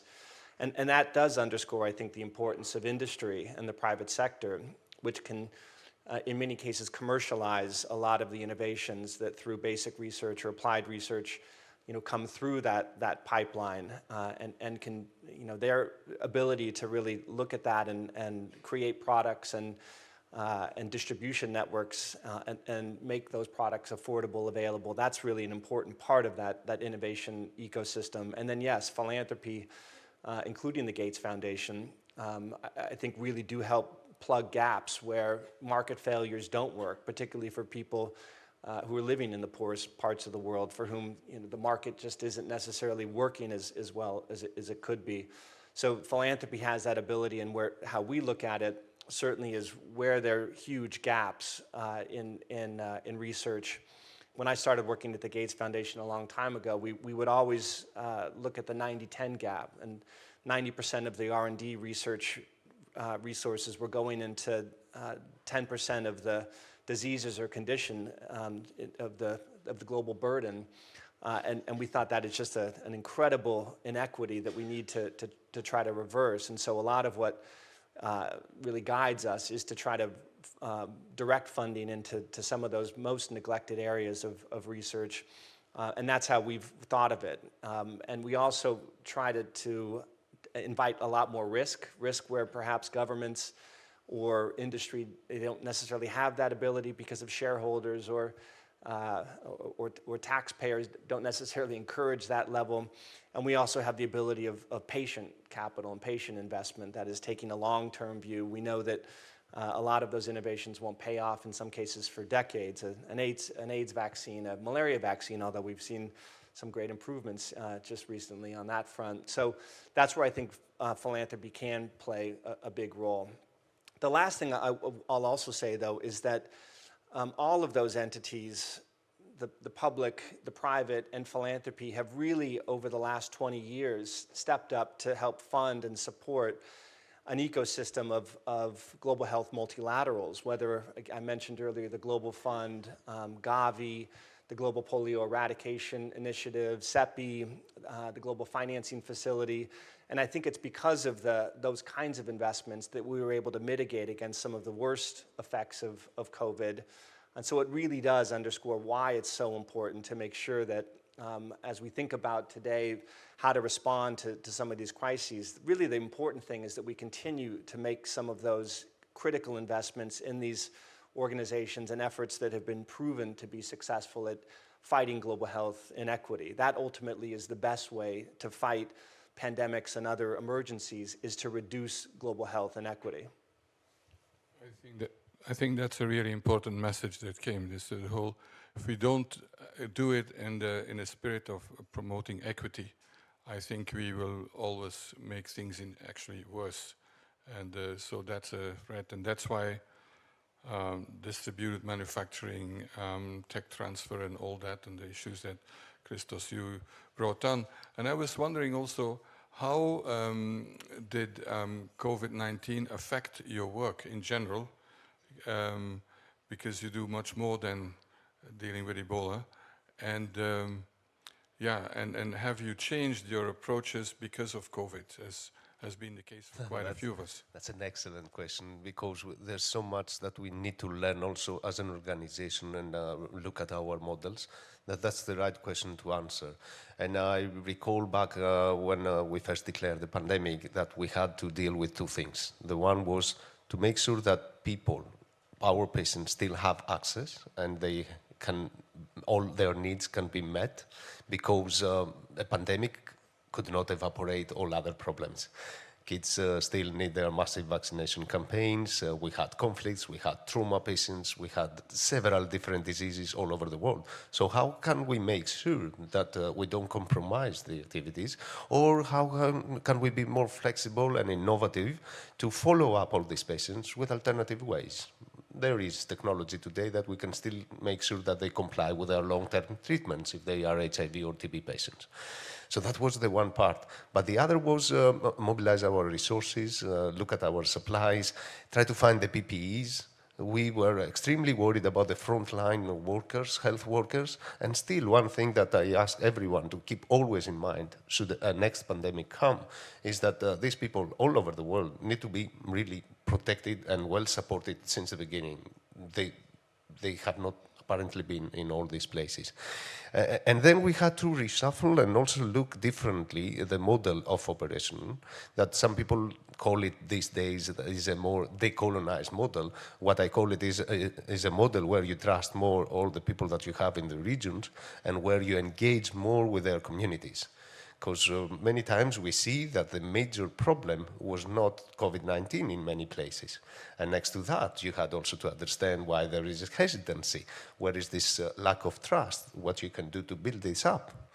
And the very last point that this pandemic taught to us, and I hope to everybody, is that it takes much more than just investing on research, development, even if we manage to do it in the most alternative and for the public good way, we still have this last mile, which is very much related to access. And access should be an integral part of all the design of any future response, because this is the one that sometimes makes us feel like we have everything, but the jobs are not in the arms of those that they should have them. Yeah, I think that's also a good... And because that's also, Hera is about end-to-end. I mean, that's what all of us to work on. Before going to the floor, I would like to ask to show the message from Ahmed Ogwell, the acting director of the Africa CDC, a very important partner of Hera and of all of us. And that was thanks, I should say, to the leadership of John Kengasong, major way, who is now leading PEPFAR in the, going back to his roots of HIV, and but who will continue to work on, I think, also on international emergencies. I don't know how to do this. Can someone have the video ready? Just say it. Ahmed is in Dakar for the Forum Galien, and where, by the way, Richard Hatchett just left to go there tomorrow as an important meeting in going on in Africa. And I would say that one of the silver linings of this epidemic has been that Africa has not just accepted the problem, complained, and then asked for charity, but has really, instead of relying on global organizations, has negotiated directly with companies, has strengthened the system, and we now have an Africa CDC that is an autonomous agency as part of the AU, and has a, is now better prepared. So that's another good example. Who can help with the message from Ahmed? Is it coming? I would have liked to be with you in person, but due to challenges of travel, I have to join you virtually. When we look back at the COVID-19 pandemic, here on the continent of Africa, of the many things that went well, I would like to share three.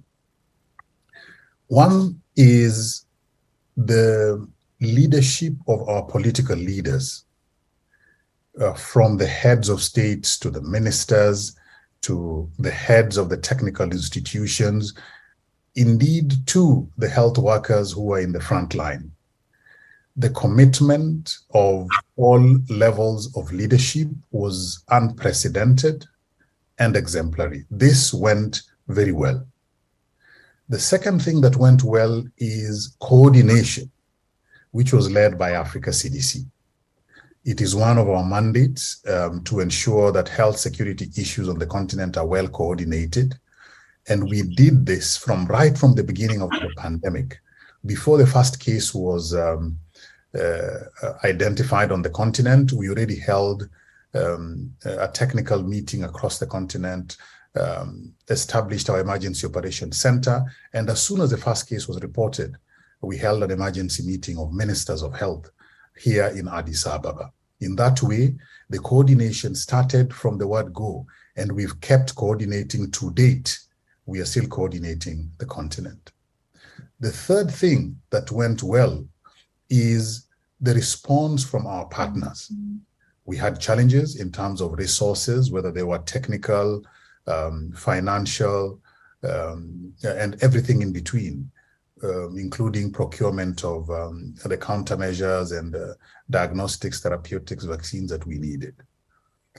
Our partners came through in, again, unprecedented ways and supported the mandate of Africa CDC, supported our response to the COVID-19 pandemic, and we intend to keep these partnerships for the benefit of the African continent. Now, when I look at what went wrong, the first was the lack of coordination. Different countries established their own protocols. Different countries focused on their own borders. Different countries indeed made it difficult for international cooperation to happen in an organized, efficient, productive way. This inward-looking phenomenon was extremely expensive for human beings across the world. If we had coordinated better and looked at this response as global rather than national, we would have saved a lot of lives. So the coordination at the international level did not work very well. Second is access to resources, whether they were technical resources or financial resources or experience and knowledge, tools like vaccines and diagnostics. There was very little willingness at the beginning, at the height of this pandemic, for sharing and protection across the globe. The tools that were available were hoarded. The countermeasures that were available were also hoarded.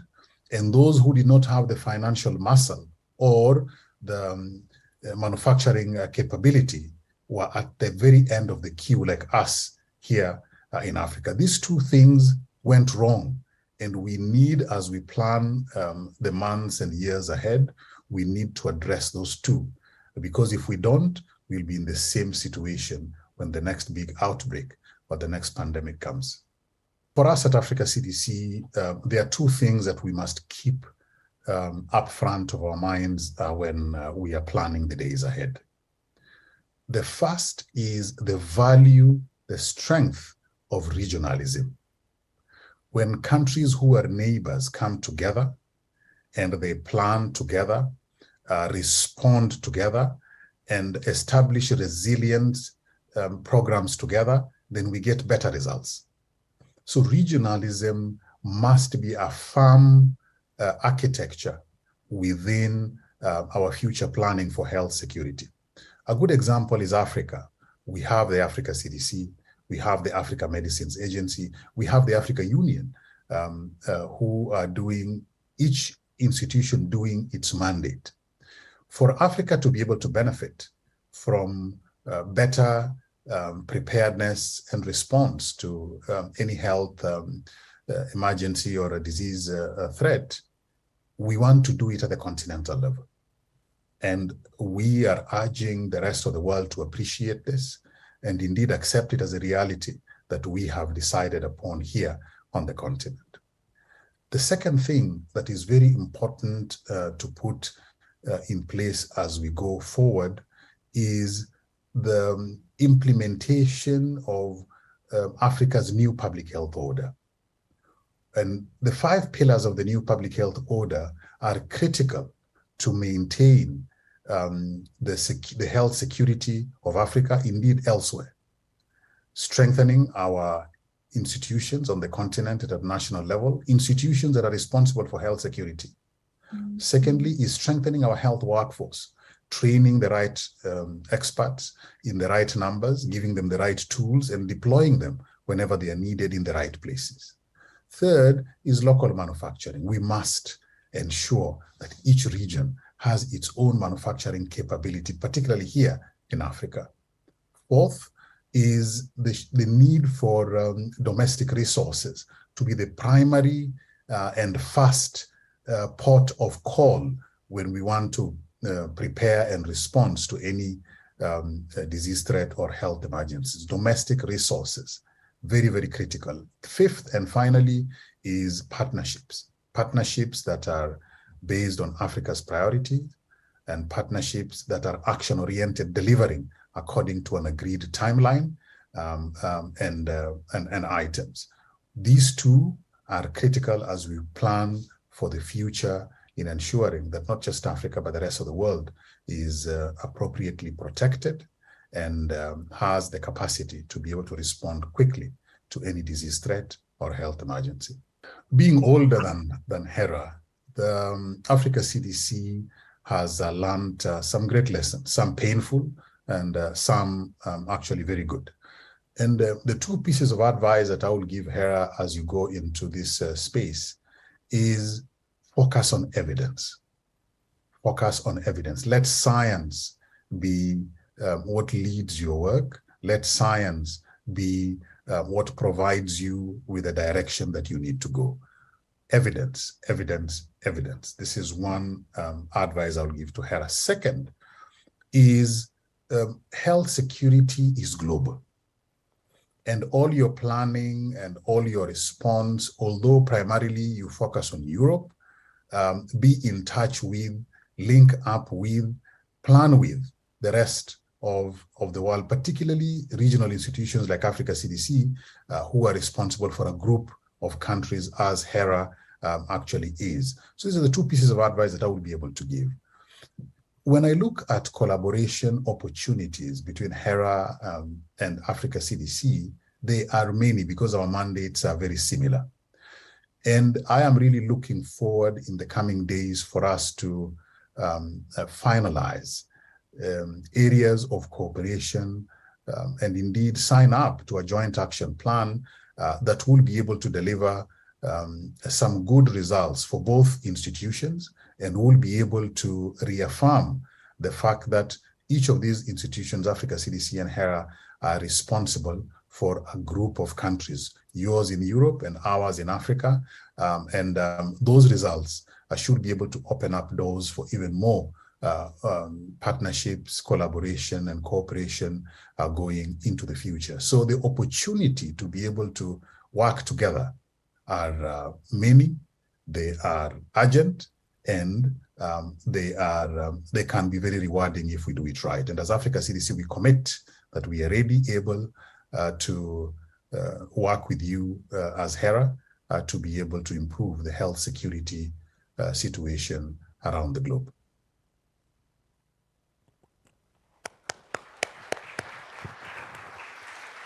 Thank you. That was a very clear vision and plan of action, and gave all the good reasons for that. This Africa CDC is a strong partner for Hera. We have a number of questions here, and we have, I don't know, about 10 minutes left. So let's say the first question, and we can all see it here. And it's like, does incentivizing biotech R&D for preparedness only work through guaranteeing market uptake? What about focusing on platform biotechs? Anybody who would like to? It's a pretty technical question in a sense, but you have platform biotechs or biotech platforms. Anybody? No? Yeah. Sure, I'll be happy to take a stab at it and then encourage any of my fellow panelists to jump in. So I'm assuming by platform biotechs, we mean the sort of like platform vaccines, something like the mRNA vaccine. That's one of the things we've been looking at and we think is actually really important. When we talk about the 7 viral families most likely to cause the next pandemic, having a prototype vaccine, as we were talking about a few minutes ago, against each of the viral families is important.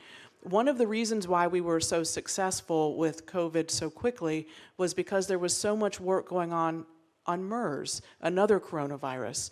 And they were beginning to understand what sort of platform, what sort of vaccine would work against a coronavirus best, and landed on the mRNA technology. And of course, the rest is history at this point.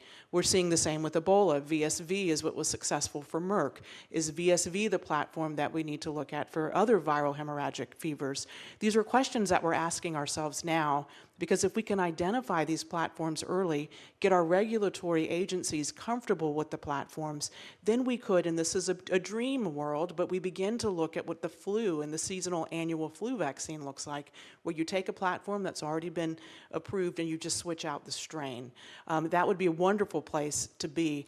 And to share one quick example, in the US, as we were looking at the bivalent vaccines that we launched this fall, from the time FDA decided to go with BA4, BA5 as the co-strain, to the first vaccines being put in arms, 70 days. And I know we're so proud of the initial achievement of the 11 months for the first COVID vaccine, but to think we've now gotten it down to 70 days is awfully close to 100. So lots of good news ahead, and I'm fairly optimistic by focusing on platforms in the way this question suggests could get us a long way down the path. Yeah, indeed, and I think that's a strategy. Yes, you want to say something, John? Yeah, I agree with Don, and I just want to add a point that repeating an important point made in the first session this morning, that I think we have to create a vibrant ecosystem that allows many different players, large and small, to be able to take work forward. Because while we focus on a number of candidate vaccines and platforms of importance, we really do need the regular research and innovation ecosystem to help us to pick and to identify ideas which are worthy of bringing forward. And when these ideas come forward, then I think we can find ways in which we can support them and help to see ways in which they can advance the goals that we have at the pandemic preparedness level. Particularly during the pandemic preparedness phase. And I think the idea of guaranteeing market uptake, etc., would relate more to when we actually need to deploy these at scale, where indeed financing and at-risk funding become more and more important. Thanks. Yeah, maybe just to add a brief point, just because I think it is an important one, what the issue that was raised here about incentives and how important incentives are to innovation. I don't know if guarantees are the only incentive that work. I know it is a successful model that's worked. The advanced market commitment adopted, I think, in 2007 at the G7 was a really important way to try to send a signal to industry that if you build it, there will be a market to buy it. So that is important. The field has advanced quite a bit on looking at some of these innovations. There was a great talk just last week by the economist Michael Kramer at the World Bank on exactly this topic, a stock take of exactly these kinds of innovations. I know that in the US there's been good experimentation with priority review vouchers, maybe something similar that's being considered here at the Commission. I think there's also some good thinking that's been done. Jim O'Neill in the UK talked about incentives for antimicrobial research and some of the work that's going to be needed because it's a different kind of funding structure and different model. So it is really important that in addition to some of the scientific challenges, we think about the economic innovations and incentives that are going to help drive some of the discoveries we need tomorrow. I was so much covered, but listening to you, Don, and what you added also, I was thinking that indeed there are a few families, viral families, that we need to work together, a global production, and then go and see regionally what are those strains that we have to develop there. And by doing so, we immediately shift from a kind of charity approach that we have today, donating doses or sharing what is about to be expired, to a real partnership approach. And that's the whole concept behind it. I agree. And this is not only for vaccines, but also antivirals, for example. It's the same principle. Broad spectrum antivirals for whole families of viruses. I mean, that's a dream, long acting, etc. So we can all dream. You mentioned AMR, Joe. So that was one of the questions. Can you expand on what can be done to address AMR with global partnerships? Anybody who would like to share that? Because that is definitely already epidemic in many situations. We have, for example, we know very well multiple drug-resistant, extremely drug-resistant TB, typhoid that's not treatable anymore, etc. So in addition to all the hospital-based type of thing. Any comments there? Because there we need innovation, but a different market model. Not to sell as much as you can, but to reserve it for when it's needed. Any? Yes, go ahead. Maybe I can start. Not that I'm the expert one. We're also extremely worried, especially in some contexts that we are in Middle East these days. And as a surgeon, you know that I ran out of antibiotics. But the first thing is to understand exactly what we're talking about. And this will come only if all of us together share and have a closer surveillance of what is going on. And we don't have it. We don't have, especially in these places, enough products to help us. We don't have the laboratory capacity. And we try to be, again, innovative with some ideas of using even mobile phones to show to microbiologists what is this, what the culture says there. But if we focus a little bit on that and understand better what exactly is this third, then I will leave my colleagues to see what we can do next. Yeah, I think this is an example where this is not only about R&D, of course, and creating incentives for developing it and then selling as little as possible only when needed. And that's where Jim O'Neill's model was be useful, but also policies, because it's another example. No country alone can control it. I mean, we have also the whole issue of the use of antibiotics in animal breeding, and I mean, it's in agriculture. It's a huge issue, and so we need agreements, and it's very tough. Anything, Don, that you like to share? Thanks. Please. Peter, you could probably see I was about to jump out of my seat. One of the reasons I was talking to some of my teammates earlier today about how I enjoy being in these European discussions because AMR always comes up. You don't get it in the United States, the same level of awareness that you get here. So I'm always so delighted when we have an opportunity to talk about this extraordinary challenge that we're all being faced. But just to share a little bit about what we're doing both within BARDA and then through a global partnership. So BARDA has invested $1.7 billion in over 120 antimicrobial candidates. They've seen 3 at this point through licensure and currently have 18 in their pipeline.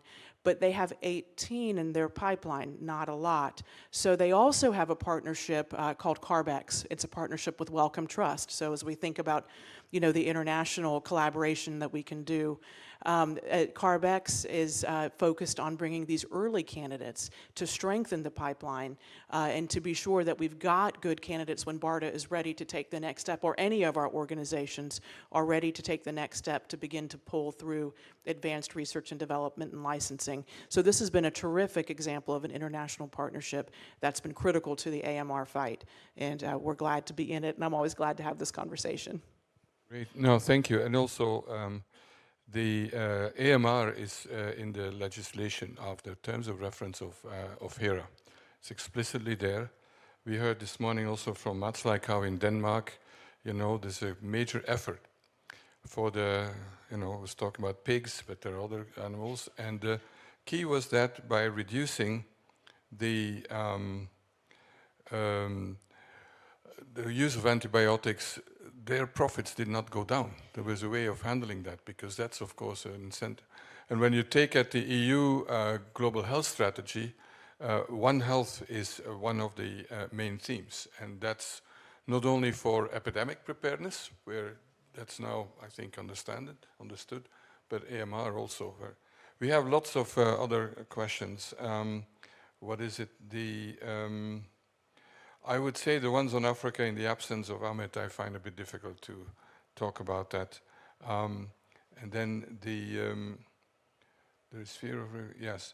This is an issue that definitely came up and a few times where, talking about incentives, there is no incentive for a country to report a new variant, to say the least, And we've seen how you can be punished, basically, if you do it.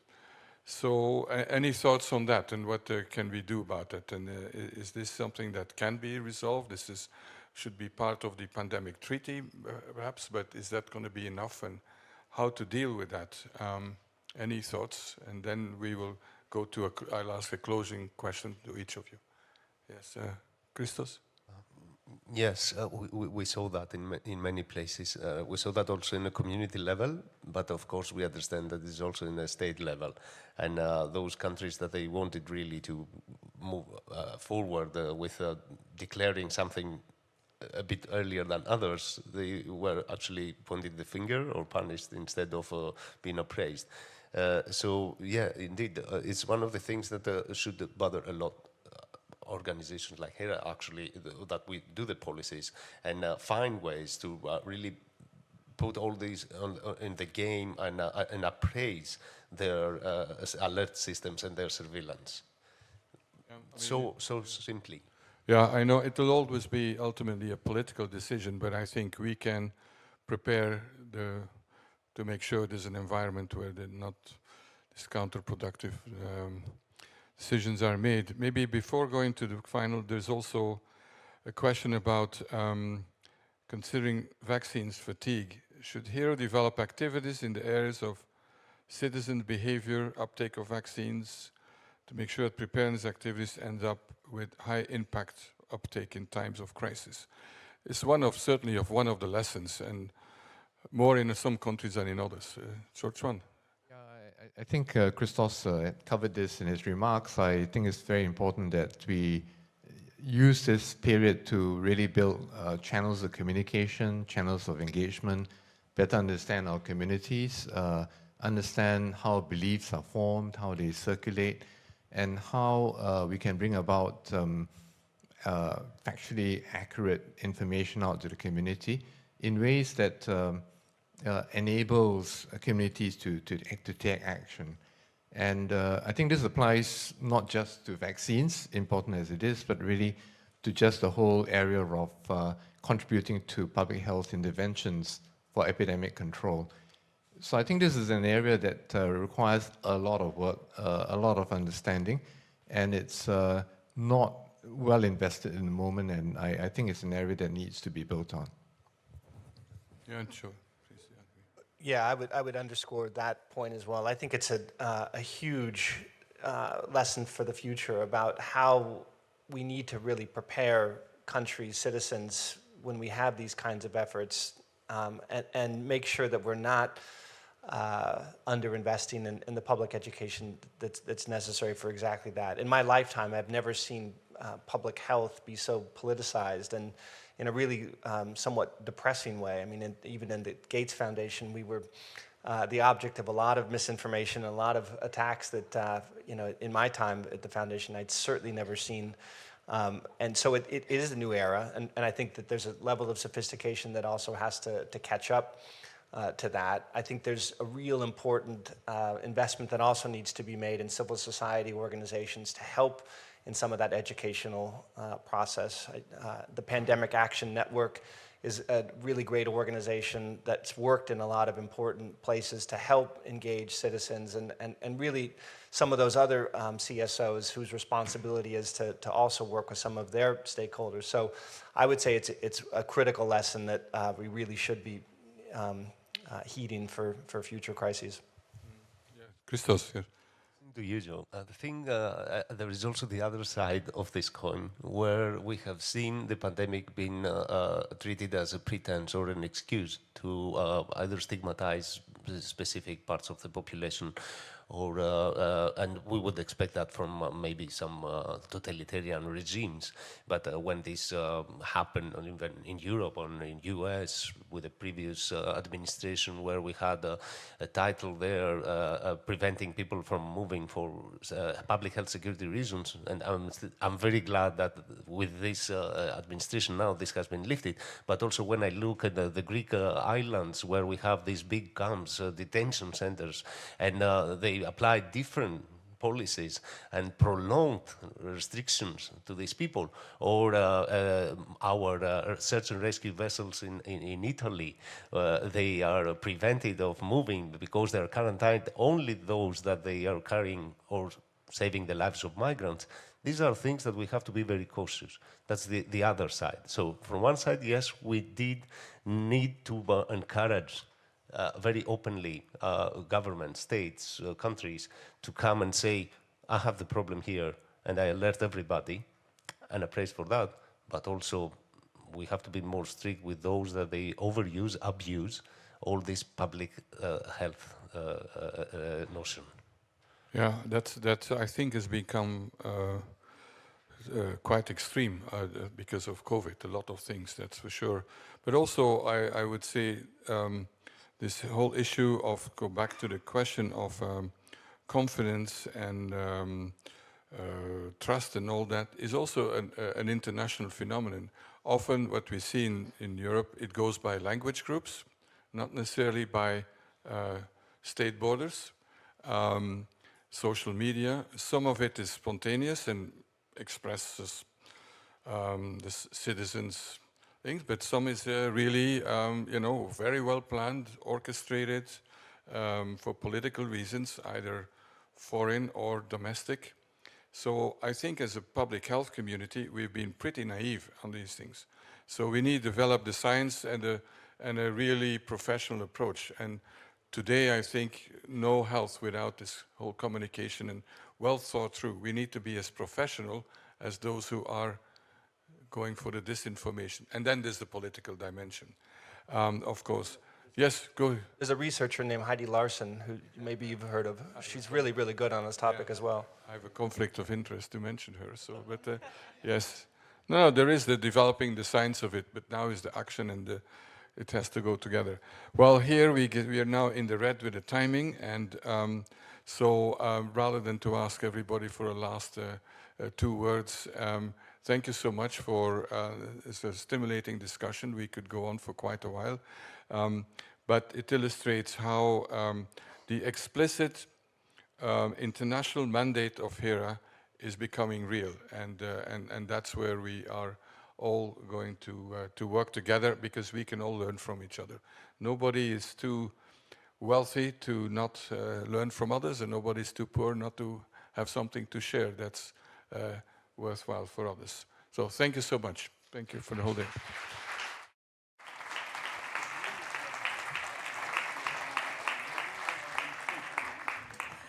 Thank you all indeed for that fascinating discussion. I'm sure a lot of takeaways for everyone here in the room.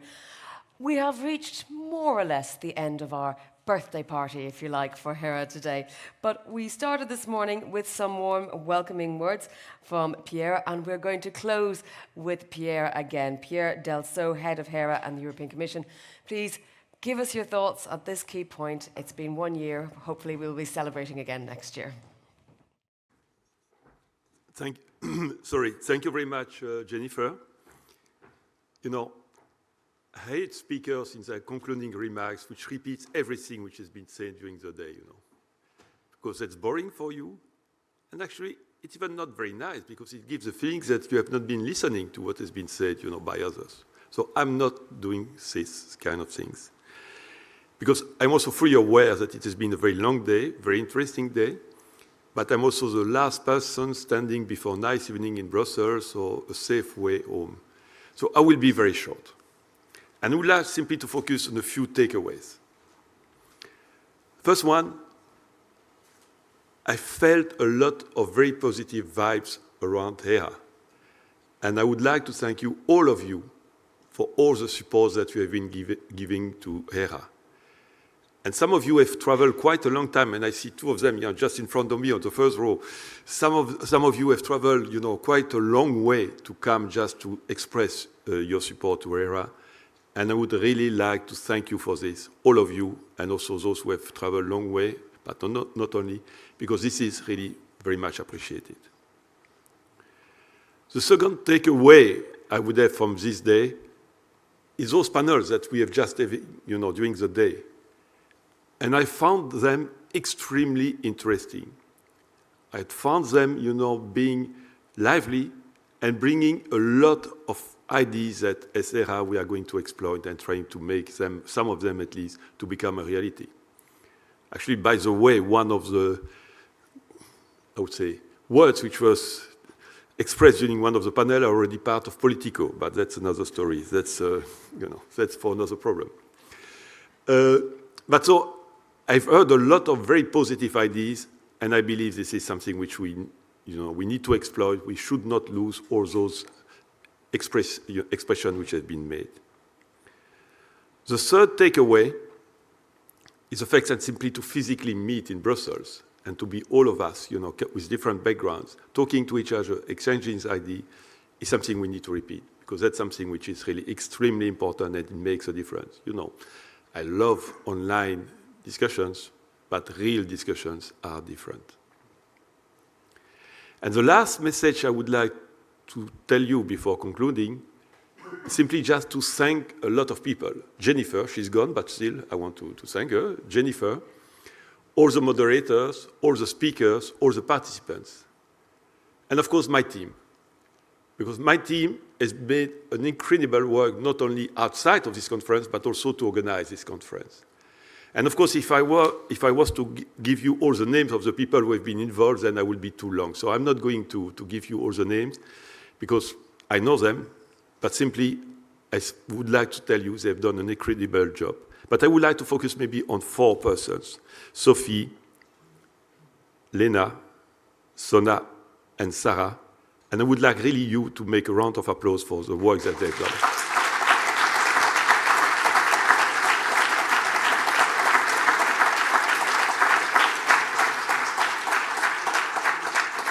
Thank you very much for them. And so my last words this year would be simply, I've heard what you say, that we need to have long-term objectives which can be achieved and also are concrete. So I'm going to offer you that for the next 49 years, we organize such a conference every year until we make a big party to celebrate the 50th anniversary of Hera. Thank you very much. Have a good evening.